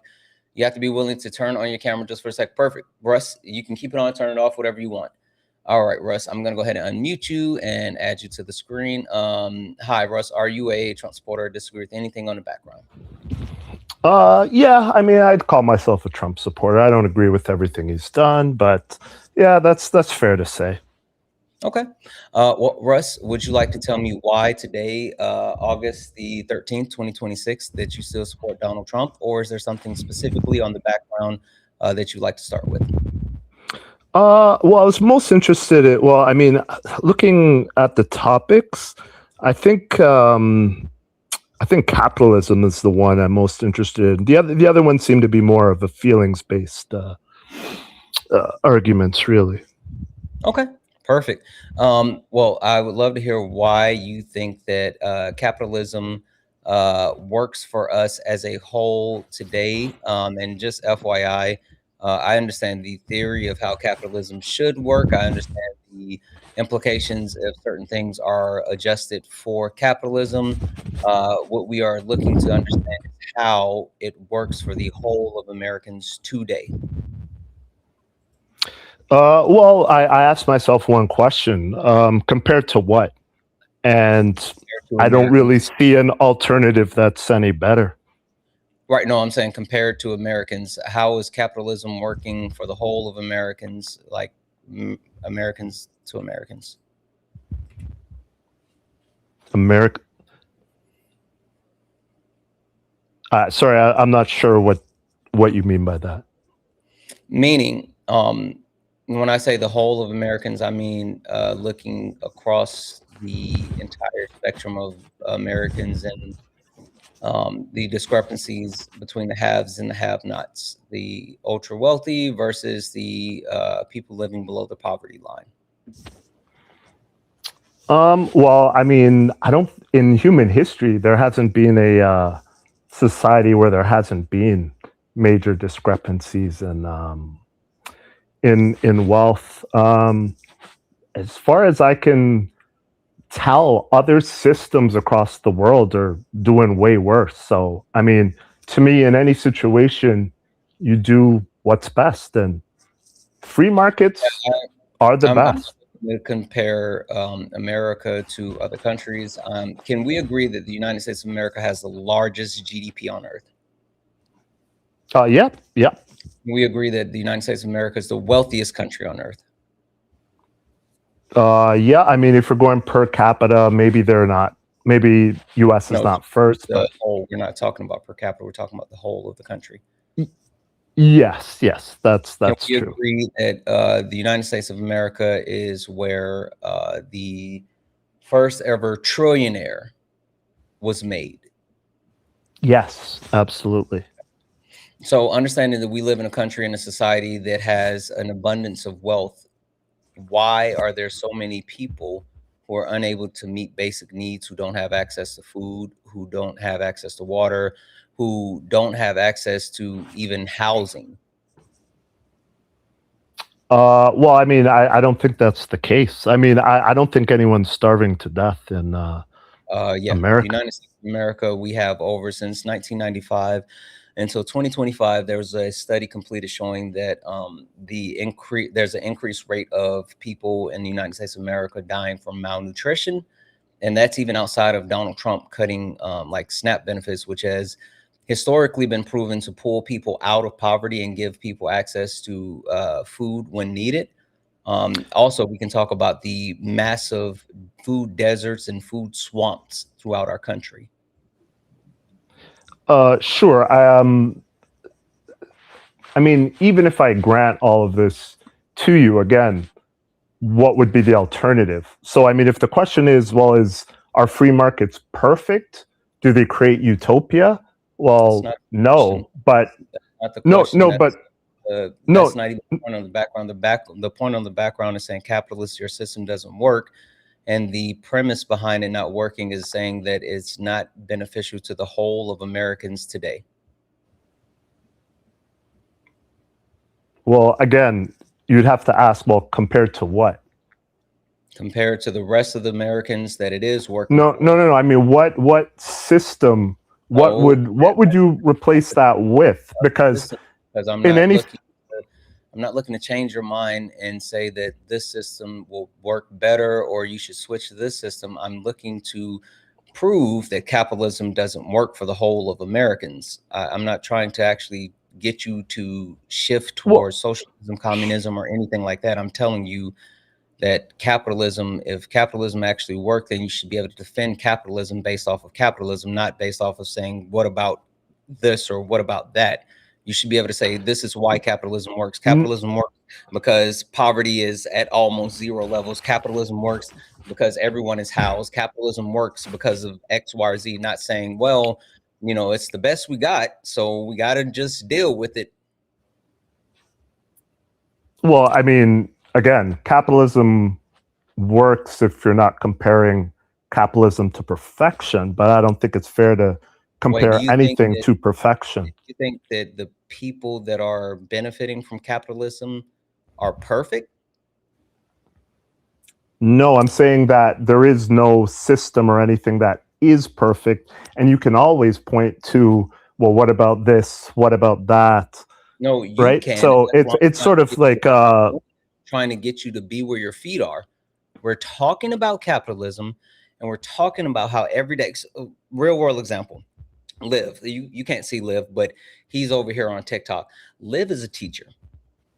And the reason why Liv has been hanging out on my panel all day is not to debate, not to actually, you know, add this, that, or the third. He's literally up here because we have access to thousands of people, and we want to draw as much attention as possible to people going to the link in his link tree, which then gets an Amazon wish list so he can get the supplies he needs for his students.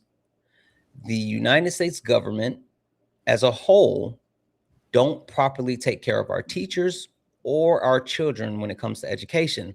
And so teachers in our society, the richest country on earth, often have to come out of their pockets to ensure that their children have the supplies needed to engage in school. And so the point that I'm getting to is that if capitalism truly worked, then we wouldn't need, Liv wouldn't need to be up here on my live while he's actively at the school building trying to prepare for classes starting next week, leaning on the kindness of thousands of people watching me, hoping that they go to the link in his bio and purchase stuff off of the Amazon wish list just so he can teach the children, just so he can actually educate the future of our society. If capitalism worked, then the teachers would not only be paid to a level that actually indicates the importance that they have, because teachers are important. They're training the future of our country, but they wouldn't have to worry about figuring out how to make sure every student has their basic needs met just in order to learn. So how does your system of capitalism coincide with the reality of what he's doing over here on my live? Well, I guess I don't understand the point, because for kids to have the supplies they need, there's two ways that could happen. Like, let's say, you say, well, the kids can't afford it. The parents can't afford it. Well, there's two ways to fix this problem. You can either do it by force, where you take by force from other people, or you could do what he's doing, where it's like, hey, there's some students, their parents, for whatever reason, can't afford supplies. Be charitable, help those in need. And to me, that's a far better system. You know, because that's the United States government just step in and ensure that like all needs are met when it comes to school supplies for children. Well, they could, but the bottom line is that you're either taking. Hold on, sorry. The point is, you're either going to take by force, or they could, but why isn't the United States government stepping in, ensuring that children have all they need in order to learn? Well, because capitalism ultimately is a system of free will, of free choices. So ideally, if people are in need, fellow citizens, say charities, churches would fill in any gap for those who, for whatever reason, can't support themselves, right? So I mean, I don't really see how that's a problem. Because what you're saying is, if kids, sorry, is it because there's not if I could just finish this point real quick. There's not enough money or supplies existing in our society to ensure that they're taken care of? Of course not. Of course not. But the question is should the government take by force to spend on whatever it is they feel they need, or is it better to have a system where your fellow citizen steps up and says, "Oh, you're in need. Hey, I got you." You know, and to me, the latter is the moral system. Does the government not already take by force what they need? Of course, because first of all, free. Well, Hold on. No, but already in place. Then why not use that force taking to ensure that the needs are met for the citizens? Well, because that's communism. That's not communism. You don't That is understand communism.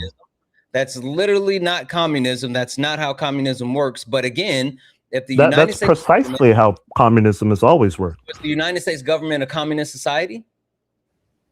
No. So No.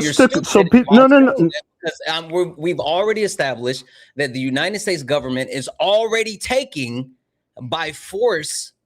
And so my point is not why aren't they already doing it? Because we've already agreed they're already doing it. My point is, why aren't they using that to meet the needs of the people? Well, they are meeting the needs of the people. How? Like the overwhelming. Well, first of all, kids get free education. So free in the sense of taxpayer funded education, right? Free in the sense of, so obviously, because nothing is really free, right? So the issue is well, because when we're talking about free markets or socialism, whatever, we're talking about an ideal. So there's never been a fully socialist or communist society. There's never been a fully free market society either. But the question is what is the social and communist societies? Stop lying or either speaking on things that you don't know. That's also not the point. No, it is the point, because what I'm saying is when you point and say, "Oh, well, the government already takes money from people." Well, the question is well, should the government, is that the ideal? Is it best for the government to take whatever it wants from people to, make society better, or whatever the claim is, or do people fundamentally have a right to what it is they've earned? And the government needs to actually plead and say, "Hey, well, maybe we need more." And sure, maybe you can vote. You can vote for higher taxation, whatever. You're talking about ideology. I don't care about ideology. I'm talking about what's happening. Well, but capitalism is an ideology. I'm talking about what's happening. The United States government taxes the United States citizens. Is that accurate? Of course, yes. And the taxes that are collected by United States citizens are used to fund things like the United States military. Is that accurate? Yes, yeah, 100%. And the United States military, which current budget is $1 trillion, they're looking to not only use current taxes, but to cut other programs that are funded by American taxes to increase the United States military budget from $1.1 trillion to $1.5 trillion. Is that accurate? I suppose so, sure. Yes. So the point that I'm making is, instead of actually allocating those collective tax dollars and allocating those collective tax dollars to things like imperialism, the United States military, increasing the budget for the United States military, how about we use those collected tax dollars to ensure that children have all the supplies they need to learn? Well, I mean, we're not in disagreement, because what we're talking about is, I believe you do need a government. So obviously they need to be funded through taxation. Now, your disagreement is, well, where that money is spent. I mean, I don't have a fundamental disagreement on, oh, well, do we need to spend this much on military? Can we put more money here? Or even better, can we put money back into the hands of the people? You haven't been listening. I've been making that point over and over and over. That's what I've been saying. That's why I said they're already forcefully taking. So that the point that I'm getting to is, if we live in the wealthiest country on earth with the highest GDP, and we have $1.5 trillion to allocate to just our military, why are we not ensuring that instead of adding more to the military, that the basic needs of American citizens are met?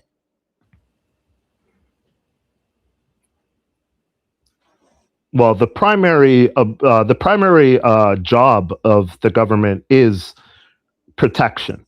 So that would be military. That would be ensuring the police, a court system. However, sorry. No, that's not primary. The primary job of governments, period, is to ensure the safety and well-being of their citizens. That's literally the primary function of government. Yes, Everything safety. else falls under that primary. No, everything else falls under that primary objective, which includes safety. No. The government making sure everyone is housed and has food and has a job. No, that is not. No. When's the last time you read the United States Constitution? Oh, we're going to do that again. I know it says well-being. United States Constitution. It's been years.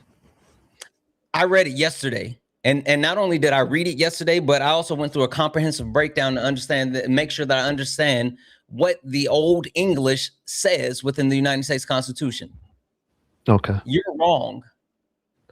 Well, I mean, you can say I'm wrong, but I mean, you can look at the history of the country. There's a reason why you fundamentally have an issue with what America is, and that's because it wasn't founded in the way you believe it was. What? Wait, how much do you know about why I disagree? Like, that was a bold statement for you to make. I'm not saying that you're even wrong, but tell me why I fundamentally have a problem with the country. What I've realized is that people have fundamentally different perceptions of reality. And again, I don't know what your ideological position is, but I've noticed that they're tell me about myself. Well, people have different labels. I mean, I'm sure you're a left. Well, actually, it does say you're a leftist. So anyways, but my point is that leftists tend to view what they feel emotionally as truth and reality. And America is really founded on reality that exists outside of how you feel. Sure. Tell me that. Tell me that reality that exists outside of how I feel. Tell me. Well, for one, the idea that you're going to have any sort of system that's going to that no one's ever going to fall through the cracks. I mean, that's not reality. Reality that I think that no one's ever going to quote unquote fall through the cracks. You're wrong there. Would you like to try again? Well, there's things that I mean, there's controversial topics. I don't even want to get into that. Like even the whole trans debate, for instance. I don't want to get into that, but like the trans debate, You were trying to tell me about myself. And so I want to understand the founding of America that I believe in, that's outside of reality, that America was founded on. Sorry, that's what? Outside of reality? Yes, you said my belief is outside of reality. No, I'm saying your belief is that how you feel is your truth and is reality. So if you feel something should be a certain way, you will fight for it to be that way, regardless of whether it's possible or not. And that's really the fundamental difference between left and right, to be honest. It's not that I don't want a world where every single kid has everything they want and everyone's happy and everyone's, of course, I'd love to see that. But I just know that you can't, that's just not possible. You think everyone having access to human rights are outside of the realm of reality? Well, what do you mean by human rights? What does that mean? I just need you to directly answer the question. Do you think that everyone having fundamental access to human rights, meaning every single American has the same level of human rights, is outside of the realm of reality? Give me an example of a human right that you mean. Bodily autonomy. Well, this is a perfect example, actually. So and again, I'm not taking. Listen, I'm not taking. I'm not. The question. So I'm not going to take a position, but I can tell you the reason why people who are against I just so-called want you to answer the question. I don't want to hear you pontificate. Do you think that everyone having access to human rights is outside of the realm of reality? Killing a human life in the womb, I don't believe that's a human right. And calling that bodily autonomy is misleading. That every person having access to human rights are outside of the realm of reality? You can state that everyone's going to have rights, but of course, people violate people's rights all the time. Now, of course, I believe in doing, I believe in doing our best to ensure. Let's make this even simpler. Should the United States Constitution apply to everyone equally? It does. That was not the question. The question is, should the United States Constitution apply to everyone equally? That's the ideal, yes. So yes, it should apply to everyone equally. It never will, but it should, and that should be our goal, but we'll always fall short. So you're saying that the United States Constitution applying to everyone equally is outside of the realm of reality? It's outside the realm of reality because it's an ideal. It will never be perfect. No one said that it would be perfect. We're saying that it'll apply to everyone equally, meaning every article applies to everyone. Is that outside of the room or outside of the realm of reality? No. Okay, so if that's not outside of the realm of reality, then what I have an issue with when it comes to the country and the founding and our Constitution is not outside of the realm of reality. My problem is that the United States Constitution was written for white men that own land. And ever since the inception of the United States Constitution, anyone else that was not a white man that owned land, i.e. a wealthy white man, has either been given or stripped of rights. The rights have been under attack. The rights have been litigated. The rights have been up for debate. And the point that I'm getting to is I have an issue with a United States Constitution that is supposed to be for everyone, only specifically applying to certain people, and then everyone else have to actively defend their rights from their own country.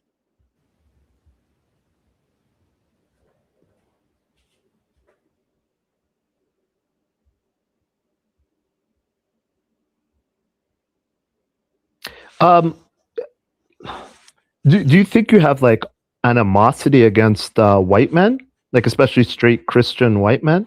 Like just a random question. I don't give a fuck about straight Christian white men. I don't think about straight Christian white men.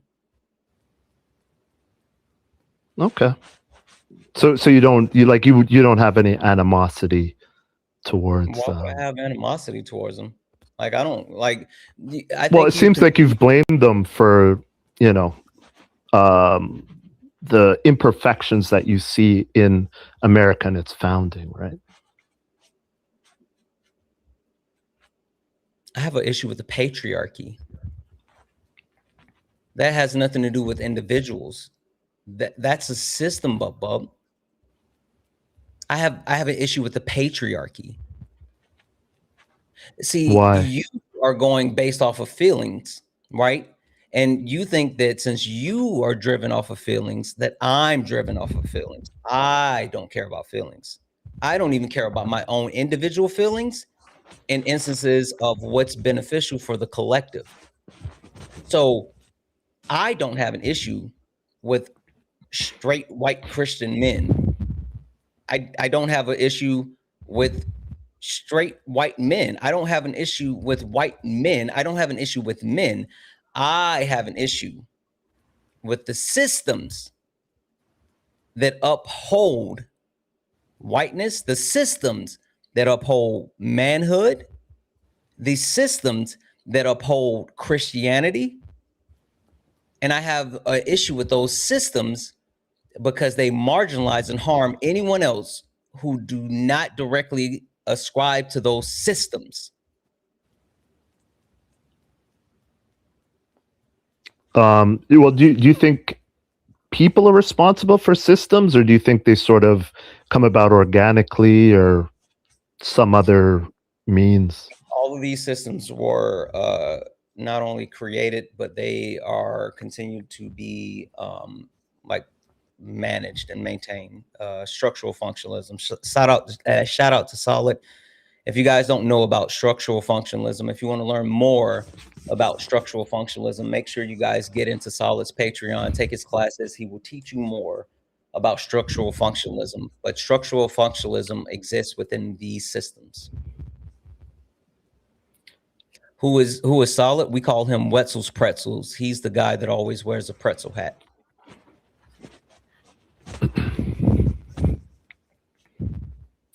Do you think we're all sort of culpable in upholding these systems, like women, minorities, LGBT? What? Okay. We all live within these systems, and if you're not actively trying to abolish these systems, then you're actively upholding these systems. Do you think it's fair that people might be scared of what would be on the other side of that? Like if these systems were abolished? I think fair comes in the fall.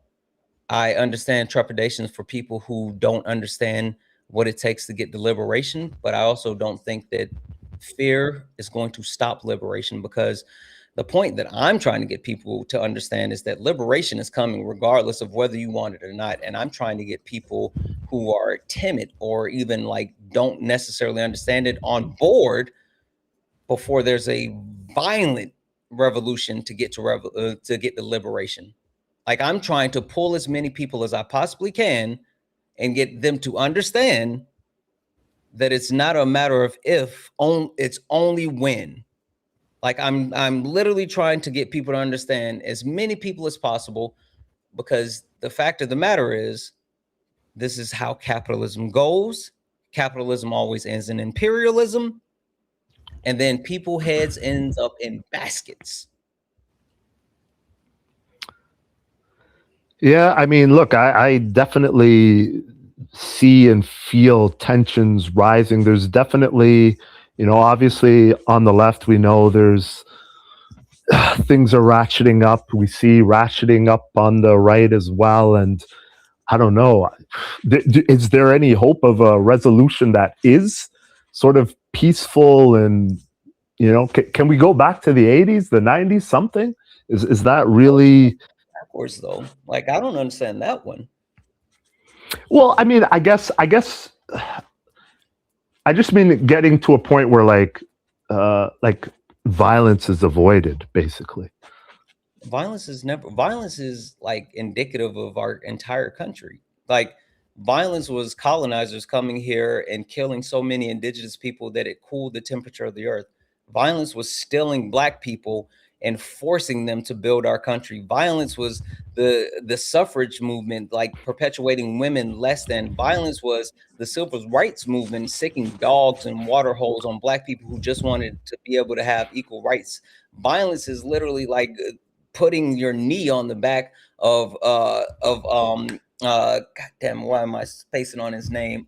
George Floyd's neck for 9 minutes and watching him die, and then telling the rest of the country and the rest of the world, well, he died due to drugs, and you guys having this visceral reaction is unacceptable. Like our entire country in existence is upholding violence. And so like saying like, how can we do this without violence? I don't think we can. I'm doing whatever I can to try to get people to like do this without violence. But I'm saying like everything about who we are as a society is violence. Can you name one revolution that has ever occurred without violence? Yeah, I mean, I guess I can't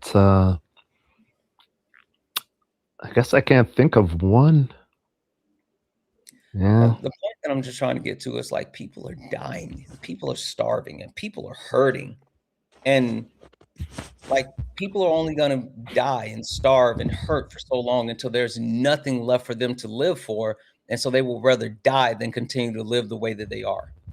Like that's like the mind-blowing part about like people who engage in capitalism and just so happy with like the individuality of capitalism. I say this all the time. We live in a society, and at some point, the fact that other people are hurting, that's going to come to your doorstep no matter how well you're doing. And it's going to come to your doorstep in one way or the other. And like, I don't get why people don't understand that. People are literally like, people will start killing other people when they don't have the ability to eat. Why not just feed people? We can feed people. I don't. I agree. I just think that free markets are the best way to feed the most people. Like, look, I've traveled. I've been to Cuba, and I've seen like grown men and women, and they're begging like, "Oh, Havon, Havon, Havon." They're begging me for soap, and it's just like, wow, this is crazy, man. And I see firsthand like what alternatives can lead to. So this is my concern. It's like, is this really the best path? I mean, I don't think we have it the worst here. You know what I mean? Like, it's not perfect, but I think that understanding, like, I'm not saying that the United States of America compared to other countries is the worst. That's why I hate the premise of comparing our country to other countries, because obviously I'm looking at like the disproportion of like poverty, especially within the global South. Like it's overwhelmingly worse. Like that's why even when you talk about the plight of Black people in America versus the plight of Black people throughout the global South, it's not even close. So me comparing anything that we have here to other countries, like that would be disrespectful to them. And so that's why I don't do that. But I do hold our country to the standard of we can actually have better quality of everything for everyone because we've done that before, right? We had a portion of time in our country when the middle class was the strongest than it had ever been. And that was through proper taxation of corporations and the ultra wealthy. But now, since Reaganomics and trickle-down economics and the fact that we continue to put in like these tax cuts for the ultra wealthy, these tax loopholes, these corporate tax cuts, and we take away from social safety nets and programs that's supposed to be supporting everyday Americans and give those breaks. Literally, the only reason Elon Musk was able to become a trillionaire was by kicking 17 million Americans directly off healthcare, shutting down by the end of this year 466 rural hospitals that service 6 million Americans and employ 275,000 people. Elon Musk was able to become a trillionaire by directly impacting healthcare for millions of Americans. Why does Elon Musk need to be a trillionaire so damn bad that we had to take away healthcare from Americans? Well, I mean, I have a different view on how like wealth is created, but I would be more inclined to agree. But the thing is, what I see with the government is the more money they get, the more it seems instead of actually like direct benefit to people, they go on these odd like they increase their payrolls with people who are doing nothing. Look at Mamdani. Why is he building grocery stores when you could just like give people who are directly in need checks? Like New York's got plenty of people who are millionaires, billionaires. Why do you need these grocery stores that now anyone can shop in? Like you want to get the money to the people who actually need it. So like why go like to me these type of things don't make any sense. If Zoran Mamdani just cut checks, right?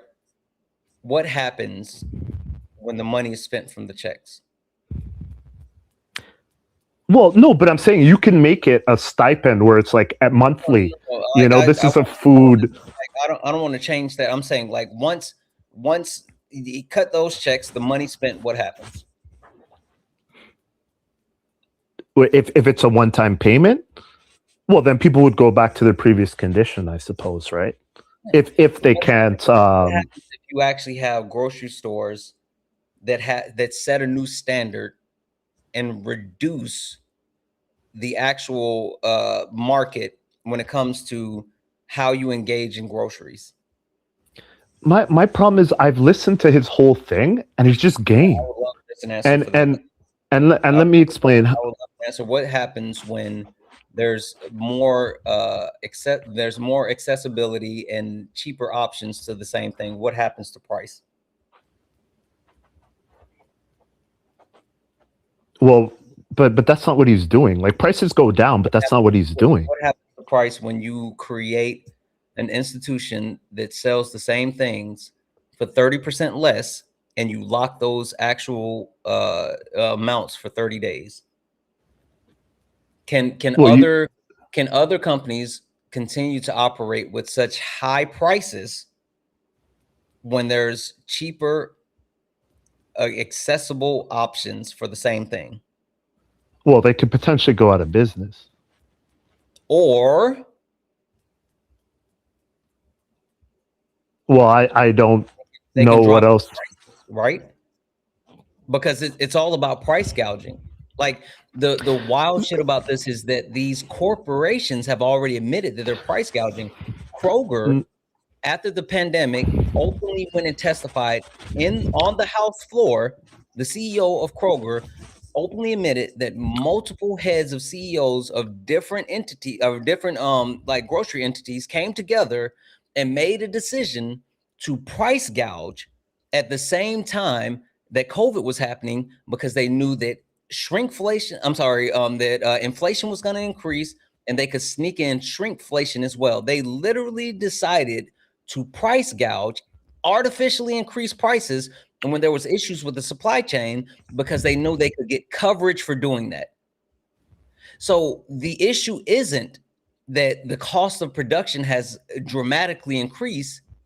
It's literally companies trying to maximize their profit margins. So if you actually reduce their ability to continue to maximize their profit margins because of price gouging, hell, it's not like they're investing that money in their employees, so you're going to have to worry about layoffs. It's not like they're investing that money in like products. They're investing that money in paying out their C-suite. They're investing that money in paying out dividends and stock buybacks. Like they're making the ultra wealthy wealthier on the backs of price gouging. And if you stop them from price gouging, then one of two things are going to happen. Either they're going to have to stop giving these massive payments to everyone else at the top, or they're going to start cutting people at the bottom, which is going to speed up that violent revolution. Solid is over on TikTok. Solid want to talk to you. So about? That sounds like a you problem, Sal. Salad. You're. So okay, the emotional thing. That's weird, right? Because I'm a socialist because I learned about how terrible capitalism is via macroeconomics.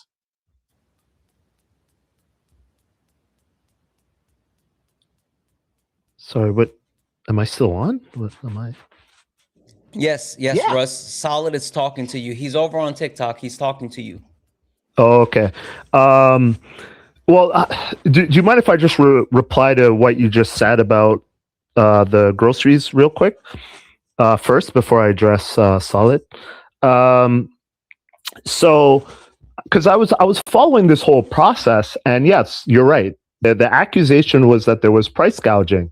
But then I listened to Mamdani speak. He goes, "Oh, well, we're going to build these stores, and we're going to save money on the buildings because we're not going to charge. They're not going to be charged fees and taxes." Well, I mean, those are costs that come from the government. So, I mean, sure, he can save money because he's not going to charge himself taxes.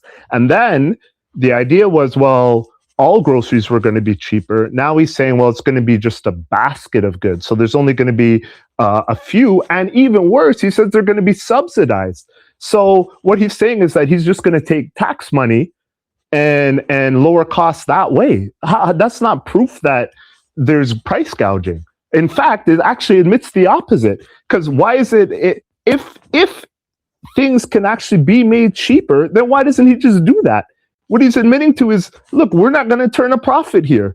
We're going to keep taking tax money and flood it into these stores, and that's how this is going to operate. So you've never heard of a subsidy before? No, I know what a subsidy is. It's a taxpayer-funded handout to whatever industry or corporation, and in this case, to his own grocery stores.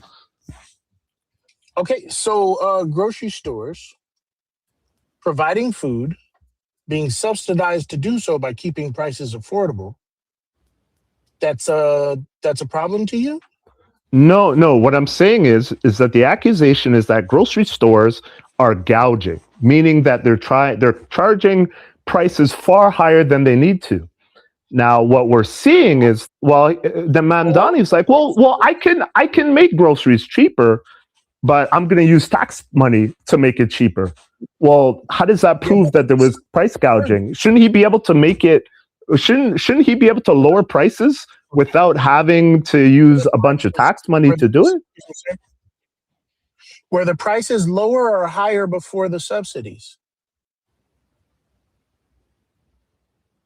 Sorry, I don't understand the question. Which prices? Has he cut those subsidies yet? Well, the stores aren't open. He just said what he's going to do. So they can't price gouge if they're not open. No, I'm not saying Mamdani's price gouge. I'm saying that he is making things cheaper, not because he's running these stores better or he's not interested in making a huge profit like these other greedy stores. He's doing it by literally forcing tax money, people to pay their taxes to lower the cost of the goods. So he's not actually running a more efficient business. He's just able to take from others to cut prices. So, I mean, I don't understand how this price gouging argument makes sense when he can't. Citizens, I really don't care. Are the prices going to go down? Like, are people going to be able to afford groceries? Well, I mean, I don't know if I can have a free TV if someone steals my wallet and goes and buys me a TV. But I mean, that doesn't make any sense. Like, that doesn't actually make things cheaper or more affordable, right? If I'm paying for it on the back end or the front end, like, what difference does it make? If you're setting a price ceiling and then you're subsidizing them to compensate, right, so that they don't go out of business when they lower their prices, is that going to decrease the prices for the consumer? Jeez, man, like no, because you're paying more in taxes, and then you're saving a tiny bit of money on your groceries. It makes no sense. Which is why earlier I'm saying if you wanted to help people through government taxation, it would have been better just to write people regular checks for groceries. Oh, you're low income. Here's your It's grocery just subsidy. I mean, like he's been Oh, it's doing just this. him, how Yeah, he he's is? been doing this the whole time to me as well. Oh, okay. Yeah, when did he say he was going to increase taxes?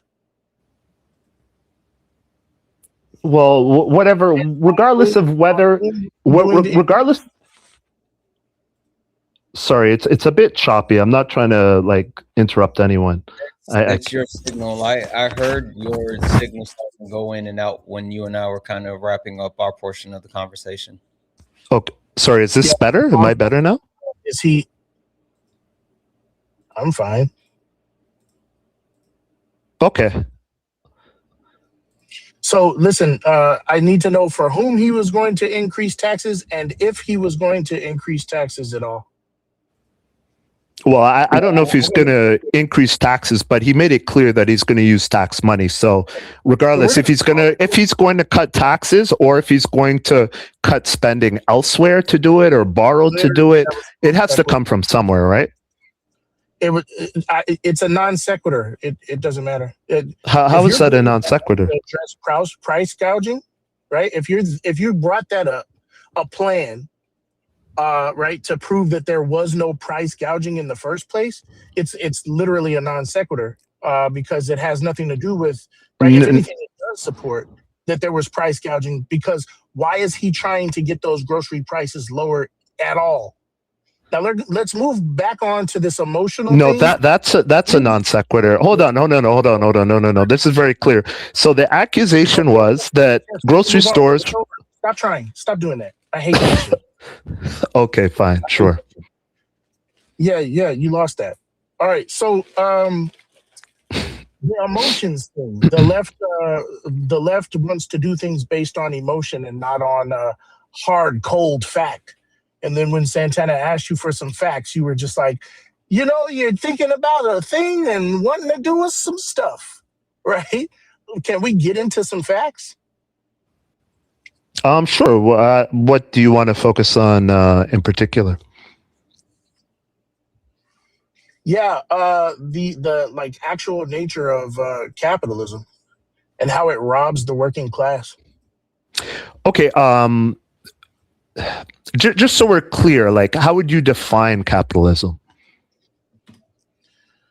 A market system where there's private ownership over the means of production, and production occurs for the purpose of profit. Yeah, it's close enough. I mean, I would take issue with the purpose of profit. There's no need for a profit motive, but sure. What? Well, for instance, there are plenty of nonprofits in a capitalist system. You don't have to do anything for profit if you don't want. In fact, you could actually have Are nonprofits or not for profits like the majority of businesses or entities within a capitalist system? Sorry, say that again. Are nonprofits or not for profits, are they the majority of No, of course not. Okay, so they're more so the exception, right? Right, but it's Okay, so everything is included in. They're the exception, and they're not the representation. Then them existing within side of the capitalist society does not exclude capitalism being driven by the generation of profit. Even these nonprofits are not for profit, while having like a business structure that allows them to end their fiscal year with a zero book balance, still need funds to operate throughout the year. I don't think you saying that made any sense. Sorry, go ahead, Solid. Just real quick, how often do nonprofits not turn a profit? How often do nonprofits not turn? I have no idea. All right. What happens to a business that isn't a 501c3 that doesn't turn a profit? Let's say 5 years in a row. If it doesn't turn a profit? I have no clue. You have no clue. I have no clue. They go out of business. Why? Why? Because they Why? can't sustain themselves. They still need. But I mean, all that proves is that whatever people are doing, they need some, like, there has to be a demand for it, right? No, because you do understand, like, a nonprofit or not for profit doesn't mean that they don't generate profits. That just means that at the end of the fiscal year they carry a zero balance over. Right, but isn't that the ideal? Isn't that the socialist ideal? Literally, the only reason that anybody ever goes into business is to turn a profit under capitalism. Like, literally, that's the only reason. That's the reason why you negotiate a salary or an hourly wage. Right. Yes. They pay you less than you generate. But that doesn't change. It doesn't matter the system. People work because they want return for their work. Production, and production happens for the motivation of profit. Profit is the reason why it reeks. Profit is the reason why we maintain a lower class. Holy fuck. Hold on for a second. Sorry. Hold the fuck up. What happened? I got a bunch of thank yous that I got to get to, and I'm not interrupting the thank yous. I'm sorry, I'm not stopping for the donos, but I do want to first and foremost say massive fucking W's in the chat for Jennifer came through a fucking again and donated a $100 donation. And I'm going to read the second part first.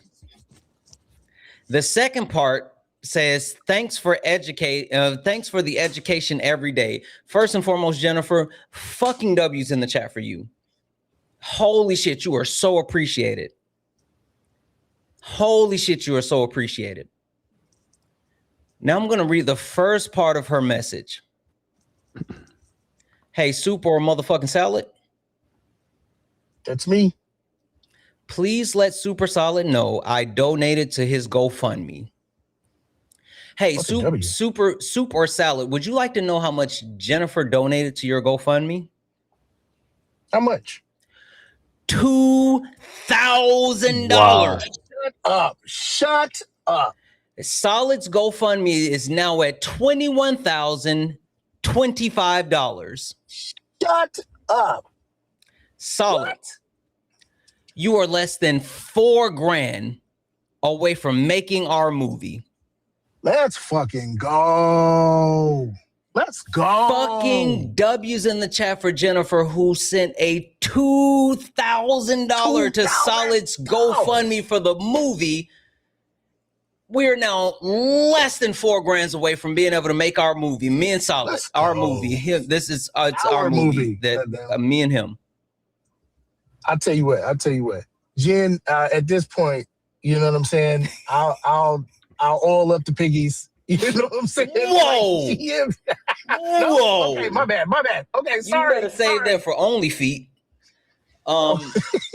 Seriously, I apologize for interrupting, but that was just so big. No pause. I just had to like jump in and make it known. Like, I want to see a million W's in the chat for Jennifer. That is fucking crazy. That's mind blowing. The kindness is like breathtaking. And that also has some massive ramifications, which Solid and I'll talk about later. But holy shit, W's in the chat for Jennifer. I want you guys to keep it going. Holy shit. That is amazing. That is amazing. Solid, the floor is yours again.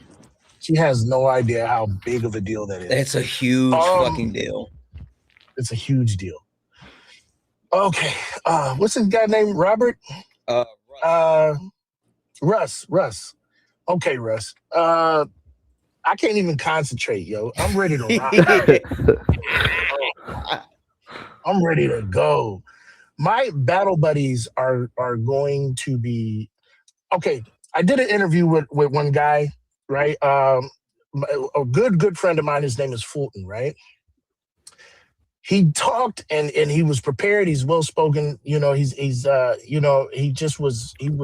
a prime candidate to just have on camera.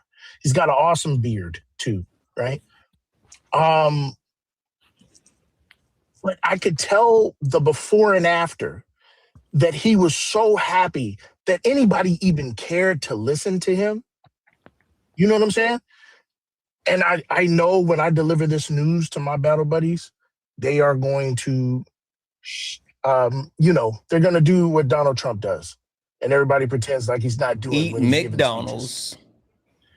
I was going to say self-defecate, but yes. Okay. Yeah.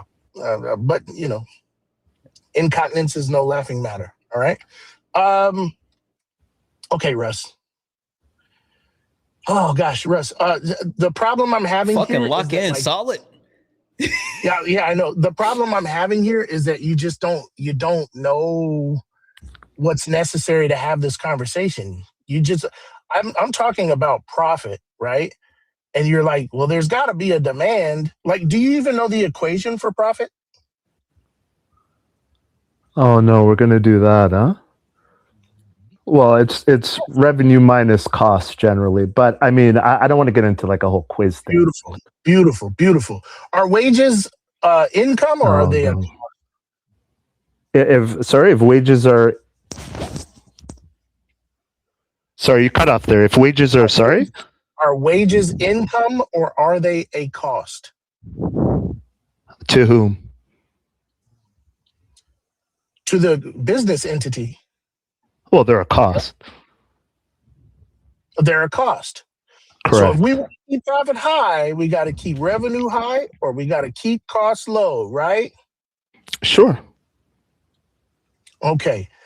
Can you name me an employee whose wages match the amount of revenue that they generate for the company? You can't calculate it. This is Mark's what's it called? You can't calculate it. It's impossible to calculate.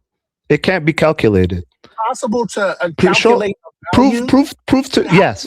To negotiate a wage in the first place. You didn't think that through. The market. That's how you do it. The market? The market. It's an estimate. It's an estimate. Way too much for an employee. Is that what you're saying? Well, certainly more than what they can afford to pay. Whether it's too much, that's like a value judgment. But absolutely, a business can be paying people too much.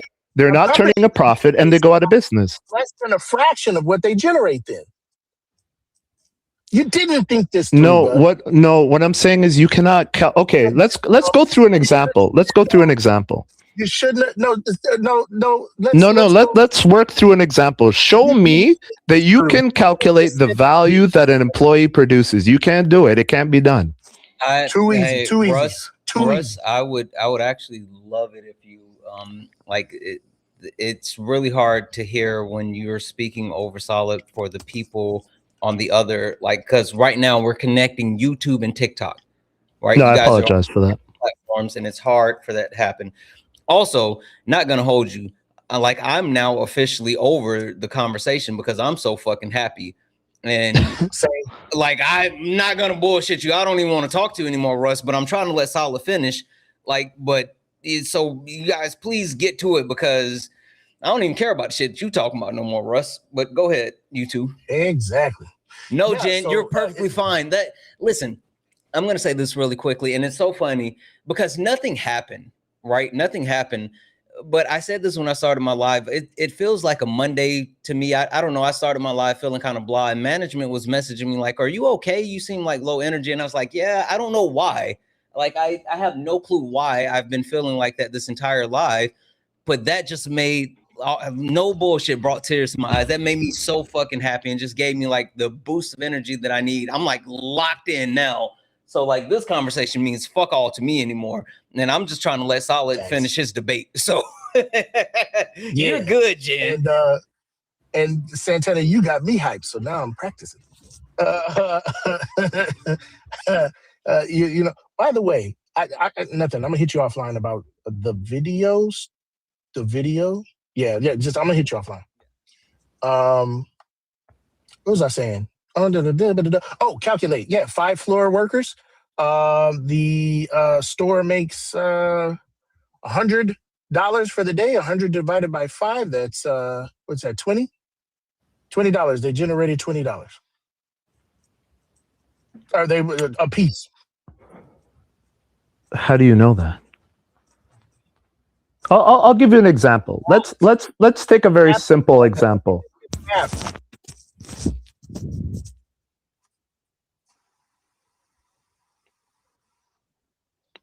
Yeah.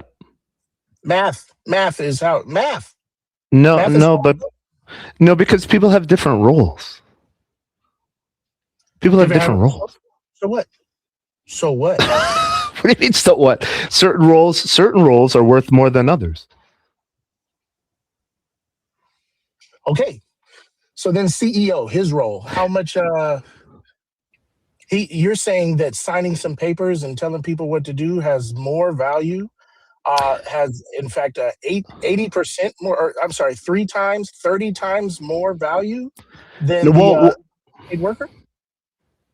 What I'm saying is that, let's say Taylor Swift puts on a concert. I cannot tell you how much Taylor Swift should make, how much the sound people, her background singers, everyone else involved, I cannot tell you how much they deserve. And there's no way in this world that you're telling me every person should be getting the same amount for that concert. People go to see Taylor Swift. More than they're paid. The answer is more than they're paid. The answer is you cannot calculate that. Yes, you can. You can't calculate what they are worth. You didn't. You just said, oh, divided by 5, 100 divided by 5. That's not a calculation. Ta-da. Okay, so I'm good. I got everything I needed, man. We trounced this. Anyways, it was fun. It was a good conversation, guys. I appreciate it, even if we didn't come to a complete agreement. Go ahead, Liv. Liv has a clarification question for you. Yeah. Well, if you can't quantify in this live how much an individual should make, and you say that it's no way to do it, who should? Should it be the worker who's exchanging their time for labor, or should it be the business who's exploiting the worker? It's both. They come to an agreement. So, for instance, let's say you were a painter and you painted homes. You can have your price, but if no one wants to pay it, then you're not going to get. So you would need to come to some sort of agreement. So it's just an agreement. That's all it is. It's like, I think that's fair. I think that's fair, and that's it. If everything was fair, right? Would you get your house painted if you didn't pay the appropriate amount? Well, there is no appropriate amount. It's what we agree upon. So if I can find a painter that's willing to paint my house for $5, hey, I can do it. I wouldn't trust that. I don't know what kind of job I'm getting for $5, but that would be my right to do. But again, that would be agreed upon, right, between the two parties. And that's the same thing with any other job. Right? But that painter would say that their price is $5, right? Well, I don't know what they would say. It would just need to be an agreement. That's all. Well, you just said that the painter would say that their price was $5. No, I was just giving an example. I also want to call out that, like Dwayne said, which he stole my quote, but fair comes in the fall. Fair comes in the fall. It's just really simple, right? Obviously, the owner needs workers. Yeah, 100%. Without the workers, there is no owner. There's no need to have the owner. Well, the reason why the workers. No, the reason why companies exist is because the owner has created some. These are my confessions. $2,000. I I was over that shit. Man, I'm throwed and I don't know what to do. Guess I gotta give you part to him. Solid. Oh, fuck on that. Solid. Thank you for coming up. And thanks for having me. Absolutely. I'm really legitimately happy, Solid. That made my day. Same. Same. We're gonna make a movie. We're gonna make a fucking movie. We're making a movie, guys. And then we're gonna be movie stars. That's right. That's right. And we're gonna get a Hollywood square. Yeah, but we're not gonna do the Book of Sugar. No, we're not gonna do the Book of Sugar. That always happens. What? I want to leave the always Book of Sugar happens out this time. Yeah, this time. Huh? What? Nothing. I appreciate you, Solid. Thank you, Grandma Candy. Man, W's in the chat again for Jennifer. Holy shit, that was just so fucking crazy. I like literally I legitimately feel like I have new life. And since I have new life, lock the fuck in. Let's get some more debates. Holy fuck. Let me say thank you to a couple of people. There's more than a few people in the request. So we are going to go ahead and get active. But let me run through a couple of these quick W's. W's in the chat for Kelly for the 5 cheer bits to say 5 questions for Christians. Why do churches and church groups have to beg for money? Hell, even some groups like churches called the Ramp. And when they went to the ministry and said, if you have any money, give us the money. I got 50, I got 100 donated, while also having a store to sell merchandise. That's because it's a grift. It's because it's a fucking grift. W's in chat for Manders for the 1 cheer bit. Holy smokes, I can't read that. I'm surprised Twitch let you put that up there, Manders. W's in the chat for AF Green, who sent out a Twitch subscription. W's in the chat for let's see here, Miss Bellasella, who's been a YouTube subscriber for 4 months, who said from housing to the medical, there's no forced funding going to the people. It goes to the state-owned corporation tax cuts like Walmart. Facts. W's in the chat for Celestia for the $5 super chat say, nobody's asking for a utopia. We're asking for our basic needs met. The literal bare minimum to live instead of just existing. Fucking right. Holy shit, fucking right. It's just so infuriating. W's in chat for Miss Bellasella. Like it's always Fifi's Miss Bellasella. W's in the chat for Naz for who's been a YouTube subscriber for a month. I said a lot of patience with this donut from Santana. I guess candles in the corner has some aroma. Listen, like the horizontal YouTube and then Instagram and Twitch and Kit can see I have a candle burning. The scent on the candle is sweet orange and agave. That's the candle scent. Sweet orange and agave. That was in the chat for Miss Bellasella for the $2 super chat. He would never look past himself. That's not what he does. That was in the chat for Goddess, who used our 9-month YouTube subscription, say bogus and small businesses, GRP, campaigning against these stores is backed by a billionaire, John Casamatis, not mom and pop, as we typically understand it. Facts. That was in the chat as well for OG, who used their 2-month YouTube membership subscription to say, keep on fighting against these MAGA turds. That was in the chat for CWLG for the $9.99 super chat to say, there's a reason we got why FDR got elected 4 times. Facts. There's more donos and we're going to catch up to it, but I want to see if we can get another debate. But guys, please, only request up if you are a Trump supporter or disagree with anything on the background. We're only looking for some debates. If you're friendly and like to support the live, you can do so. Cash App, PayPal, Venmo. Pay links in the link here in the bio. Santana Speaks for You. Santana Speaks for You is the best way to support the live. If you're over on YouTube, you can send a super chat and I will read that out. If you guys want to help buy some more candles, I buy a shit ton of candles. I go through a lot of candles. That's one of the things that's like mandatory for me to be here to do debates like every single day. Before I start my live, I have like some incense, but then when I get ready to like get on live, I light my candles, and these fucking things are not cheap. Hi, are you a Trump supporter or disagree with anything in the background?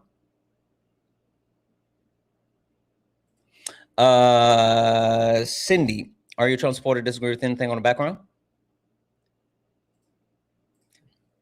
I order them off Amazon. That's where I get my candles from. And they smell amazing. Also, guys, we got Liv up here. Liv, make sure that you guys are going to Liv's page and checking that the bio, the link in the bio. Liv is a teacher, and Liv is someone who is actively trying to ensure that his students have what they need. Their school year is starting next week.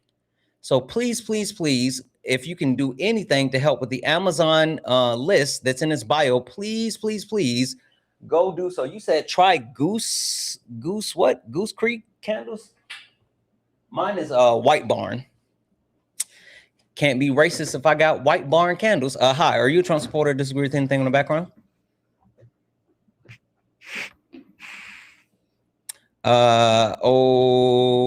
Omega Naughty? Are you a Trump supporter or disagree with anything on the background? Liv, Jen says she hooked you up too. Did you see that? Big W. Can I just say real quick, thank you. It's all anonymous. So if you have, I want to say thank you now because I won't know until like it comes. But I thank everybody that has donated and participated today. You guys have been absolutely amazing. It's fucking awesome. Fucking awesome. I think we had everybody waiting in the request so long as Russ like sea lined. Oh, you're good. Hi, are you a Trump supporter or disagree with anything in the background? All right, guys, really quick, take a look down at the bottom of your screen. If you see like the pink and blue person, that means that you're good. You're perfectly fine. You're just chilling and listening. But if you see the gray person, that means that you are in the request and you are here for some debates. Again, if you see the gray person, that means you are in the request and you are here to debate. Take a look at the bottom of your screen. I'm going to give you guys a couple of moments to actually check that because we are looking for some debates. Let me just run through a couple of quick thank yous while we give everybody a moment to check your request. That was in chat for Catherine for the $2 dono. Yeah, like them trying to lean on morality was stupid. That was in chat for Shannon for the $1.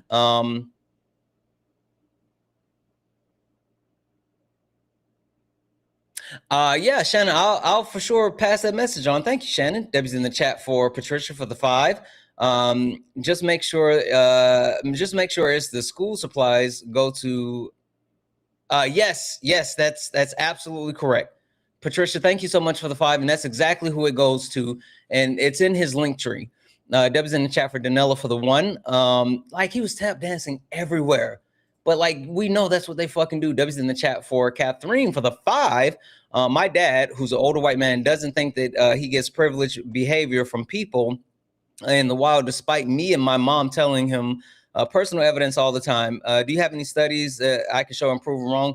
Love your streams. Yeah, I can definitely get to that. Absolutely. I will pull up some and I will let you know in just a moment. W's in the chat for Catherine. And one more time, fucking W's in the chat for Jennifer for the $100 donation. That was fucking crazy. And then also the donation that she made to Solace GoFundMe. That's fucking crazy. And what she donated to Live Wild. W's in the chat. If anyone else like to support the live, you can do so. Cash App, PayPal, Venmo. Pay links in the link tree in the bio. Santana Speaks for You. Santana Speaks for You is the best way to support the live. If you're over on YouTube, you can send a super chat and I will read that out. Again, only request up if you are a Trump supporter or disagree with anything on the background. We are only looking for some debates. Hi, are you a Trump supporter or disagree with anything in the background? Yes. Yes, Trump supporter. Yes, disagree, or combination? Combination. Okay. Would you like to tell me why today, August 13th, 2026, you still support Donald Jimothy Trump, or is there something specific on the background you'd like to start with? Yeah, I support his immigration policy. Okay. Where's mass deportation? Okay. What about mass deportation has you still supporting Trump? Yeah. So I think that if you look at studies, you can see that the sects that a lot of the illegal immigrants were working in, they were occupying a lot of farms, they were occupying a lot of construction and a lot of restaurant work.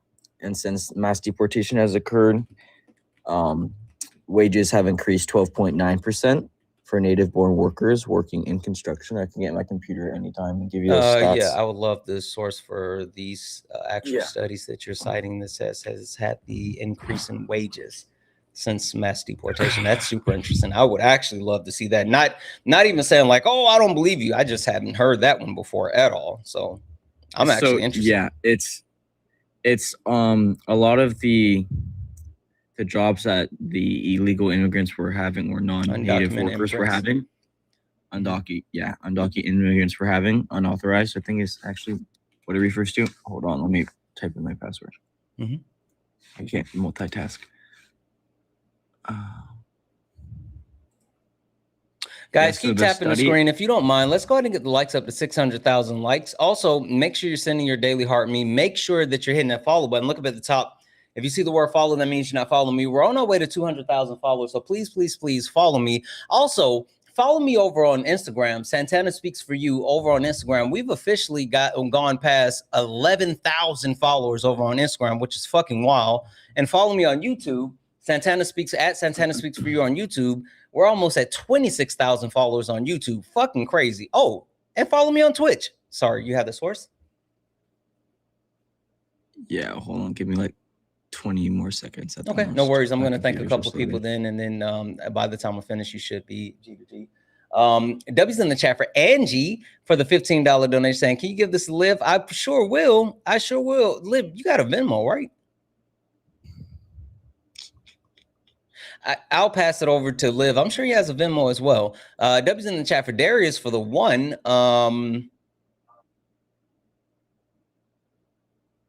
Exactly, but that's how it works, Darius. I mean, like the profits that are made off of the back of like the actual people, and then what they're actually paid, like it's not even close.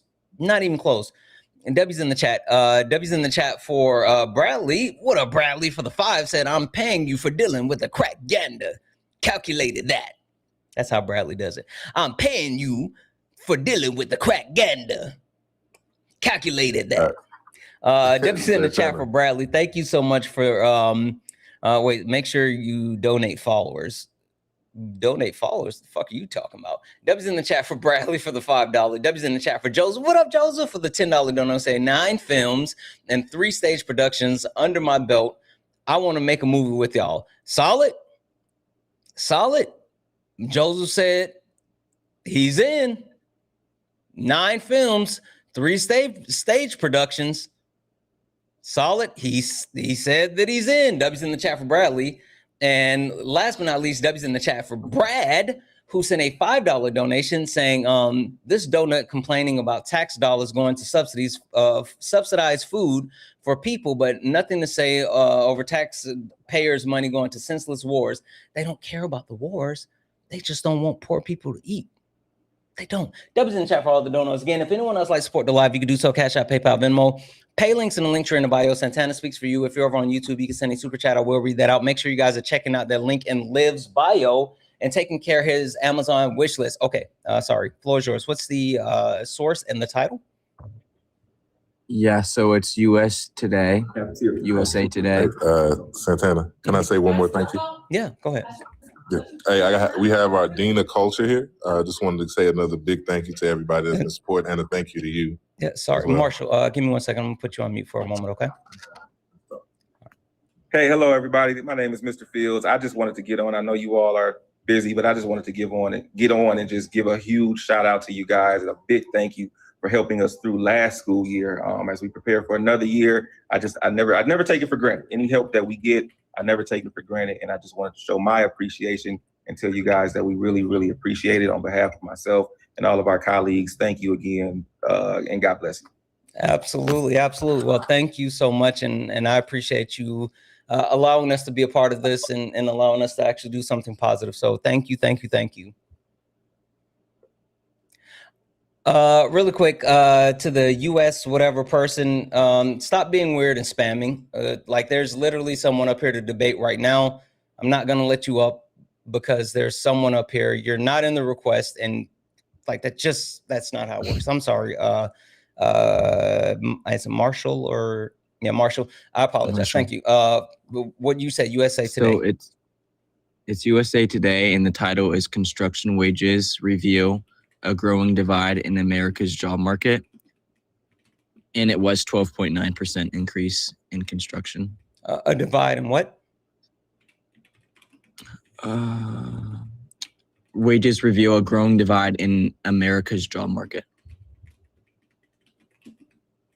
There's honestly quite a bit of studies that I've come across by CSNBC or CNBC. There's sources. You can look at that one for now, but there's also one by BBC.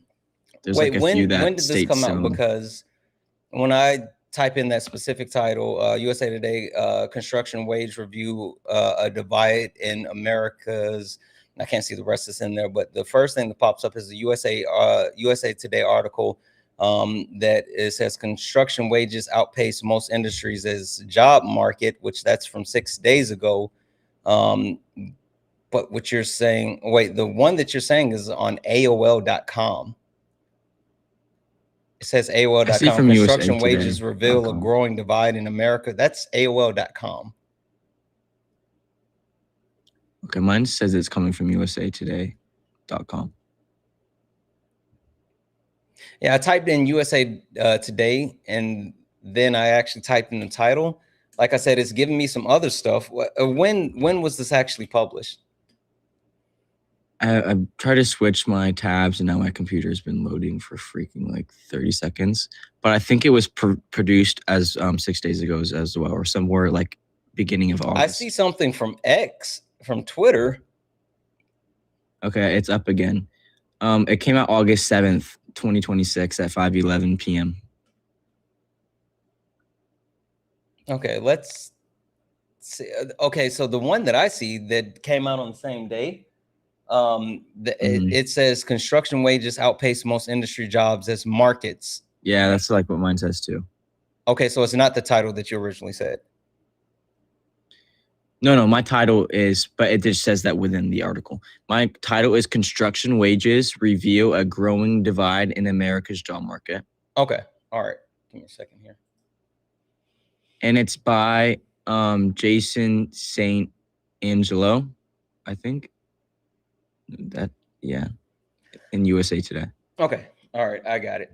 Let me just move these. So can I switch tabs? Because I can also give you. No, hold on one second. Let's take a look at this one first. When ADP looked, stop it. What the fuck is happening? Why is that jumping around like that? Okay. Construction has quietly turned into the strongest money moves for job markets right now because of many transitioning into the trade. The pay bump is often bigger than workers are seeing in most elsewhere in the economy. This is already not starting off well. Recent reports, USA Today, Medora Lee looks at ADP data flagging construction as the it career for pay this year. But zooming out on the spike says a lot about the rest of the job markets in 2026. The matter that matters even if you are never picked up a hammer. The growing split between jobs where pay is jumping and jobs where raises are creeping along. Construction just happens to be one of the clearest examples of how wide the gap has become. ADP looked at millions of paychecks. Trade industry kept coming out as top job switchers. In June, workers who moved into the construction saw their pay growth by 12.9% from a year. No other sector beat that. It's not just about the growth rate. The median gross pay for people who switched into construction was a little over $59,000 across all industries. Job changes landed closer to $43,000. I'm sorry. This is proving my point, so I don't know where you're doing the it's side literally- eyes. I'm going to it's literally further not. explain. It's literally not. Yeah, it's directly. I'm gonna proving my let point, me finish with and the I'll tell source you though. why. Let me Okay, yeah, you finish can with the finish it, source yeah. though. That spread tells you a lot about employers having to dig deeper to get people in the door. At the same time, many workers who stay in their current roles aren't seeing a rise in level wage growth. Has cooled in parts of the labor market. The current inflation has shown how quickly pay can feel thin when prices are stubbornly high. So just a question. Well, should I continue reading this? Is this going to mention like undocumented immigrants anywhere in any of the rest of this, or can we just stop here? You can stop there. Okay, perfect. If you feel you have a good idea of what the article is. Well, and again, unless there's somewhere in this article where it mentions undocumented immigrants, I think we have a huge flaw in your logic. Yeah, I probably should mention undocumented immigrants because that is the major factor as to why these wages are growing is because of mass deportation. This doesn't say and that. This doesn't say that's that. an econ. This doesn't okay, say I that. can give you another source. This then actual article says is that people are changing careers, and they're seeing that construction is paying them more than the other career field that they're coming to. But this doesn't say anything about mass deportation. This doesn't say anything about Native Americans being able to take jobs. This doesn't say anything about that. It just says that like people are able to switch from wherever they're currently working in certain industries and be able to go to the construction industry. And they're seeing a 12.9% increase from other sectors. Okay, let me just flesh out my idea first, and then I can give you another source after this. But okay, the reason why just to verify, like, can we agree that this doesn't speak to the fact that people that the actual increase that's occurring for American citizens is due to mass deportation? Yes, maybe this article, but I'm pretty sure that article does mention that at some point. But I can give you a multitude of other articles that are saying that this increase is directly coming from mass deportation. Okay, and just FYI, I would love that because you said there's been multiple studies that prove that. And I wasn't even trying to be like an asshole. I was actually genuinely wanting to see that because I had not heard that, and that was something that I wasn't prepared for. But like, that's not what's happening here. Anyway, go right ahead. Okay, I can give you the other one. Let me click it. Oh, I thought you wanted to flesh out your argument first. Oh yeah, can I do that? Yeah. Okay, so the reason why, this is just my idea from the articles that I've read, the reason why it is increasing in these sectors such as construction is because in June there was 720,000 or around 700,000 people. You're making another claim. I thought you were going to actually like, I'm sorry, you were connecting all the other dots. I want to be specific. What's your direct claim? Okay, my direct claim is wages are increasing because undocumented immigrants were being paid unfair wages.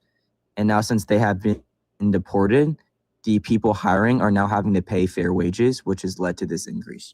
Okay, so just to verify, your claim is mass deportation has led to American citizens being paid more. Is that your claim? Wages increasing, yes. So yes, Americans are now being paid more. Okay. Anyone applying for the job, yeah.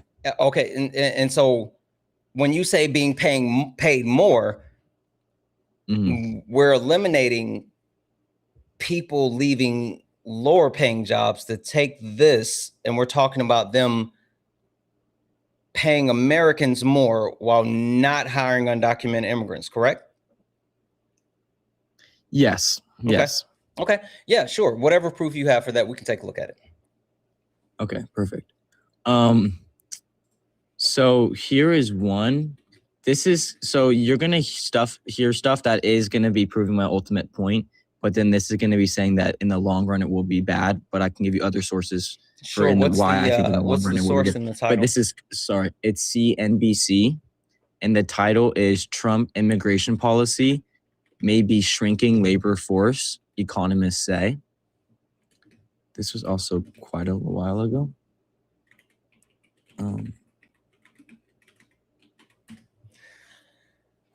Yeah, that was almost a year ago. Yeah, hold on. I have a ton of tabs up. I could probably get a more recent one. How about this? How about to see if we can actually like help not only the overall argument to ensure like we're getting to something with substance. Do you have any studies from, let's say, the Bureau of Labor and Statistics, or you know, like any actual study by an institution whose job it is to determine the impacts of like wage growth, maybe from like the Fed or anything that would directly support your actual premise, not some like random article? Yeah, I mean, I could probably find it pretty fast. Okay. I can just I'm going to say look thank up, you to a couple of people, and you can grab that for me, and then we'll take a sounds look good. at it, because I think that'll I'll help try to cut through figure the it out minutia. fast, find it fast. Yeah, no worries, no worries. W's in the chat for Amber for the $20 donation. Amber said, happy Thursday, Santana. Happy Thursday to you, Amber. Holy shit. Thank you for the $20 dono. Holy shit. Let's go. W's in the chat for Jordan said you should check out Herb in Harlem. Oh, it's Black-owned small business in KC. Fucking bet. Say less. Like, say less. When I tell you, like, my focus has absolutely been, my focus has been on supporting like small businesses and entrepreneurs, supporting people that support me and us and what we do, and then also supporting Black businesses. Like, I've been any money that I've been spending, I've been hyper fixated on doing those types of things, right? So even like the body wash that I use, like the hair supplies, it's all from like Black-owned businesses. The clothes that I've been buying and wearing, the hats and all this other stuff, I've been buying them from like small businesses and people that I know. I'm trying to put my money back there. Fuck like these big businesses and all this other shit. So I'll definitely check that out. Deb's in the chat. Thank you so much for the 5. Deb's in the chat for Leslie for the $20 donation. Said 10 for Santana's, 10 for Liv. I got you. Deb's in the chat for Leslie. I will send that over to Liv. Deb's in the chat for Phil for the $2 donation. Phil, you know what's funny? I'm gonna read this off really quick. Phil said, it legitimately states that the Chips and Science Act spurred the increase in construction of building that, coupled with the age out workforce demand of workers. This is temporarily and will grow slow down as soon as the surge is over. Phil, I saw that and I made a decision not to read that out, because I see him chasing his tail, and I'm going to let him chase it a little bit longer. But no, Phil, I already saw that in the fucking article that he gave me. Deb's in the chat for Blue Barbie for the $6 super chat to say, hey, Santana, send us some daily love. Have a good one. Thank you so much, Blue Barbie. Deb's in the chat for you. Deb's in the chat for Melissa for the $2 super chat.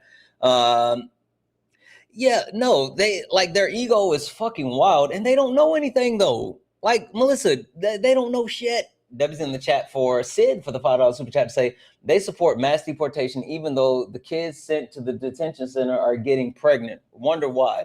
Because they don't give a shit about kids. That's why. That's literally why. Deb's in the chat as well for Manders for the one chair bit. I don't remember either.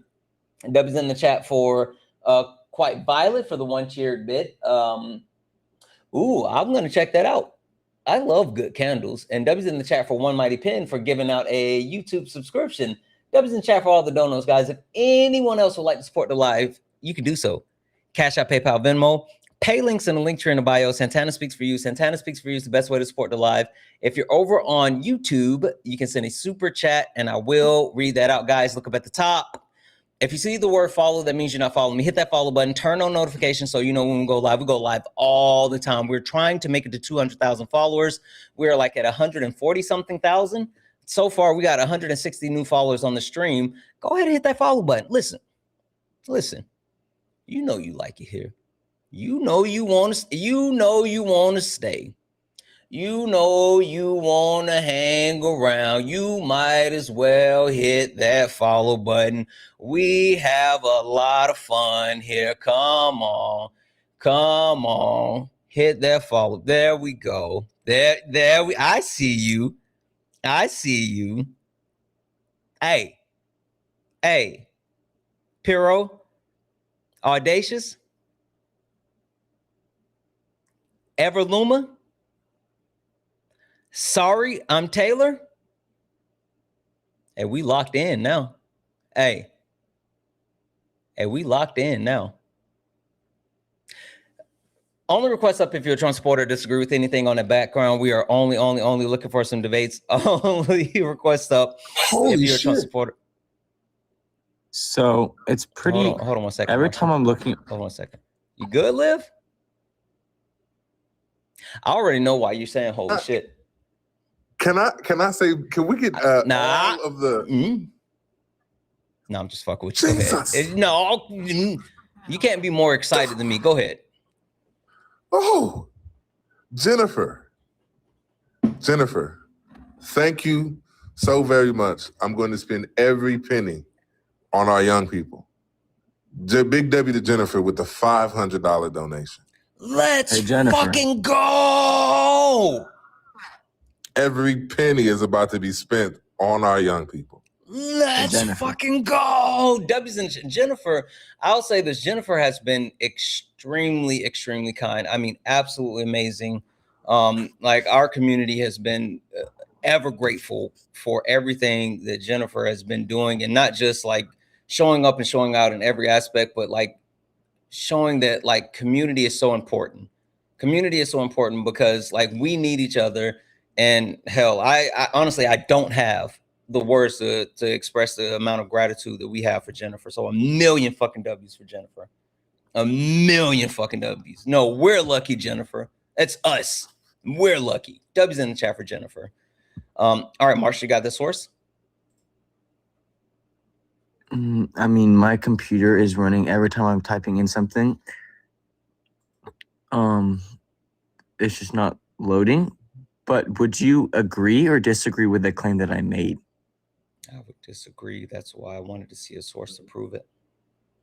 But didn't you say that in the article I didn't realize something, and you're saying you literally agreed for that from the article? It said that short-term wages will increase. No. The article was talking about what caused the increase in the job market for construction specifically, which is the reason why there's even jobs is because the CHIPS and Science Act and the development of these actual facilities that need to be built.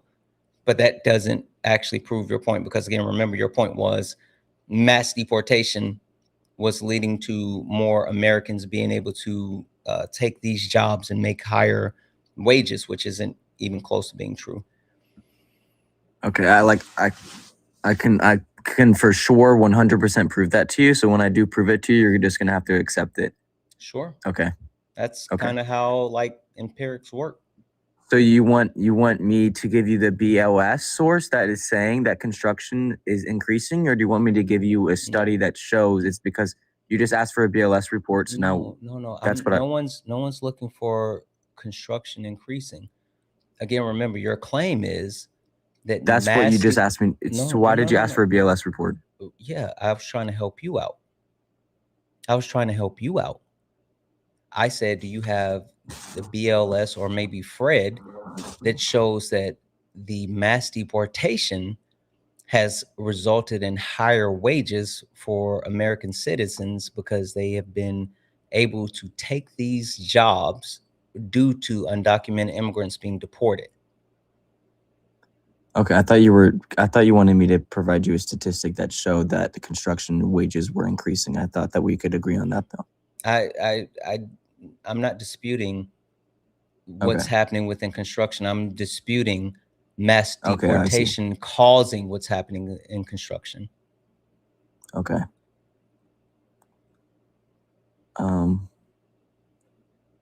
See, what you're doing is engaging in a correlation causation fallacy, right? I mean, just because there's currently mass deportation. I'll provide you an article that has heavily talked about it. I'm just trying to find the one that I was reading. Sure. And the only reason I brought up like the BLS or FRED is because like they're the entities that are tasked to study and document these type of things, which is a lot better to use than like NBC, holy smokes, or any of those types of things. So yeah, words are hard sometimes, chat. Words are hard. Something the way that my dyslexia is set up, like I struggle with like letters and acronyms. Fun fact, that's why I say the queer community, because like I know for a fact that I would mess that up, and I don't want to come off being disrespectful, and I try to, and I mess it up, and people thought that I was doing it on purpose, but like I can't do letters, or even that's why when I talk about AI, I just say AI instead of chat GPT, I think it is. Like when it comes to like letters, it's so bad for me, and I just can't do like letters. So Can I go on my phone to search it up? Sure. Okay. But that's just why I do those types of things. I try to find substitute words where I'm still showing respect to like different things and people know what I'm talking about, instead of actually just like fumbling through it or just like ignoring it. So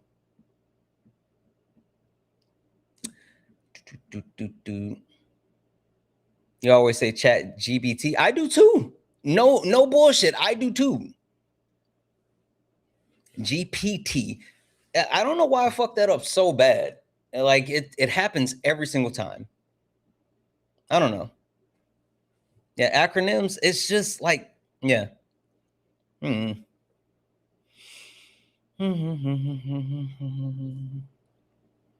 Holy shit, a physics major with that? That makes no sense. The things that the reason why I have like such a hard time with reading YouTube names is because people have their YouTube names and it's like all smashed up. And like when I read it, it doesn't separate. It's so weird. It's like the words don't separate and they all just like, it's all one word smashed together when I see it. I don't know. It's just weird. It's super weird for me. It's a little hard. So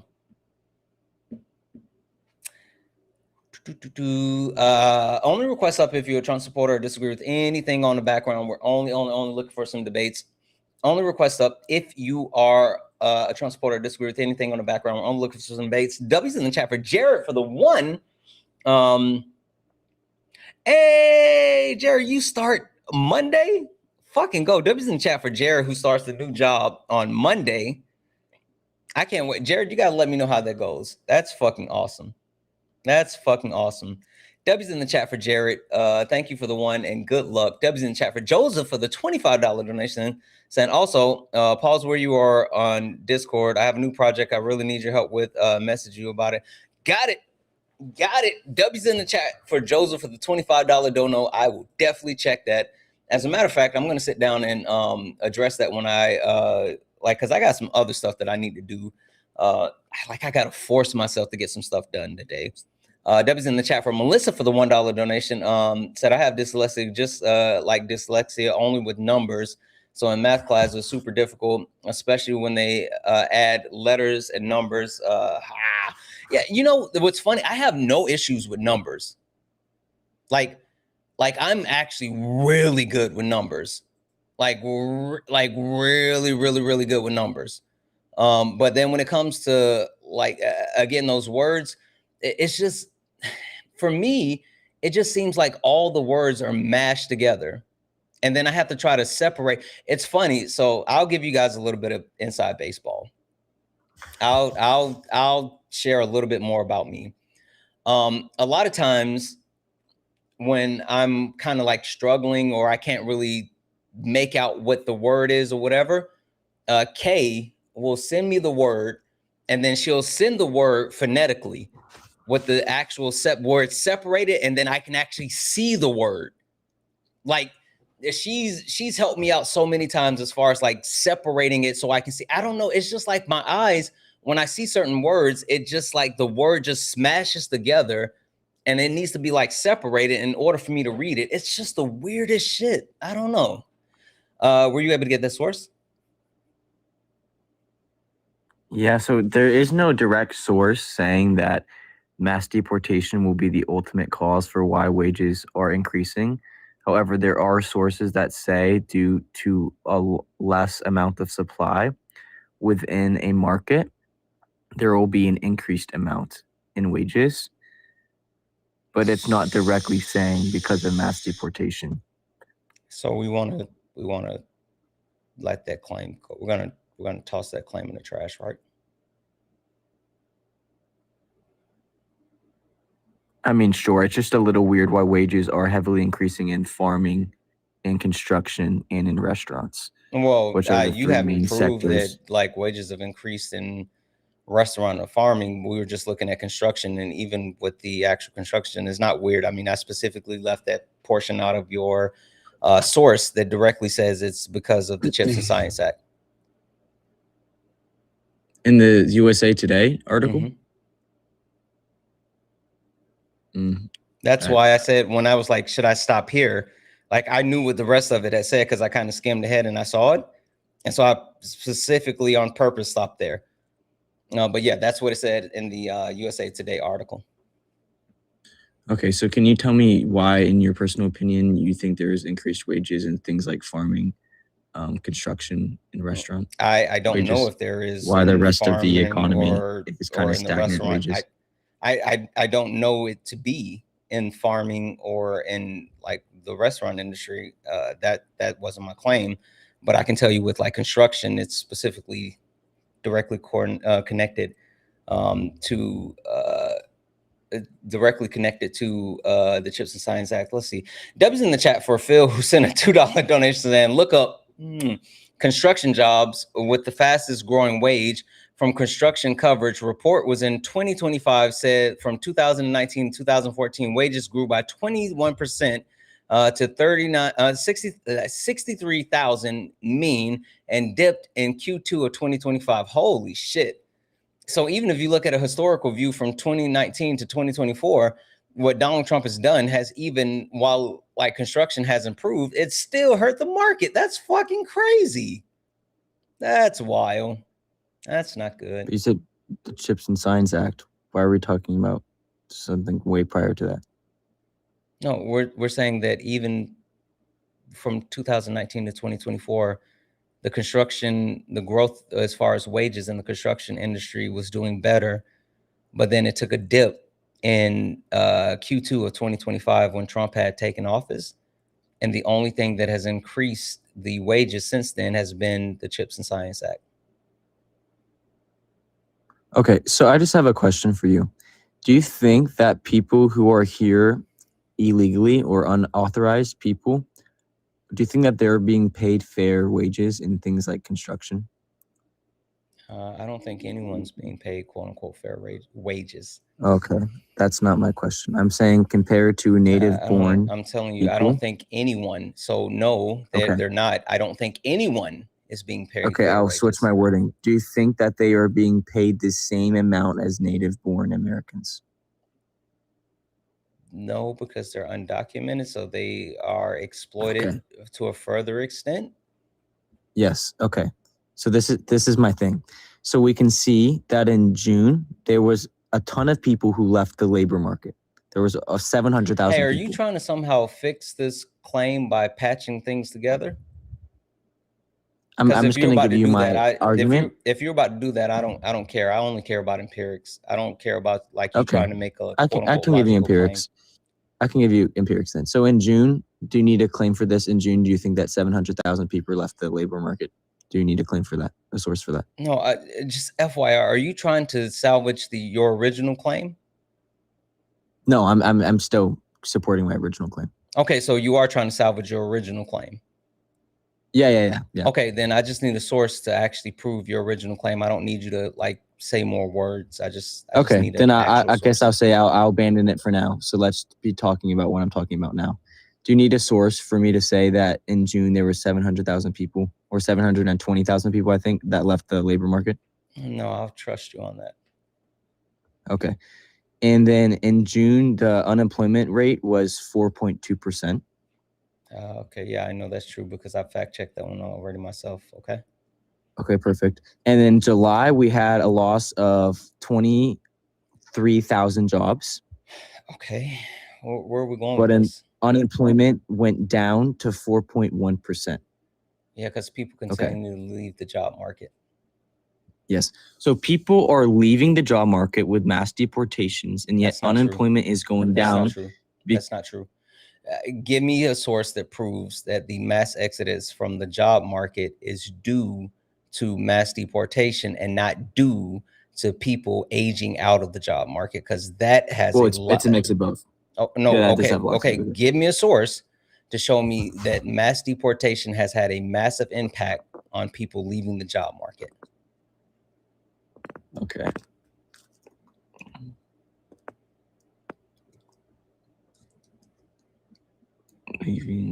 This has been interesting, chat. W's in the chat for Aaron for the $2 dono.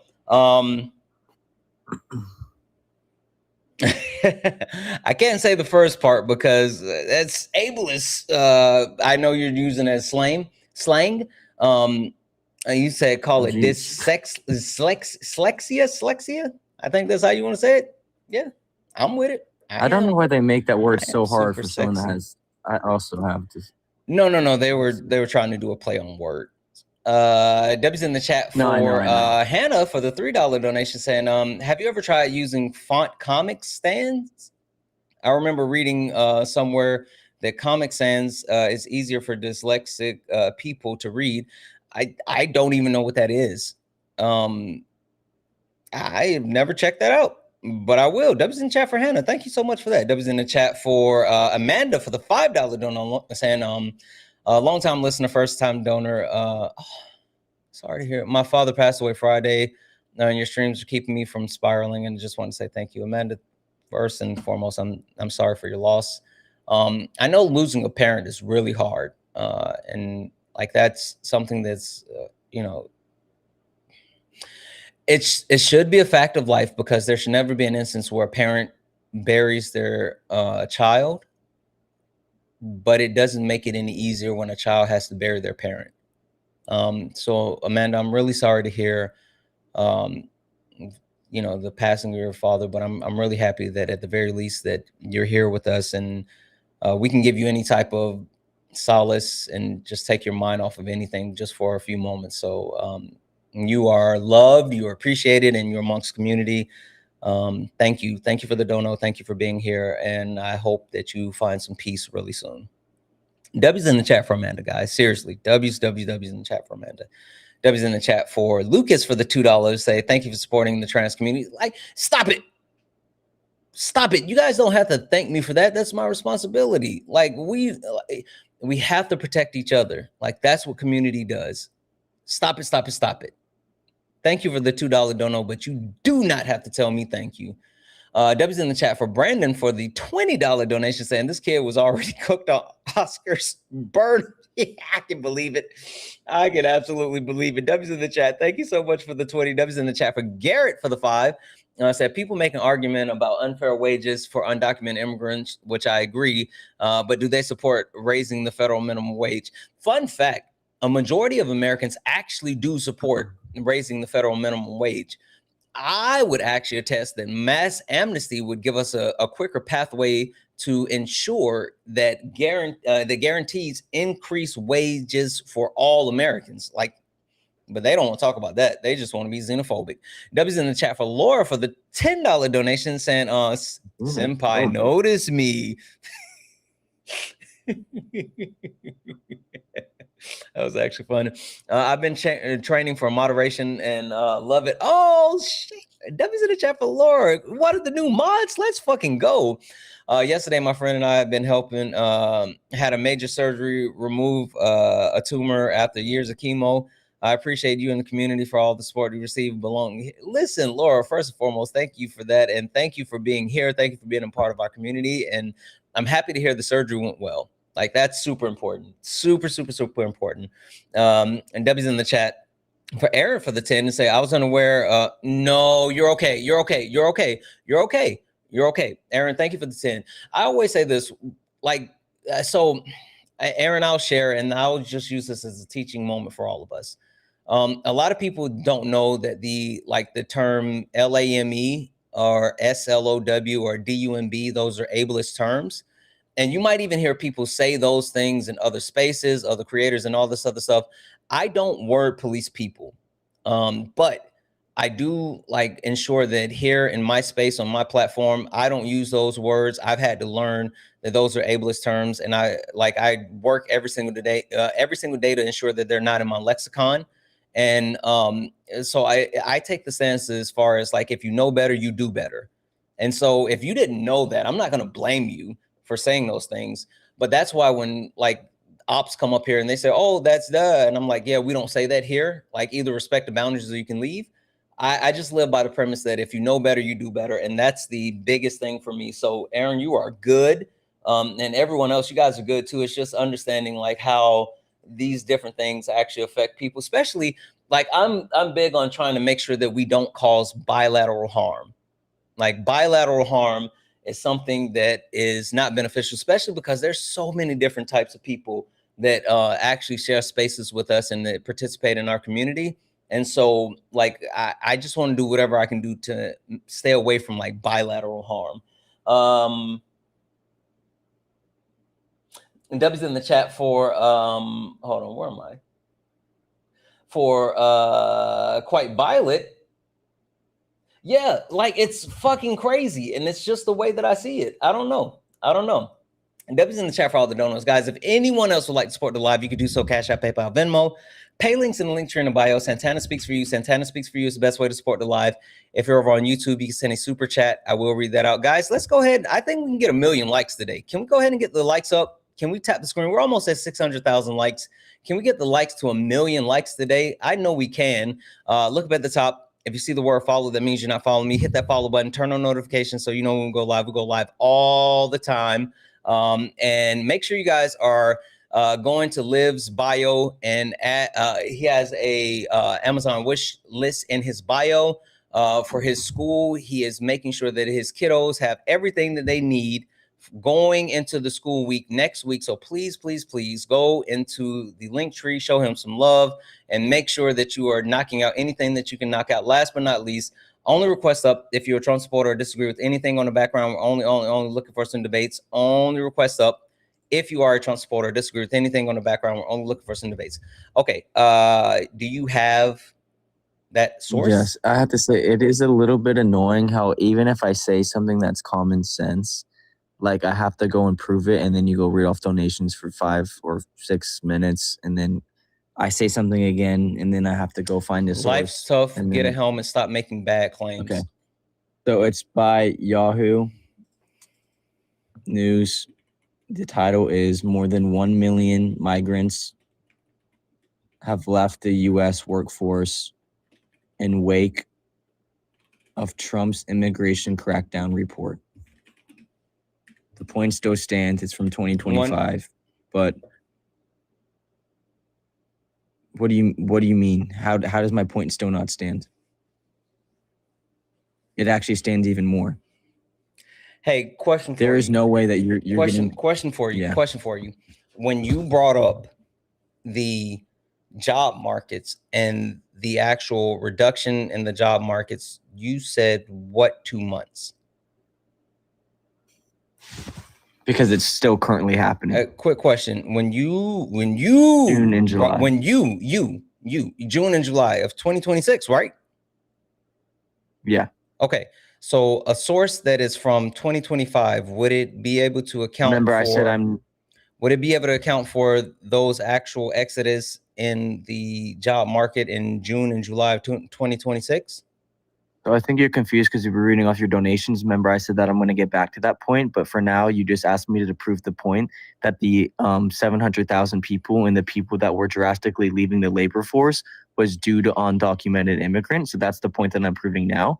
And you're saying that it was also We're made up of a talking about majority of the people aging out of the actual system, which I also leaving agree. the workforce. We're talking about the people Yeah. that have Read the article. recently been leaving the workforce, because we're talking about the actual parallel increase of people moving into the construction industry. Like, you're making all of these claims and you're looking to patch things together, but the thing that you need to remember is that there has to be a through line. So you can't talk about people leaving the workforce in 2025 and then talk about the actual increase of construction jobs in 2026 while talking about the we're talking about the actual decrease in unemployment in these 2 months. Like, you're trying to patch things together. We just need a direct connection. Sure. Here's the direct connection. I'm just gonna ask you things, and if you disagree with me, I'll get you a source for it. I'm so tired of saying claims that are common sense and economics. I would just love a source for your and me direct having to go get claim. a source for it. I would love. I would just love. Wait. Wait. Stop.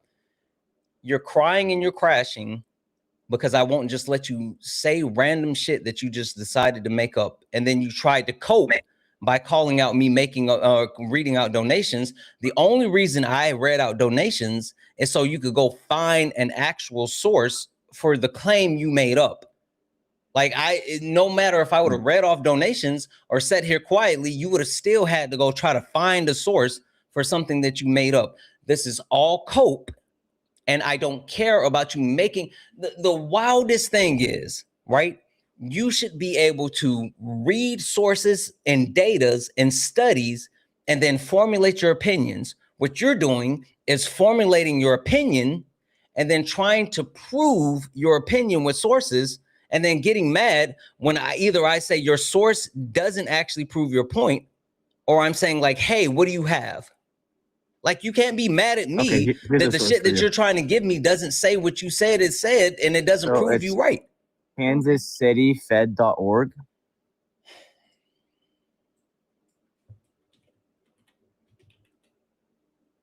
Oh my gosh, this is also from 2025.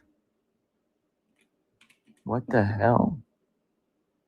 The reason why you're having such a hard time finding a source to prove your point is because what you're saying is not real. That's why you're struggling to find a source. It's because your fucking claim is not real. And I've been trying to get you to see that this entire time. That's why I've been making you run in circles. Your shit's not real.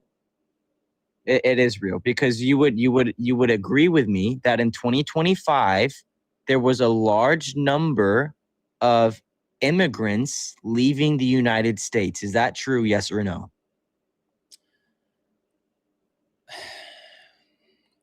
In 2025, there were a total of 1 million reported deportation, which I think there was between 600 to 700,000 self-deportation. If you talk about the accepted number of undocumented immigrants that were in the country, the accepted number is 14 million. 1 million of said 14 million is not a large number. Liv, you got something? 14? Is it really 14 million? Yeah, that's the accepted total number that's in the country right now. So just to be clear, his argument is that with the exodus of migrants out of the country, native-born wages and jobs increased. In the fields that they were working in, yes. Okay. All right. Well, did unemployment go up or down, right, under Biden? Under Biden, it was all over the place. Coming from the pandemic and the stabilization of our economy, it trended down, had a downward trajectory, right? And that's according to you, a whole influx of millions of immigrants came into the country, right? Now, 2025, 2026, we see the unemployment rate increasing with migrants leaving. Okay. No, How it do went you down. reconcile this? My point is that after 700,000 people left the labor force, unemployment went down. We can just not say that this was because of old people aging out. Is unemployment higher today or lower than Compared to Biden? 2024? Biden's average unemployment rate was like, it's higher. Yeah. And so with migrants leaving, unemployment increases. With migrants coming in, unemployment decreases. Okay, if that's really your logic and you guys were making and fun I'm of just me gonna for back my this up. I'm logic, gonna land the plane here, brother. I'm gonna land the plane holy here. shit. I'm You gonna land the plane here, cannot brother. be talking. Oh my God. And so I'm going to do something that you haven't done yet. I'm going to cite a source. According to Boston University, an influx of migrants, increased native-born wages, decreased unemployment, decreased racial prejudice, and increased property values. So. Can you repeat that and go slower, please? Yeah, with an influx of immigration, unemployment rates decrease, native-born wages increase, property values increase, and racial prejudice decreases. Is that for illegal or legal immigrants coming in? That's a big difference. Both. Also, I don't think that they're equating I would just illegal immigrants qualify in that. I would also don't think just any point study this out would. to you. Yeah, I would just also point this out to you. That migration as a whole generates roughly $2.3 trillion in revenue. Right? With a mass exodus of people, we see a decrease in our GDP, putting corporations in a position to have mass layoffs. Okay. And if there's mass layoffs, that means that native-born workers are no longer occupying the spaces that they were once working and receiving less money than native-born workers. So what does this mean? That construction owners can no longer be paying unfair wages, even though Santana thinks all wages are unfair, which I do agree with. They can no longer be paying undocumented immigrants the same rate because people residing in the U.S. expect higher rates. So these people now have to pay U.S. citizens more money, right? Because they can no longer be taking advantage of undocumented immigrants. Hey, Liv, are you done? What Yeah, I'm what done. you were telling him? Yeah, I'm done. Okay, cool. But does that make sense to you guys or no? Or no? What I just said. So at this point, like I really hope that you take what I'm about to give you and like go back and learn from it. Okay. Sure. So my Wait, did you hear what I source. just said? I just said something. I don't give a fuck about what you just said. My source. What is the hell? Yeah, I promise you, you're gonna understand exactly why I said that. My source is the Bureau of Labor and Statistics. Yeah, from the United States Department of Labor. And this is from their update that they released on August 7th, 2026.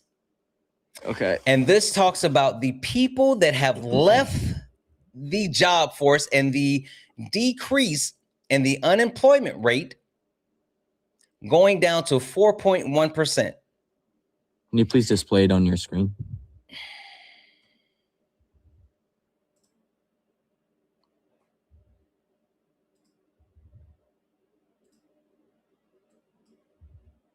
I would look it up, but my computer is making me want to crash out.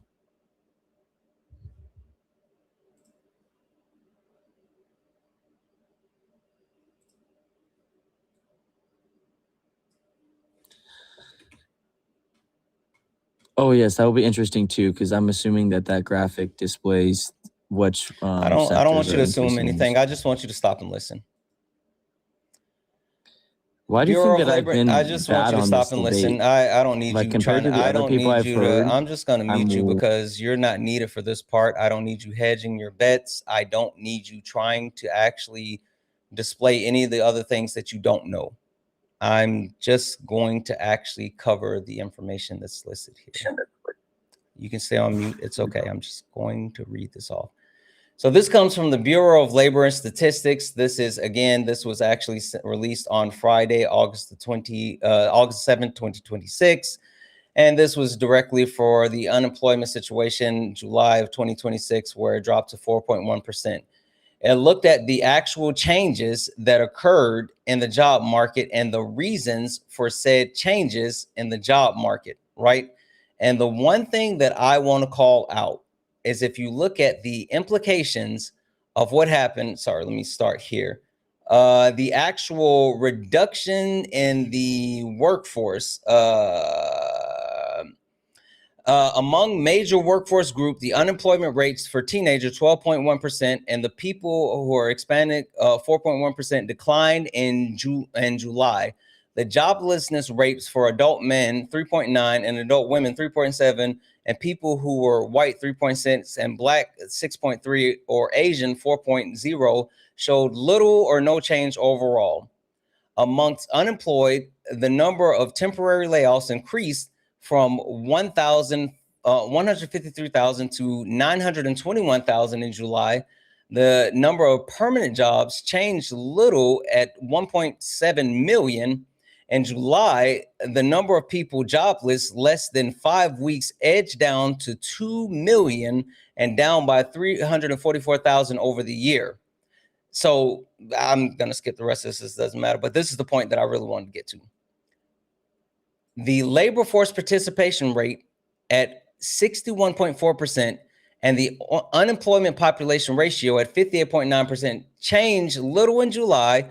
Since January, the labor force participation rate declined by 0.7 percentage point, and the employment population ratio decreased by 0.5 percentage point. The number of people employed part-time for economic reasons changed little, blah, blah, blah, blah, blah. The number of labor force workers who currently want a job changed little, 5.9 million.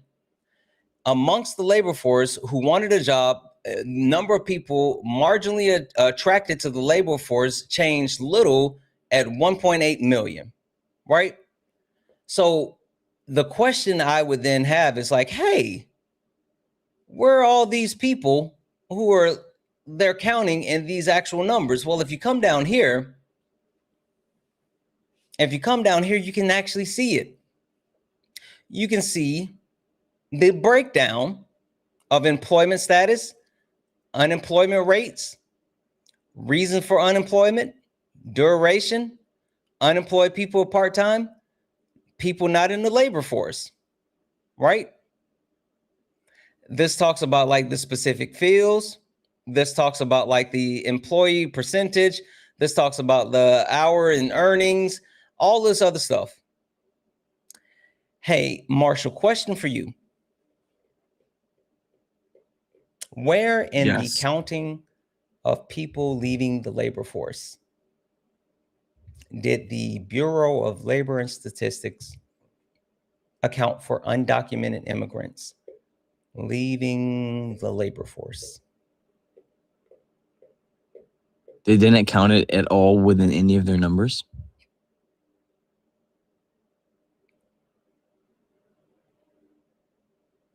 That is reduction interesting. in the reduction. Can you go back up to it? The reduction in the labor force by the information listed from the Bureau of Labor and Statistics. I can't see anything. Employed participant rate. But you realize that, is there even a section that says illegal immigrants? They did not account undocumented immigrants leaving the workforce in the numbers that were reported and the reduction of the workforce. So that's employment status and unemployment status. And if you leave the workforce, you're not accounting towards Marshall, employment. why are you still talking while I'm saying whoa? You've been talking the whole time. That's because I actually have facts and information and you don't. The Bureau of Labor and Statistics, whose job it is to report the changes in the workforce, where we've already acknowledged that there's been a reduction in the workforce, gave the account for why there was a reduction in the workforce. And you know where nowhere they said the reduction of the workforce was attributed to? Undocumented immigrants. Because that's talking about employment. That graph right there and that table, This talks about employment and unemployment.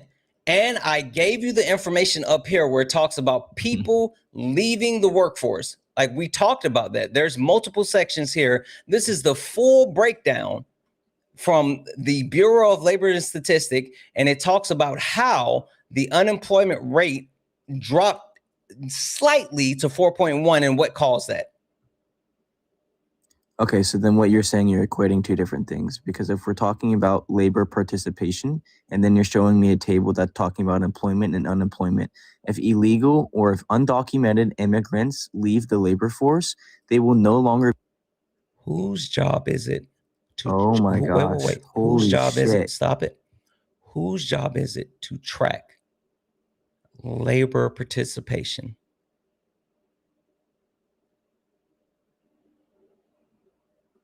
If you cut me off again, you're just not a real debater. I don't care. I don't take you serious because you don't have anything. I put the information. Shut up. At this point, I've been trying to be nice and show you that you're like stupid with the kind way, but I'm just gonna call you stupid now because not only. Yeah, you can say that, but you tried to give me fucking sources from Yahoo and from AOL from 2005, and all I did to disprove the entire talking point that you tried to get off was pull up the Bureau of Labor and Statistics after I told you to go to the Bureau of Labor and Statistics to try to prove your point. You don't have anything except xenophobia. I know. You don't have anything but xenophobia and your fifis. You're bad at this. You're literally bad at this. You should stop trying to debate. You should change your profile picture, and you should also take debate out of your username. You're really bad at this. I just dog walked you in a matter of 5 seconds. I did one search for the actual data. I've already been told that Oscar dog walked you. Change your profile picture. Change your username, and don't you ever try to debate again because you don't know anything. Run away, pussy. It's funny how I'm running away when I won. It's funny that I ran away after disproving the only talking point that he's been talking about for an hour, and he said, I got to fire up my computer because I got all the tabs open. I got my sources. But I ran? That's fucking wicked work. I don't think they understand how things work. I don't think they understand how things work. I said you can go to the Bureau of Labor and Statistics and see this information. I don't know. Maybe there's a new term for winning, but it doesn't seem like what he just did was win. Hey, thank you for the galaxy. If that's what they're calling winning now, I guess I don't want to ever win. That's a weird way to win. Only request up if you're a Trump supporter or disagree with anything on the background. We're only looking for some debates. Only request up if you are a Trump supporter or disagree with anything on the background. We're only looking for some debates. If you like to support the live, you can do so. Cash App, PayPal, Venmo, pay links in the link tree in the bio. Santana speaks for you.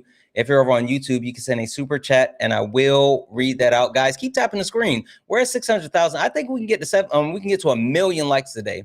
Like, I'm positive that we can get to 1 million likes today. I would love if we can get to 1 million likes today. So keep tapping the screen, keep sharing the live, keep doing all the wonderful things. Only request up if you're a Trump supporter or disagree with anything on the background. We're only looking for some debates. Hi, are you a Trump supporter or disagree with anything on the background? Okay. The funniest thing about all this is like, I don't understand why his first source. I mean, I do understand, right? Because if the point's to be disingenuous, then of course you wouldn't go to the place where like the actual data lies. So, hi, Ricky, are you a Trump supporter or disagree with anything in the background? Hi, Ricky. Are you a Trump supporter? Disagree with anything in the background?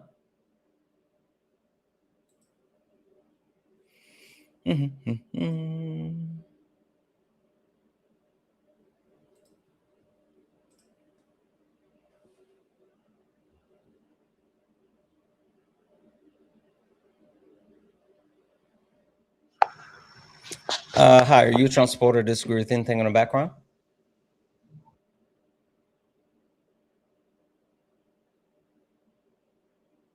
Hi, OG. Are you a Trump supporter? Disagree with anything in the background?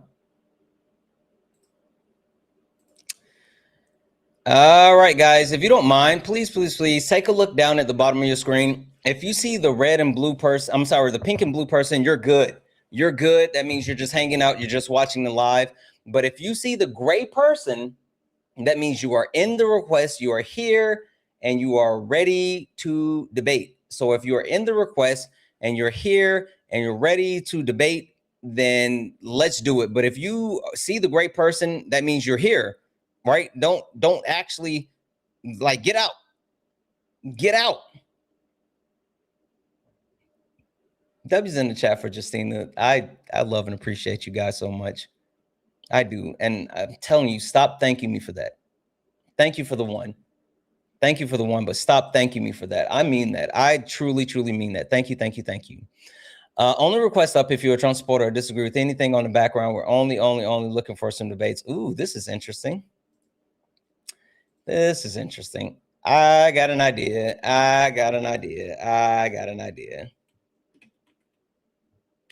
I got an idea. I saw you guys saying that he was in the comment section, but he wasn't in the request, but he is in the request. He is in the request now. You guys know who I'm talking about.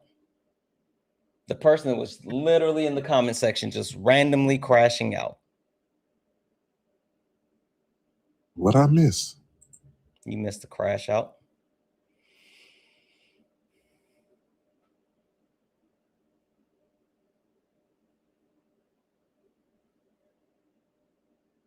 I don't know if he's gonna load, guys. He's just, it's spinning. He might not actually load. I don't think JB is gonna load. I think he hit the request and then he swiped out. Oh well. I think he hit the request and then he left.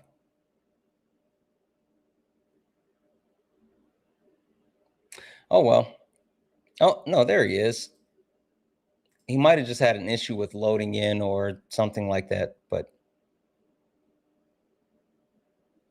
yeah, he's not loading.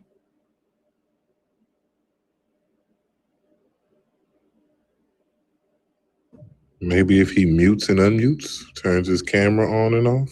No. Oh, there he is. Oh no, we're gonna do that. Holy smokes! Oof, jump scare.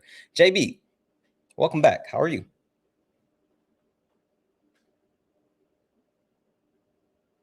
JB, I can't hear you. Like, you had your camera on, but I turned the camera off. Yeah, try turning your mic off yourself and then turning it back on. I think that's been something going on with TikTok, honestly. Like, I think there's been an actual issue with TikTok because I've seen a couple of people. Yesterday, Petty was trying to join, or the day before, Petty was trying to join, and like it wouldn't allow her to use her mic. So I think there's just an issue with TikTok. Yeah, new update. JB, I'm going to drop you down. They're saying that if you actually swipe out and come all the way back in, you'll be able to actually get in. So I'm not sure. Yeah. Only request up if you're a Trump supporter or disagree with anything on the background. We're only looking for some debates. Only request up if you are a Trump supporter or disagree with anything on the background. We're only looking for some debates. If you're friendly and like to support the live, you can do so. Cash App, PayPal, Venmo. Pay links in the link tree in the bio. Santana Speaks for You. Santana Speaks for You is the best way to support the live. If you're over on YouTube, you can send a super chat and I will read that out. Let's see here. Maybe it'll work. Hey, JB, I can hear you now. Are you there? How can you hear me? I haven't even said anything. No, I could hear your background, like versus it being silent before. Cool. You hear my sandwich getting warmed up? No, I just heard the background noise. JB, are you going to be able to debate today without a crash out? Are you going to be able to not run today? I literally host this live and I'm here, so I think you're a little confused. No, I think that you got a quick kick trigger finger, don't you? Don't you, Santana? Oh no, I don't. But what I do have today, you do. Especially, hold on, I want to make sure that I'm being fair to you. What I do have today, because you and I have done this song and dance a couple of times, and it's becoming pedantic, right? And I don't want to keep doing this, so I'm going to be fair, and I'm not going to kick you. I'm not going to mute you. I just want to debate you. But while being fair, I do have to let you know that your destiny is in your hands. We're going to go ahead and put a permaban bounty on your head. And the only thing that you have to do, to ensure that you are not permaban is just engage in good faith. Don't antagonize the chat. And let's just have a good debate. That's fair. I'm letting you know it from up front. I'm not going to kick you. I'm not going to mute you. I'm not going to do any of that. It'll just be fair, and we'll go from there. Well then, let me hang on. I need to open up a new notes. It sounds like this is very serious and important. You said number one, I need to do what? Don't antagonize the chat. That's the biggest thing. Don't antagonize the chat. Okay, what's antagonizing? What's your definition of antagonize? You can just fuck around and find out whatever you think is like the level. Like I'm not gonna fuck around and find out. Determine what Fuck around and antagonizing find out is. is your definition of don't antagonize. Okay. No, I'm saying you can fuck around and find out. Number two. Use factual information. Use factual information. Number three. I think there was three. Maybe there was just two. No, third one. Engage in good faith. That just means like answer questions. Don't like yell or slur or stuff like that. So no yelling, no slurring. Engage in good faith means no yelling and no slurring. Yeah, things like that. Gotcha. Okay. Chat, you guys know how we do it. If you want to add to the permaban, you have to go through the pay links, Cash App, PayPal, Venmo, pay links, and the links are in the bio. Santana speaks for you. This is not based off of JB from the past. This is not from past interactions. This is from right now to moving forward. So this is based off of right now to moving forward. FYI. All right, JB, what did you come up to debate? Well, I came up to debate something else, but I want to touch on what I was, what you ran from the other day after you kicked me about your socialism, debate that you had a guest up here that you were very cordial with, maybe who was one of your friends or something like that. But you really haven't displayed how socialism is better than capitalism. What's your argument for that? And then I'll respond. Well, I mean, that's not the topic on the background, but I will actually grant you that since, what's on the actual board. The premise of socialism being better than capitalism is because capitalism does not actually benefit the whole. Socialism, the workers having the means of production, if that's the basic meaning of socialism that you want to deal with, talks about the power being with the people. The total form of socialism that runs parallel with capitalism ensures that there is a floor that everyone has their basic needs met, and then there is a ceiling on people being able to exploit resources, and meaning like individual resources and hoarding. So the reason why I think that socialism is preferable is because it ensures that everyone has what they need as far as their needs being met, and there's no hoarding of resources. Yeah, before I touch on hoarding, and I think one of the points you tried to make the other day was that hoarding is some new concept that only exists in capitalist countries. But what exactly is a need, and where does that line get drawn? Yeah, needs include basic necessities for survival. Examples would be like food, water, shelter, those things that would be included under Maslow's hierarchy. So the government should give us our food and our water for free. Is that what you're arguing? Oh, no. Or for our tax dollars? No, because I mean, if you're talking about a socialistic or communistic society, in communism, there's no governmental structure, right? It's the people self-governing and ensuring the equitable distribution. If there's ever a need for any type of a temporary governmental system, then it can be implemented, where then once it meets the goal that it's looking to achieve, then it is disbanded. So no, I'm not looking for the government to give people things. Okay, then who owns what? The workers own the means of production.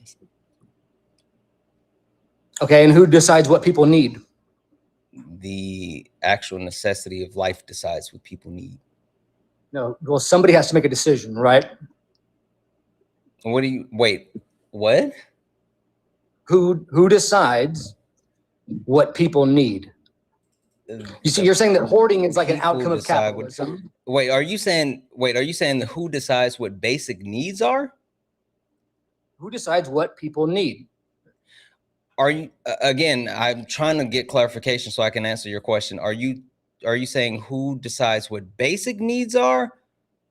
Is that what you mean? So we've gone from needs now to basic needs. So are you changing your premise from the that there should be a system in place to satisfy people's basic needs, which then you would need to redefine? That's what I've been saying. I said that before. I said that basic needs are met, and I referenced Maslow's hierarchy. I said things like food, water, and shelter. Those are basic needs. That's only one level of Maslow's hierarchy, isn't it? There's 5 levels of Maslow's That's why hierarchy. I said that's why I said the basic level of Maslow's hierarchy. I didn't mention all the other levels. That's food, water, shelter. Food, water, shelter. Yeah.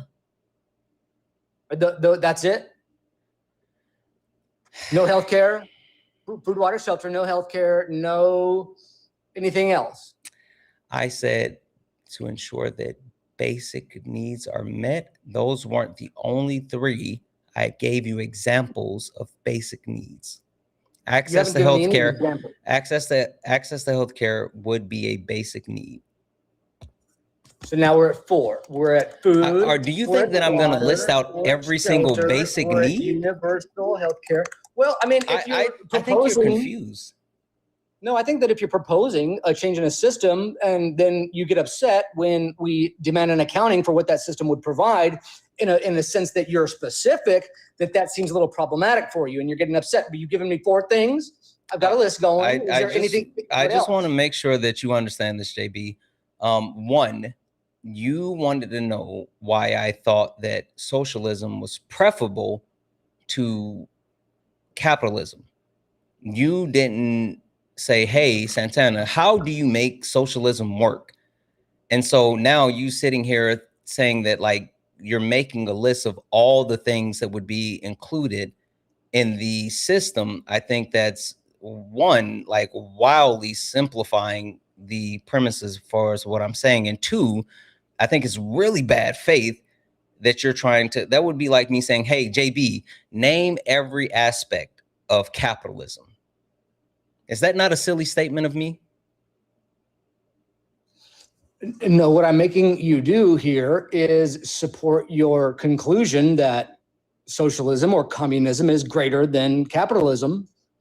And it sounds like you're having a tough time doing that. Oh, I'm not, because again, I've already said that basic needs are met. And so just because you think that there needs to be a drill down of identifying what all basic needs are, how about this? I got you. Don't worry about it. This is how we're going to do it. So if that's how you want it, I got you. Basic needs, I got you. Don't worry. Hold on. I got you. I got you. Don't worry, JB. Don't worry, JB. Don't worry, JB. Basic needs would be classified as anything that is needed for people to not only survive, but have the ability to progress. Anything that would be classified as something that is needed for people to survive and have the ability to progress. So anything that would fall under that categorization would then be deemed a basic need. So now moving forward, JB, If you want to No, no, know no, no, no. what would be in that basic need categorization, the question would be, is this something that is necessary for people to survive and have the ability to succeed? And if it is yes, then it would be a basic need. If it's no, then it would not be a basic need. Is food necessary for people to survive and to be able to succeed? Yes. Is a Lamborghini necessary for people to survive and to be able to be successful? No. That's how we're going to do it. What about internet?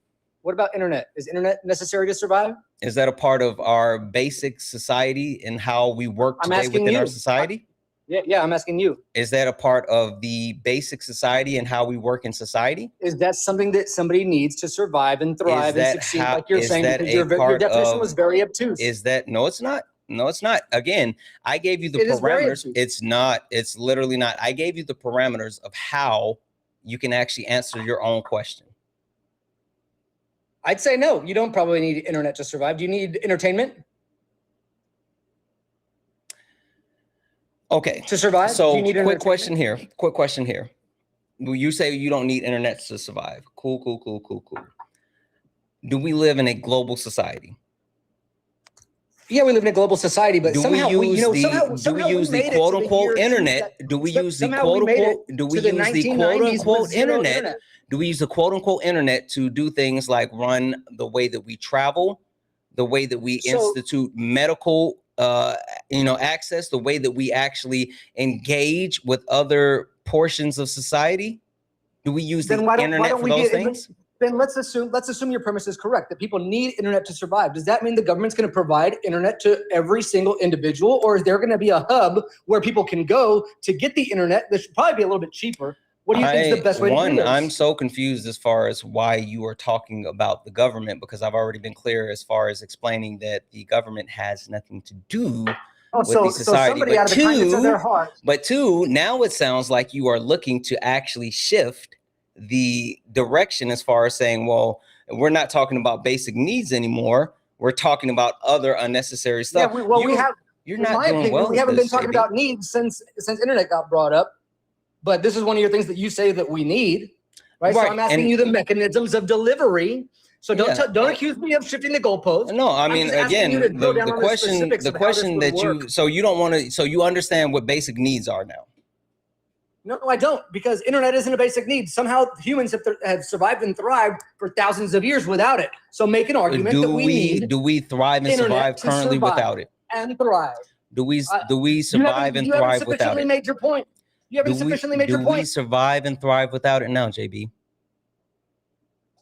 Yes, we have. I said now, not have we done so in the past, but do we do it now?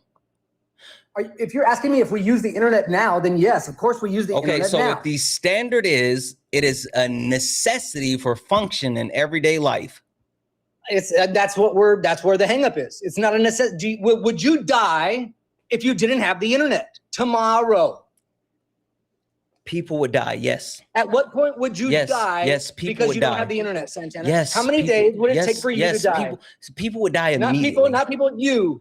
It's not about me, it's about people. Do you understand why people would die if we don't have the internet?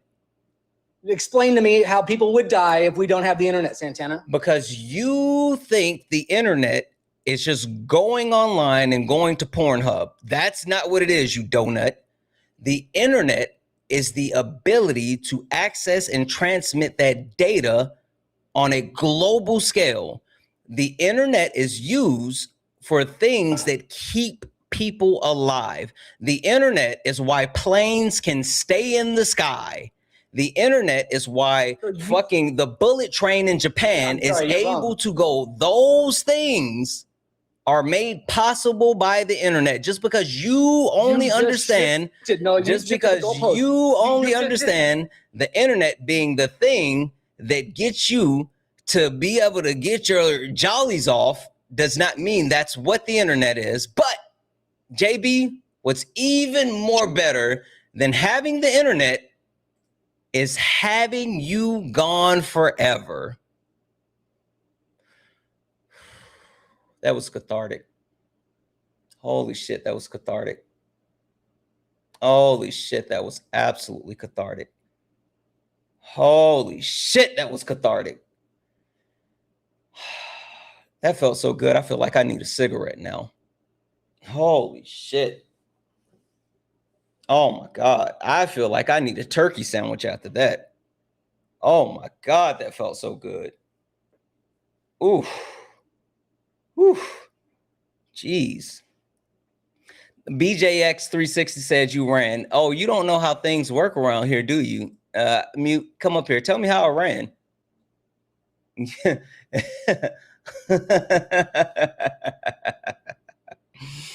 don't understand how things work. He said, why are you running, Santana? Okay, cool. Oh man, come up here and tell me how that works. Boom, you're muted. You guys are so stupid. You don't know what a permaban is.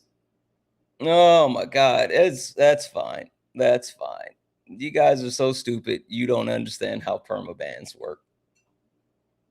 You can't track. It's a tracking issue. That's a blunder on your part. That's a blunder on your part. Yeah, it's his way or the highway. You get muted. No, that's not true. No, my way was not. I didn't mute him. AAW's in the chat. I didn't mute him the entire time. I let him say all the stupid shit that he wanted to say, and he spent his entire time being pedantic. Isaiah, you said you won't ever debate him. Isaiah, I just sent you a request. You're muted in the comments, bub. You're muted in the comments. Come up here. Kobe, you said you did run Santana. That was embarrassing. Kobe, shut up. That's all you get. And no, I'm not bringing you up. You just want attention. You literally just want attention. No, thank you, Kobe. W's in the chat for all the donos, guys. W's in the chat for the permaban. W's in the chat for the permaban. Holy fuck. We're going to go over those in just a few moments, but let's see if we can get another debate. Only request up if you are a Trump supporter or disagree with anything on the background. We're only looking for some debates. Only request up if you are a Trump supporter or disagree with anything on the background. We're only looking for some debates. Look up at the top, guys. If you see the word follow, that means you're not following me. Hit that follow button, turn on notifications so you know when we go live. We go live all the time. We're on our way to 200,000 followers. Also, we have Liv here. Make sure that we are taking care of Liv. Make sure that we are going to the link in Liv's bio and make sure that we are taking care of those students. He has an Amazon wish list that he's trying to get prepared for the school year that's coming up. So please, please, please make sure that you guys go help and support. Hi, are you a Trump supporter or disagree with anything on the background? Harp, are you a Trump supporter or disagree with anything on the background? Boom.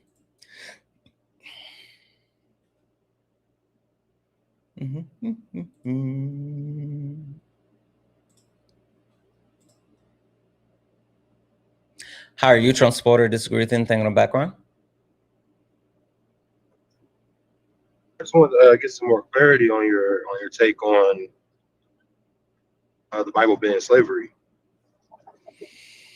The premise behind the Bible being slavery is derived from like the oppressive nature of Christianity and religion, and the way that it's being weaponized while people not understanding it, and just that overarching. Okay. I appreciate it. I just wanted some more clarity on that prompt. Okay, I appreciate you. Have a good one. I'm so glad he said that because I didn't feel like doing another Bible debate. I didn't feel like doing another Bible debate. Only request up if you're a Trump supporter or disagree with anything on the background. We're only looking for some debates. If you're friendly, tap the screen, share the live. Sorry, send your daily heart meet. Yeah, I can hear you. Also, make sure you hit that follow button. We got 193 new followers so far on this stream. I would love it if we can get it up to at least 200 new followers. So please, please, please hit that follow button, turn on notification. Hi, are you a Trump supporter or disagree with anything on the background? No, definitely not a Trump supporter. But first, I'd just like to go ahead and say thank you for what you do. I like that you host these sort of things. Civil discussion is something that's really important and missing in our country. I'm a Colorado debater, so thank you for doing this. I guess I wanted just a little bit of clarity on one of the prompts that you had, that men, like, we are the problem. Mhm. Can you just like go ahead and just elaborate on that just a little bit? Yeah. The premise behind that is that men overwhelmingly perpetuate the most amount of harm and violent crime, the actual the femicide, CSAM, all of those things, while also at the same time being able to benefit most from like the entire system, the patriarchal system. If you combine that with the fact that there's a monopoly on violence for men and the way that it is excused when men engage in violence, all amounts to the fact that we are the problem. We need to address that within men as a whole. Okay. And then go from there. Hold on one second. I'm sorry. Guys, holy fuck. This is from the Luigi Mangione cases. They're saying that they're expecting a plea of guilty in the federal case, and the judge is going to dismiss the Trump administration lawsuit. Oh wait, this is separate. Hold on. Holy shit. Mangione is facing 2 federal charges in connection with the killing of United Healthcare CEO Brian Thomas outside of the what's the details around this? A guilty plea would potentially resolve the case just a month before Mangione is scheduled for to go to trial in the state on murder and other charges. He could still change his mind, but people familiar with the matter says and his defense team has abruptly shifted strategies from previous. Like, I know they were talking about the possibility of him pleading guilty and then like it being left up to the judge for any type of plea and sentencing where he would be able to like claim being under duress. This is huge. I'm sorry, that just like I apologize, that completely caught my attention. Sorry. No, that's okay. So yeah, I mean, obviously we're going to perpetuate most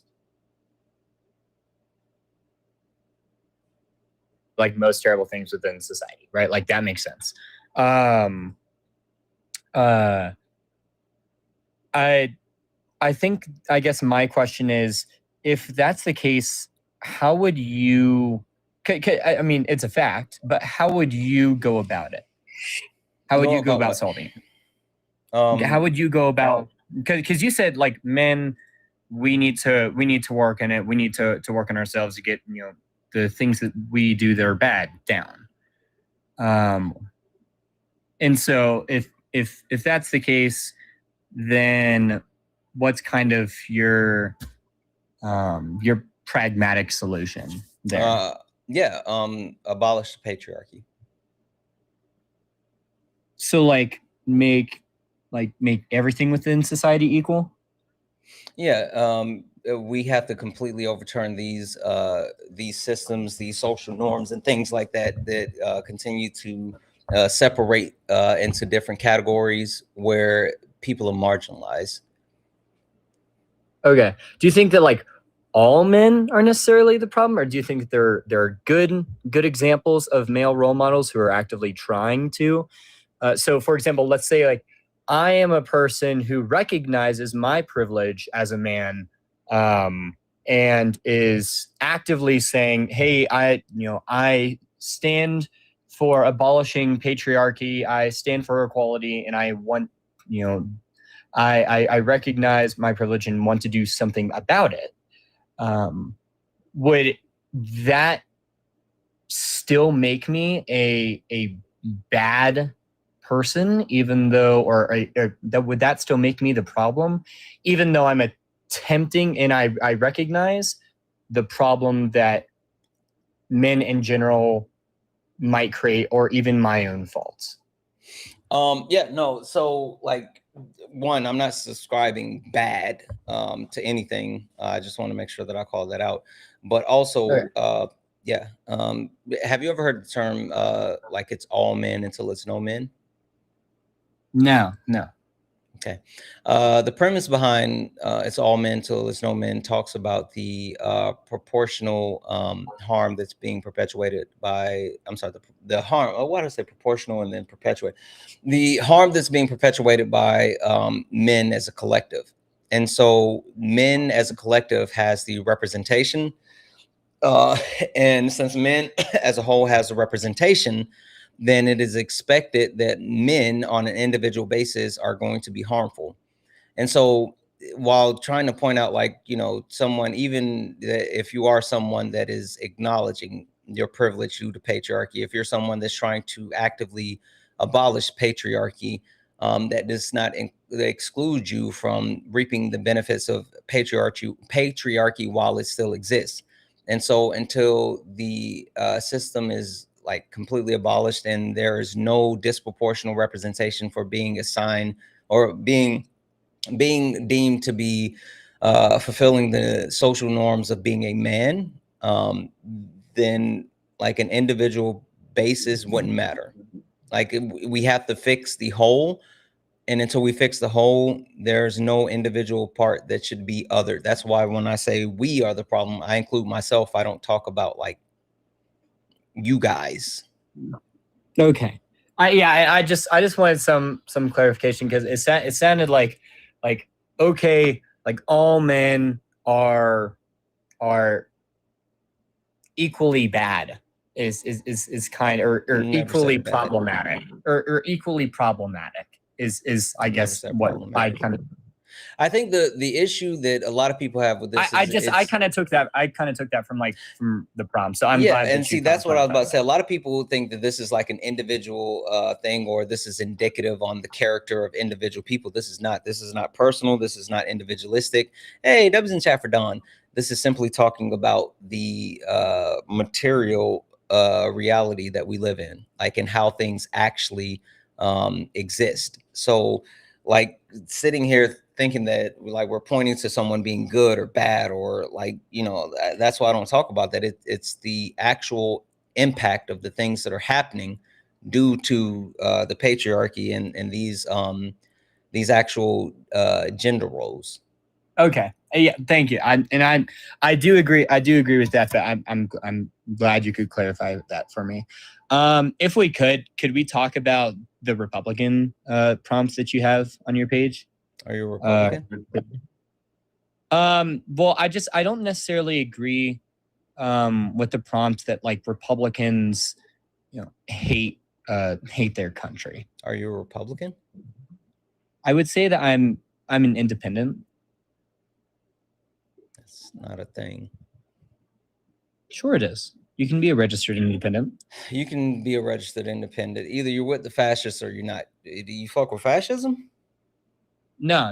And I get it. Like I come from liberal. I hear the phrase. If you're you know in the middle, then you know we know exactly where you fall. We know exactly. No, it's who not you are. even about that. I mean, we're not even talking about like the idea of like Democrats and Republicans that we know from like 30 years ago or shit like that. We're talking about like what's happening today, and the fact that our government, like the head of the Republican Party is a white nationalist, and he's been putting Nazis into our government. And no, like, I completely agree. I'm sorry, with that. he's not a white nationalist. He's a fascist. Holy fuck, he's a fascist that is implementing Nazis into our government. So like we're talking about fascism. We're not even talking about like political affiliation. We're talking about actual fascism. Well, I would say like in some sense, and yes, it's absolutely true that we have a president who I mean, it's literally Hitler's playbook. Like that's not a question. The historical similarities are very clear. But like the reason I guess you would go independent is like not even just like okay, like identify with a political party. The reason why you would kind of want to be middle ground is to at least hear like both perspectives. That way you wouldn't be biased towards like another perspective. What about fascism is enticing to you? It's not, but it's I'm just saying, like, I mean, it's not constructive. I can It- feel, like it- I it's can not find really middle ground as constructive. far as like people who are trying to convince me that maybe you shouldn't put pineapple on pizza. I disagree. I think pineapple absolutely belongs on pizza, but I can hear you out and try to find middle ground. I don't know anything that would So be middle ground worthy with fascism. I guess the perspective is you have to be willing to hear another side's argument and where they come from in order for. Why do we have to listen to Nazis? Why do we Okay, have to well, listen? I could have sworn that we all used to have an agreement that we would punch Nazis in the face. Now hold on. And I'm not endorsing that at all. Like I'm not a Nazi. It's completely ridiculous for somebody to be a Nazi.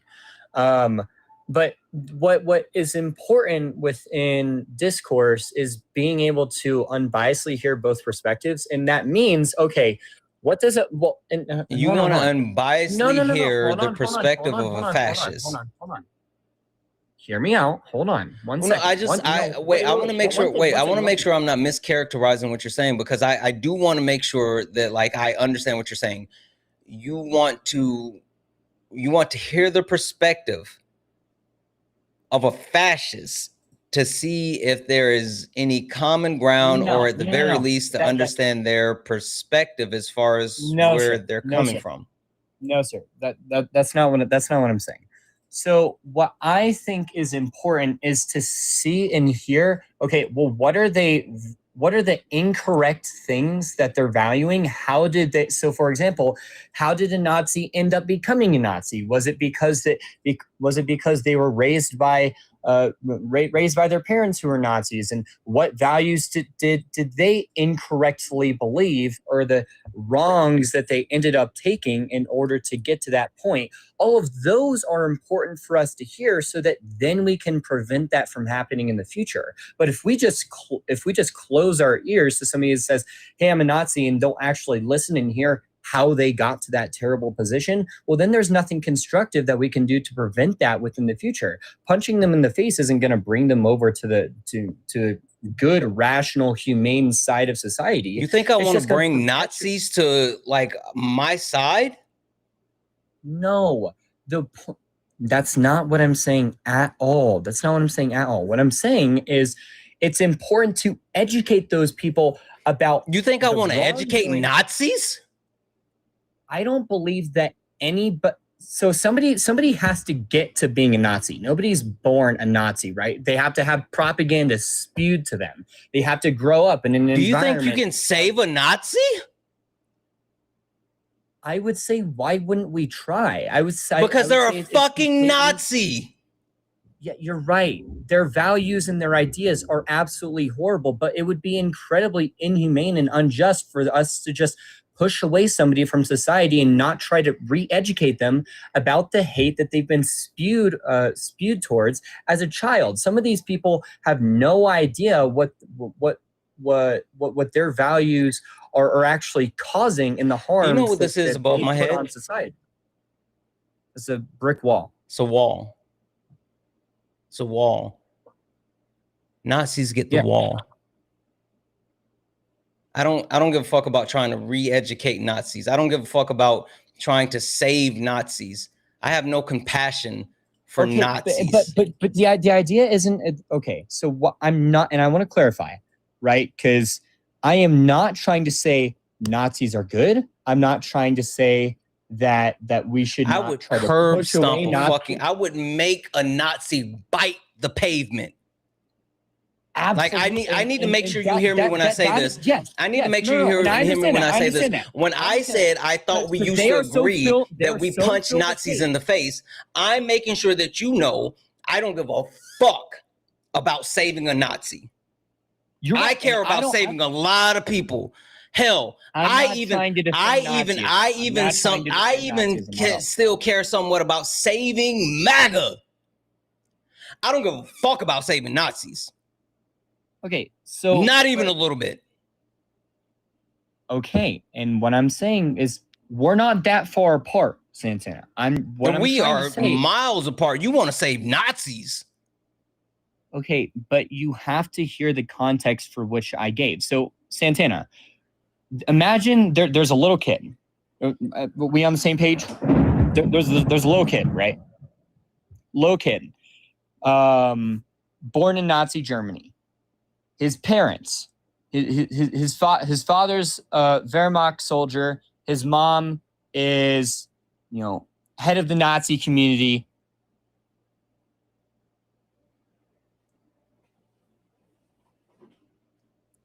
Why'd you mute? Oh, sorry. I didn't realize that. Did you mute me? No, I didn't mute you. Oh, okay. I apologize. What I'm trying to say is I'm not. Wait. What did you do last year? Anyways, I'm not trying to defend Nazism at all. But take this context, right? Because Nazism is bad. Nazism is completely bad. I'm not trying to bring Nazis into our society. That doesn't make sense. So imagine, take this perspective. Imagine that there's a little kid growing up in 1940 Germany, right? He's born 1940s Germany. His father is a Wehrmacht soldier. His mother is the head of the Nazi group in their town. This child knows nothing, has been spewed propaganda about hate and what's right and negative rhetoric, and has no idea about the information about good ideas and morals, being an actual person, a humane person at all. All of that information is blocked from them, right? And this still happens today, where people are brought up in their families and they have no context for how to actually be a good person. Now, you're telling me that person and the propaganda that's been spewed to them as a child, that's not something that we ought to try to fix? That's not something that we ought to try to re-educate people about? It's the same thing with racism. We shouldn't try to teach people about, we shouldn't try to teach white people about the racist ways of their past and how they live in a society of privilege. And should we just not try to do that at all? Or should we just try to curb stomp them? That wouldn't be progressing as a society at all. We wouldn't get anywhere. It's important to try to bring information and good values to, and it doesn't even have to do with it being in the 1940s. Still happens in rural towns. I'm on stream right now, and I think I'm tripping. Should we try to save Nazis? Fuck Nazis, bro. I'm okay. I just want to make sure I wasn't fucking tripping. I think that's a commonly held opinion. Okay, so we're not saving Nazis, right? No, fuck Nazis. Okay, I just want to make sure. Okay, all right. Can we? I have a further question. Yeah. I think we should punch Nazis. You agree? I could have sworn we all agreed to punch Nazis in the face. Yeah. Okay, I thought I was just tripping. Okay, all right. I appreciate you, bro. Bad, brother. Yeah. Talk through. All right, great. So we both agree that Nazis are bad. So how do we get Santana? How do we get rid of Nazis? Yeah, I got you. We just put them in bricked, walled up communities? Oh no, that's not what that means. Oh. No, that means that you line them up against the wall and you let the firing squad do their thing.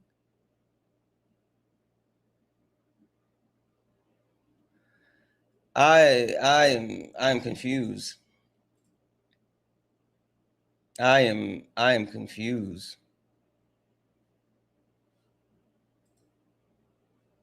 Where's Nafi? I think that this kind of happened the way that it did because Nafi isn't in here. I legitimately think that this happened the way that it did because Nafi is not here. I am fucking tripping. I have never heard someone advocate for Nazis. This is your fault. I can tell you why it's your fault. No, it's not. It is your fault. I'm the victim. You know why?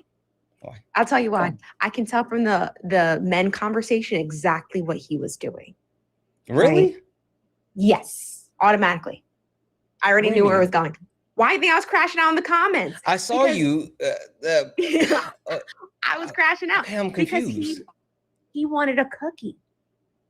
Right. Oh. That's all. Wait, That's he's all. gone? I Yeah, he's missed him? gone. Yeah.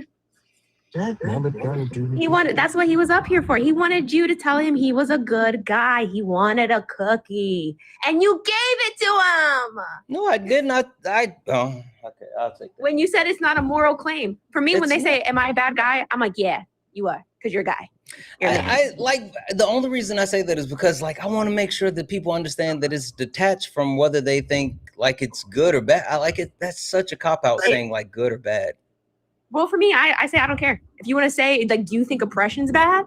And they'll be like, yeah. I'm like, okay, then you're bad. You're doing the oppression. Yeah. I have like all the stuff you said was bullshit, but like, what exactly is a bricked up community?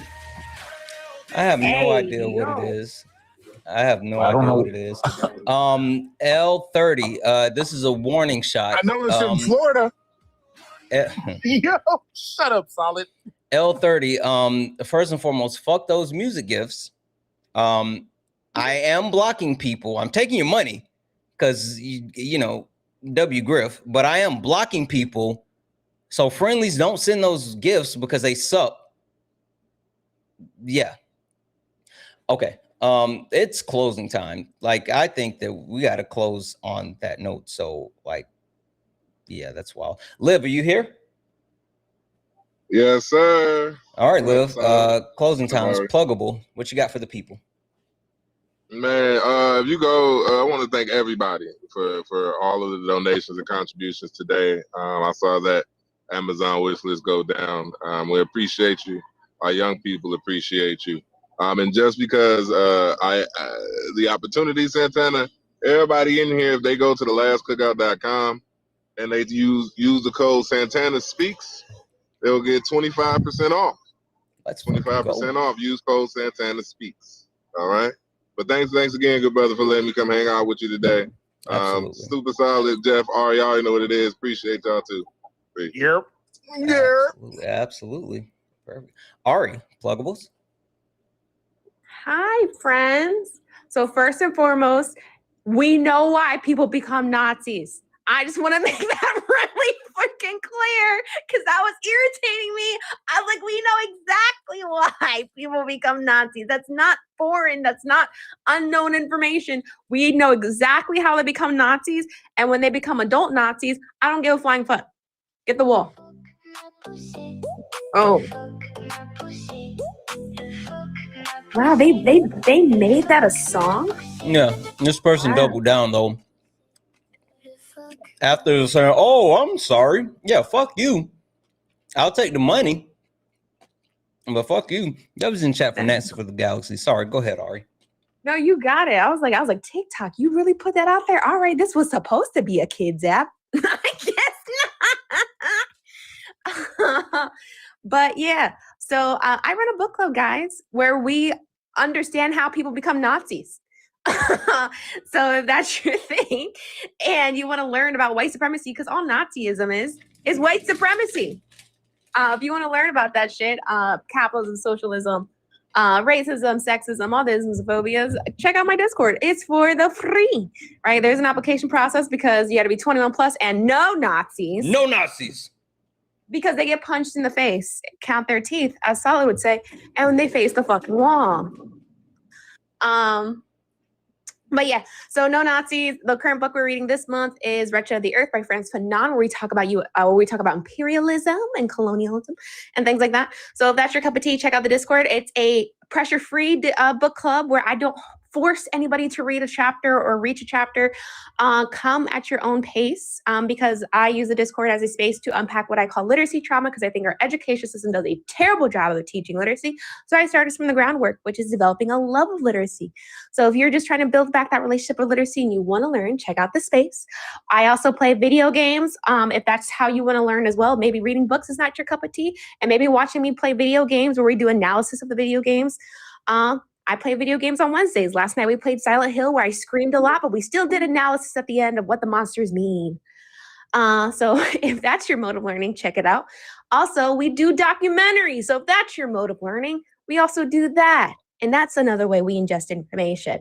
So if any of those are your modes of learning and ingesting information, check out the Discord, because that's where you'll get notifications on which platform I'm on and doing that thing. Thank you. Absolutely. Jeff. Don't leave yet. Don't leave yet. Don't leave yet. Ari normally doesn't leave. She just hangs out. Jeff, pluggables. In before Santana and I wrote a book. Yeah, we did. We wrote a fucking book. If you want to learn more about the Bible and how people interpret it in many, many different ways, link in my bio. It's called If You Have to Explain It. It's available in ebook format, paperback, and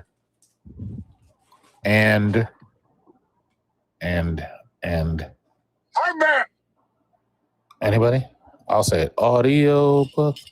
Audio book. But yeah, get your copy today if you haven't already. Yeah, that's the pluggable. Dope. You know, my chat turned that into the Silent Hill song now too. They said Silent Hill, Silent Hill. Oh no, that's copyright infringement. Oh, please let them know I will sue them. I will. Someone get Swan's what is it? Swan's attorney. Someone get Swan's attorney in here. I will sue. Yeah. You heard that, chat? Y'all can't sing that in chat no more, because they were definitely, when we were getting ready to switch streams, they were like Silent Hill. Oh yeah, no, y'all tripping. Oh yeah, no, y'all tripping. Solid pluggables. So on the heels of what happened today, when Jen sent $2,000 to the GoFundMe. Oh my God! Oh wait, Ari, you weren't here? No! Oh yeah, listen. God! I secured an extra, a couple $1,000s for, the movie that Solon and I are making. So not checking the nails. Not a big deal, Sorry. Yeah, $2,000 for the GoFundMe. Amazing. I wish I was near my soundboard, because the claps would be playing. You would get like probably a half hour's worth of air horns. They probably shut my live down. You can still clap. Oh, okay, I got you. Hold on. I had to do that near my AirPod. Yo. That was right. Oh, hey, look, man. No pause, man. I meant that. He said I could still clap. You know what I'm saying? That's how me and Jeff get down. Such a happy couple. Oh my gosh, I love this for you all. There we are. But guess what else is going on? I apologize. Does the love of two men in public make you uncomfortable, Santana? Huh? I fucking hate y'all. Is that what's happening? Why the fuck do y'all do that to me? And then throw me under the bus and then make me seem like the bad. I fucking hate that. Hey Santana, if you're uncomfortable, just shift to the other cheek. You'll be fine. You'll be all right, man. Hold my hand. That's not my hand. Okay, so what we're gonna do is 6:30, 1 hour from now is class, y'all. Don't forget, we got class tonight. We got a special thing that's going on. Class is gonna be real short tonight, because I got a project for y'all. So we're gonna split you up into groups. And you guys are going to work on a group project. So don't forget to show up to class tonight. Okay, all right, 6:30 Eastern Standard Time. Hurry up. Don't compliment me. Thanks, Santana. Santana, none of this would be possible without you. Oh, no. I just appreciate, sincerely, the fact that, we come together as a community, and I know I've told you guys this individually, and I'll take a moment just to call it out in public.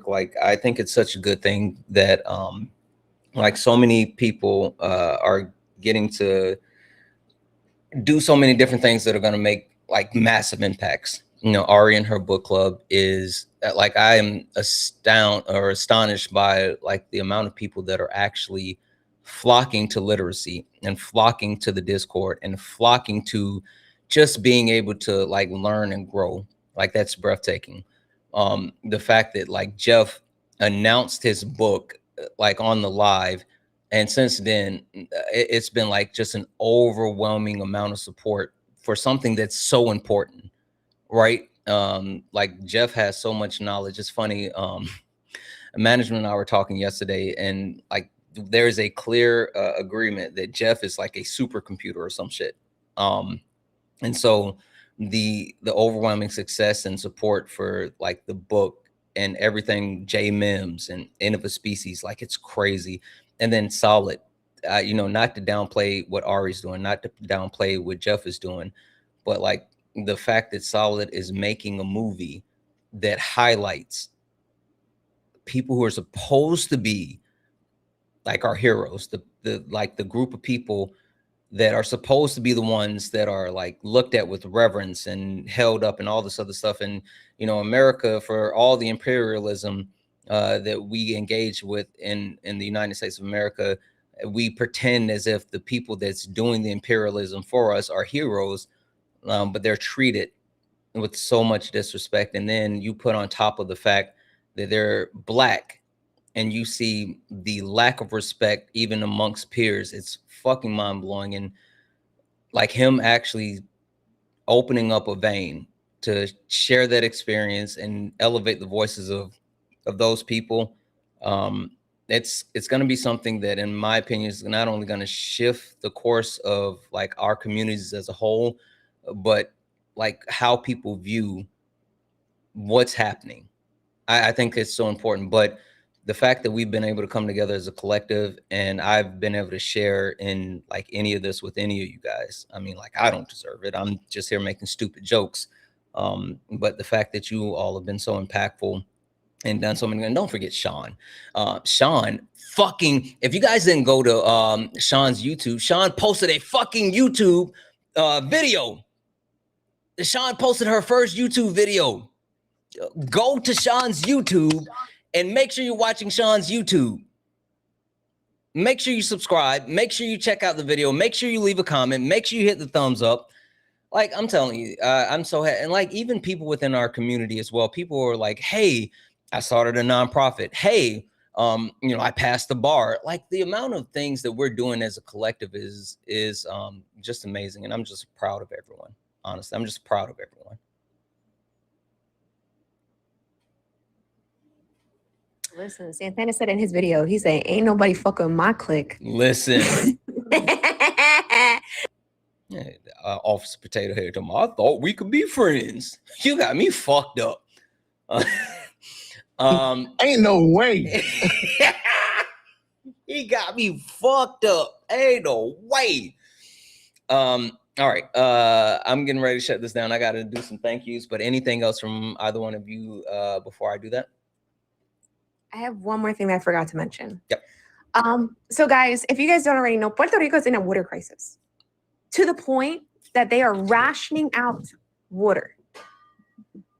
I didn't know that. Yes. Like when we're talking about U.S. imperialism, like it's at an emergency level now where they are rationing water. Puerto Ricans do not have water right now. And so some people have been sending me like aid, like fundraising organizations are providing it to Puerto Rico. I don't trust a lot of them. So that's why I haven't posted any yet until I could vet a source.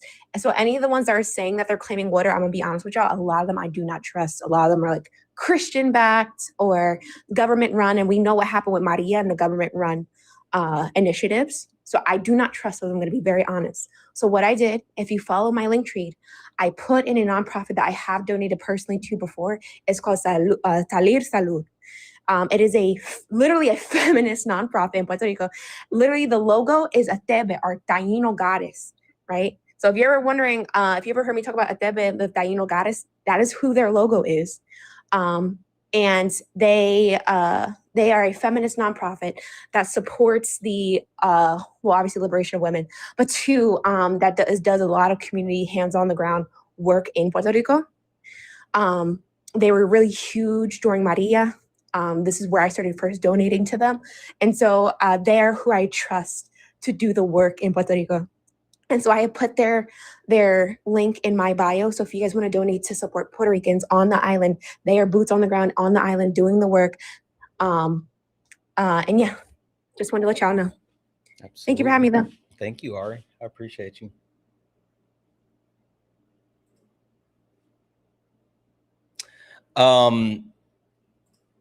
Guys, we're gonna get ready to get out of here. I'm going to say thank you. Give me a second.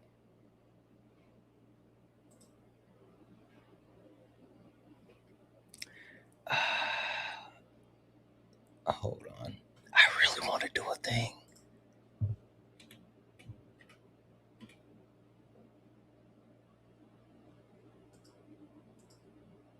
Why can't I, like, I want to. I can't. Dang it. I wanted to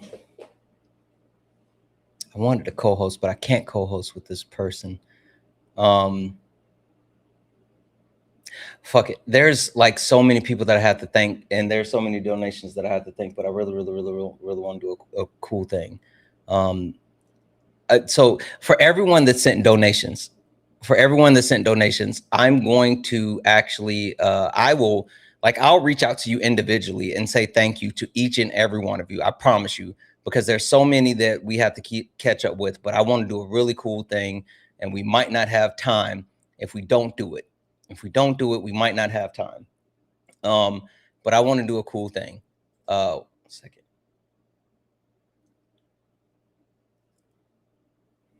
Okay. So I want to send you guys on a raid, and this is going to be a raid to like my favorite live stream right now. This person is absolutely hilarious. This is one of the best, like the funniest person. I love hanging out in this live stream. But the thing that I will say is he's not a big creator. He doesn't do like the weird shit. He does not do like, just like all of the other like wild shit. All right. So I want to send you guys on a raid just because never mind. You know what? Never mind. Hold on one second. Hold on.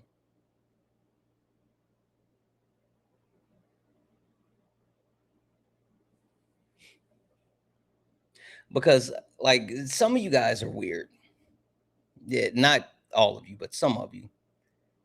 And like I don't want you guys to be like rude and weird, but this is the funniest stream. I'm literally here every day because I think it's hilarious. I'm here every day because I think it's hilarious. But give me a second. While I'm looking at this, let me run through a couple of the quick W's. For the kick fund,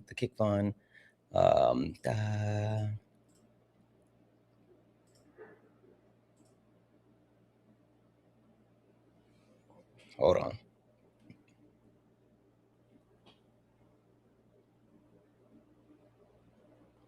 I don't have it like that. I've given you as much. I don't get it like you did. Here. Hey, Musty. Wait. No, stop sending it. Stop. Listen. No, you stop sending me. Wait, listen. I'm getting ready to end. I'm getting ready to end my stream. Do you want me to send you a raid? Just listen, Musty. I'm gonna send all the people over to you. Stop being a loser. You sure? He's a loser.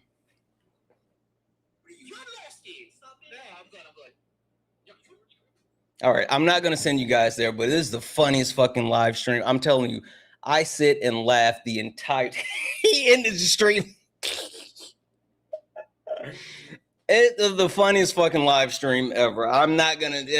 He's hilarious. I'm sorry. You guys are just gonna have to find him. I'm sorry.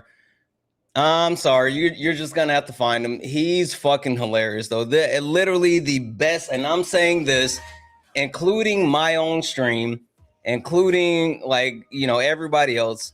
Is literally the best live stream on TikTok.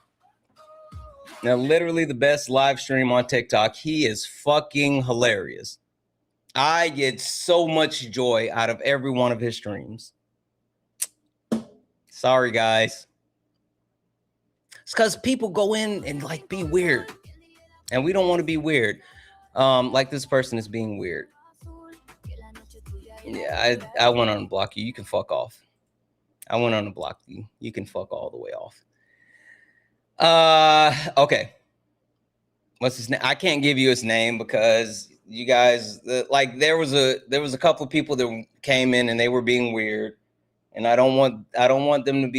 You guys got to know how to treat people. Like we have to treat people nice. Period. And I know I was calling him musty, but like it was a whole thing. He's fucking hilarious though. If you do get a chance to stumble across him, I promise you, the funniest and like I'm like management and I are obsessed with watching his streams every day. Like we literally sit around and say, is he online? Is he live yet? And why is he not live? Funny as shit. Funny. I mean, pure comedy gold. I'm not gatekeeping. I just don't want people to go in and like be mean and weird. And so I just don't want to do that. But it legitimately one of the best streams that you'll ever see if you get a chance to come across it. No, I can't put it in Discord.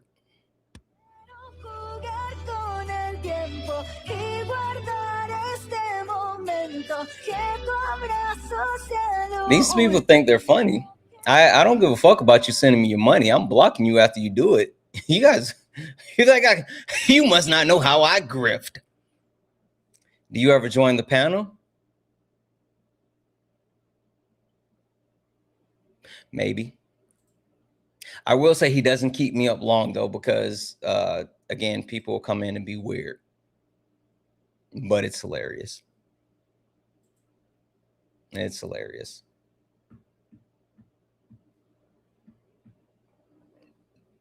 W's in the chat for Patty for the 20 towards the permaban. W's in the chat for JB. I'm sorry, for Pat, who sent 5 towards the permaban for JB. W's in the chat for Megan, who sent 50 for the permaban. I can't stand this guy. I know that's right. Fuck him. W's in the chat for Ashley for the 10. For the minute from the minute dude started typing the rules of the debate, I don't.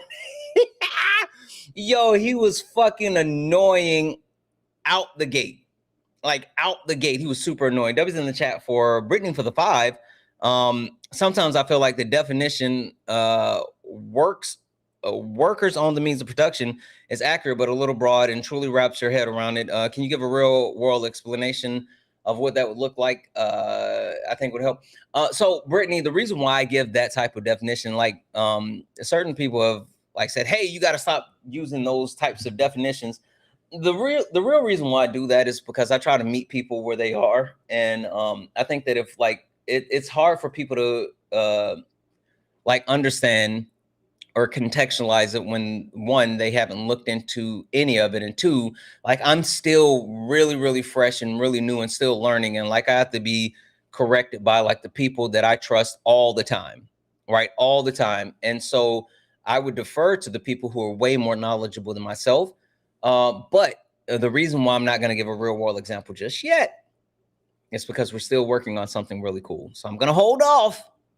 But I would say immerse yourself in people who are actual communists and people who like have read the theory and who actually engage in praxis on a daily basis. So W's in the chat. W's in the chat for Lee for the $25 for the kick fund. Said permaban fund for dickhead JB. I know that's right. W's in the chat for Leslie for the 5 kick because WTF, he sucked. W's in the chat for Bree for the $2 donation saying Google the good man spectrum. This is the best and easiest way to understand, especially for those people, those kind of people. Please put it on the screen. Yeah, I'll take a look at that. I think that might be, depending on what it is, we might be able to go ahead and get that on screen. We might be able to take a look at that. Let's see here. W's in the chat for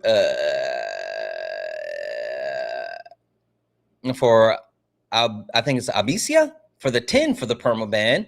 W's in the chat for Eureka, who sent $100. Eureka said, fuck this guy. And said, JB gotta go.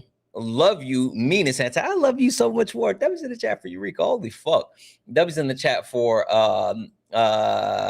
Jay, Jet Lee 54, who sent 25 for the perma ban.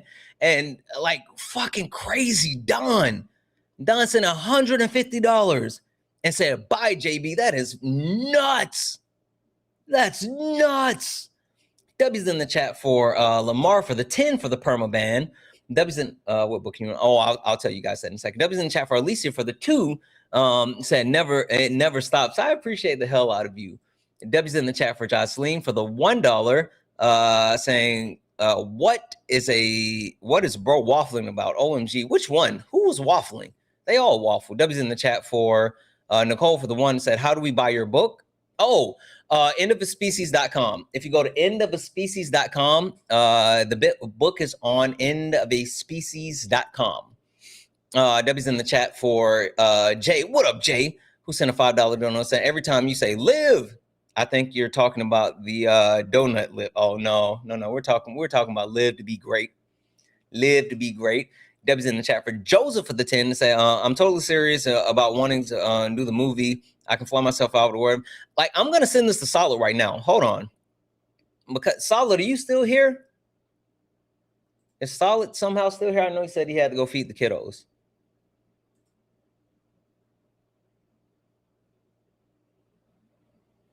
It doesn't look like Solid's still here. I'm gonna send this to Solid right now.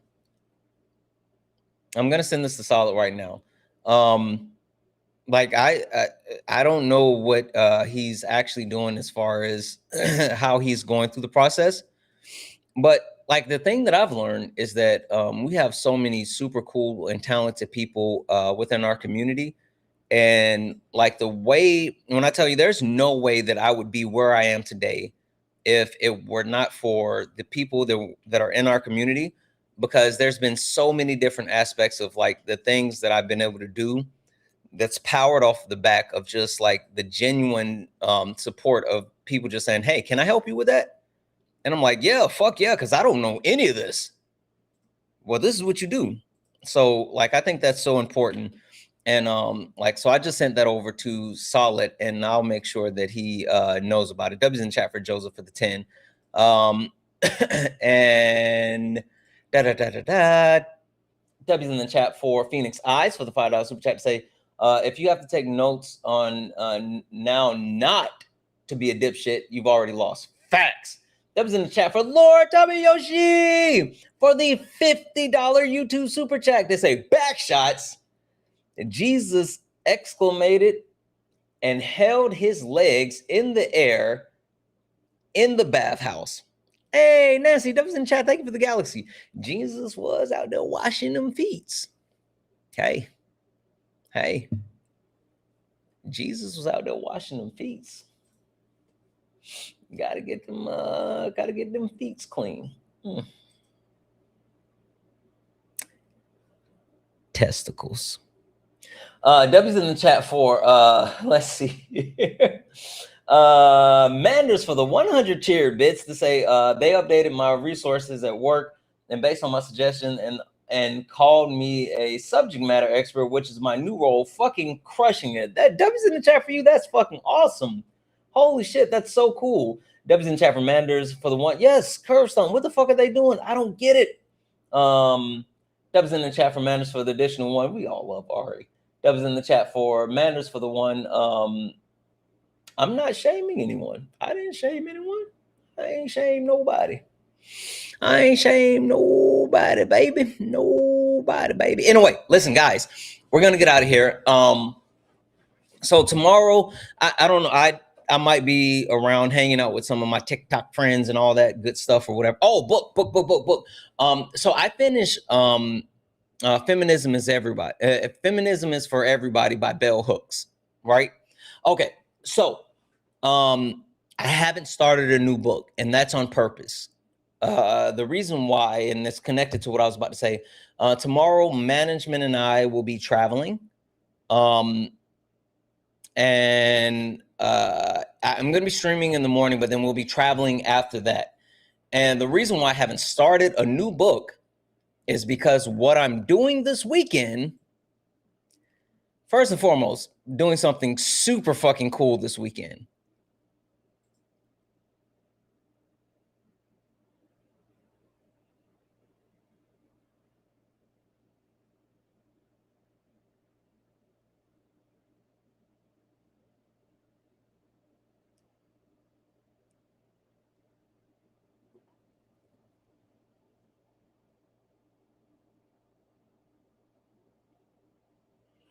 What the fuck?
I'm locked the fuck in.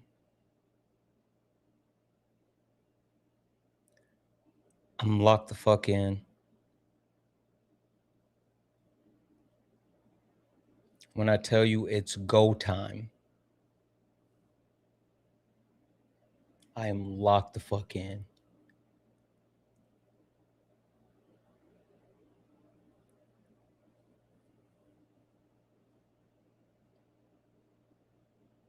This weekend, barbecue chicken.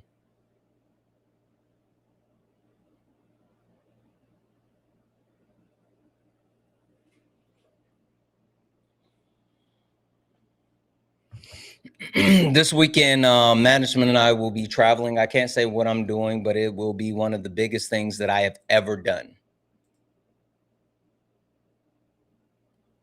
So the reason why I had not started reading a new book is because I needed to make sure that my mind was where it needed to be. And I wanted to make sure that I was reading the right book. I don't think you guys understand what just happened just now.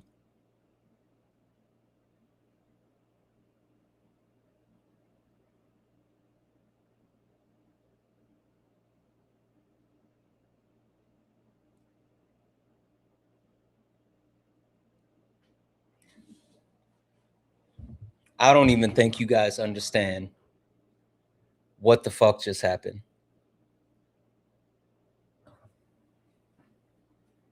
So, no. As I was saying, I'm going to be traveling. And I think the next book that I'm going to read, I think there's two books that I need to read immediately. When God Was a Woman. Yeah, I'm going to start today, When God Was a Woman. And then I'm also going to read Jesus and John Wayne. How white evangelicals corrupted a faith and fractured a nation.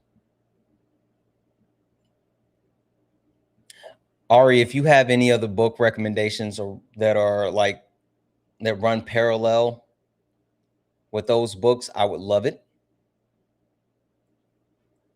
The next two books that I'm going to be reading over the next couple of days is When God Was a Woman and Jesus, and also Jesus and John Wayne, How White Evangelicals Corrupted Faith and Fractured a Nation.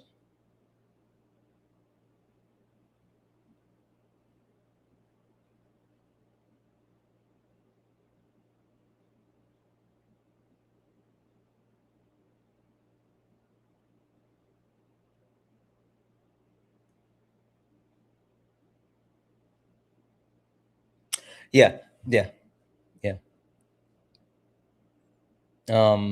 Okay. We got to go. The book isn't actually about John Wayne. The book is not actually about John Wayne. That's just the title. I promise you. It's just the title. All right. It's just the title. All right. I got to get out of here because I got to fucking lock in. Holy fuck. Let's go. You stepped in the box. Now you're in the ring. Ain't no hugs here. You better take your best swing. Mike Hot, who wanna step in the flame? This ain't a debate, this a mind game. Facts type lies, get left in chain. One wrong word, get slapped out your name. This ain't TikTok T, this a war zone talk. No script, no filter, no safe walk. Bring stats to get scrambled like a glitch. I got fire in my mouth like I came from the pit. Yeah. Hey, that was in the chat for the chat. That was in the chat for the chat. Guys. God damn it, I'm so pumped right now. No cap, no shield. Better know your stuff or you get I'm a lot. I love you. I love you. I love you. I love you. I'll see you guys. Maybe tomorrow now. I don't know. Maybe.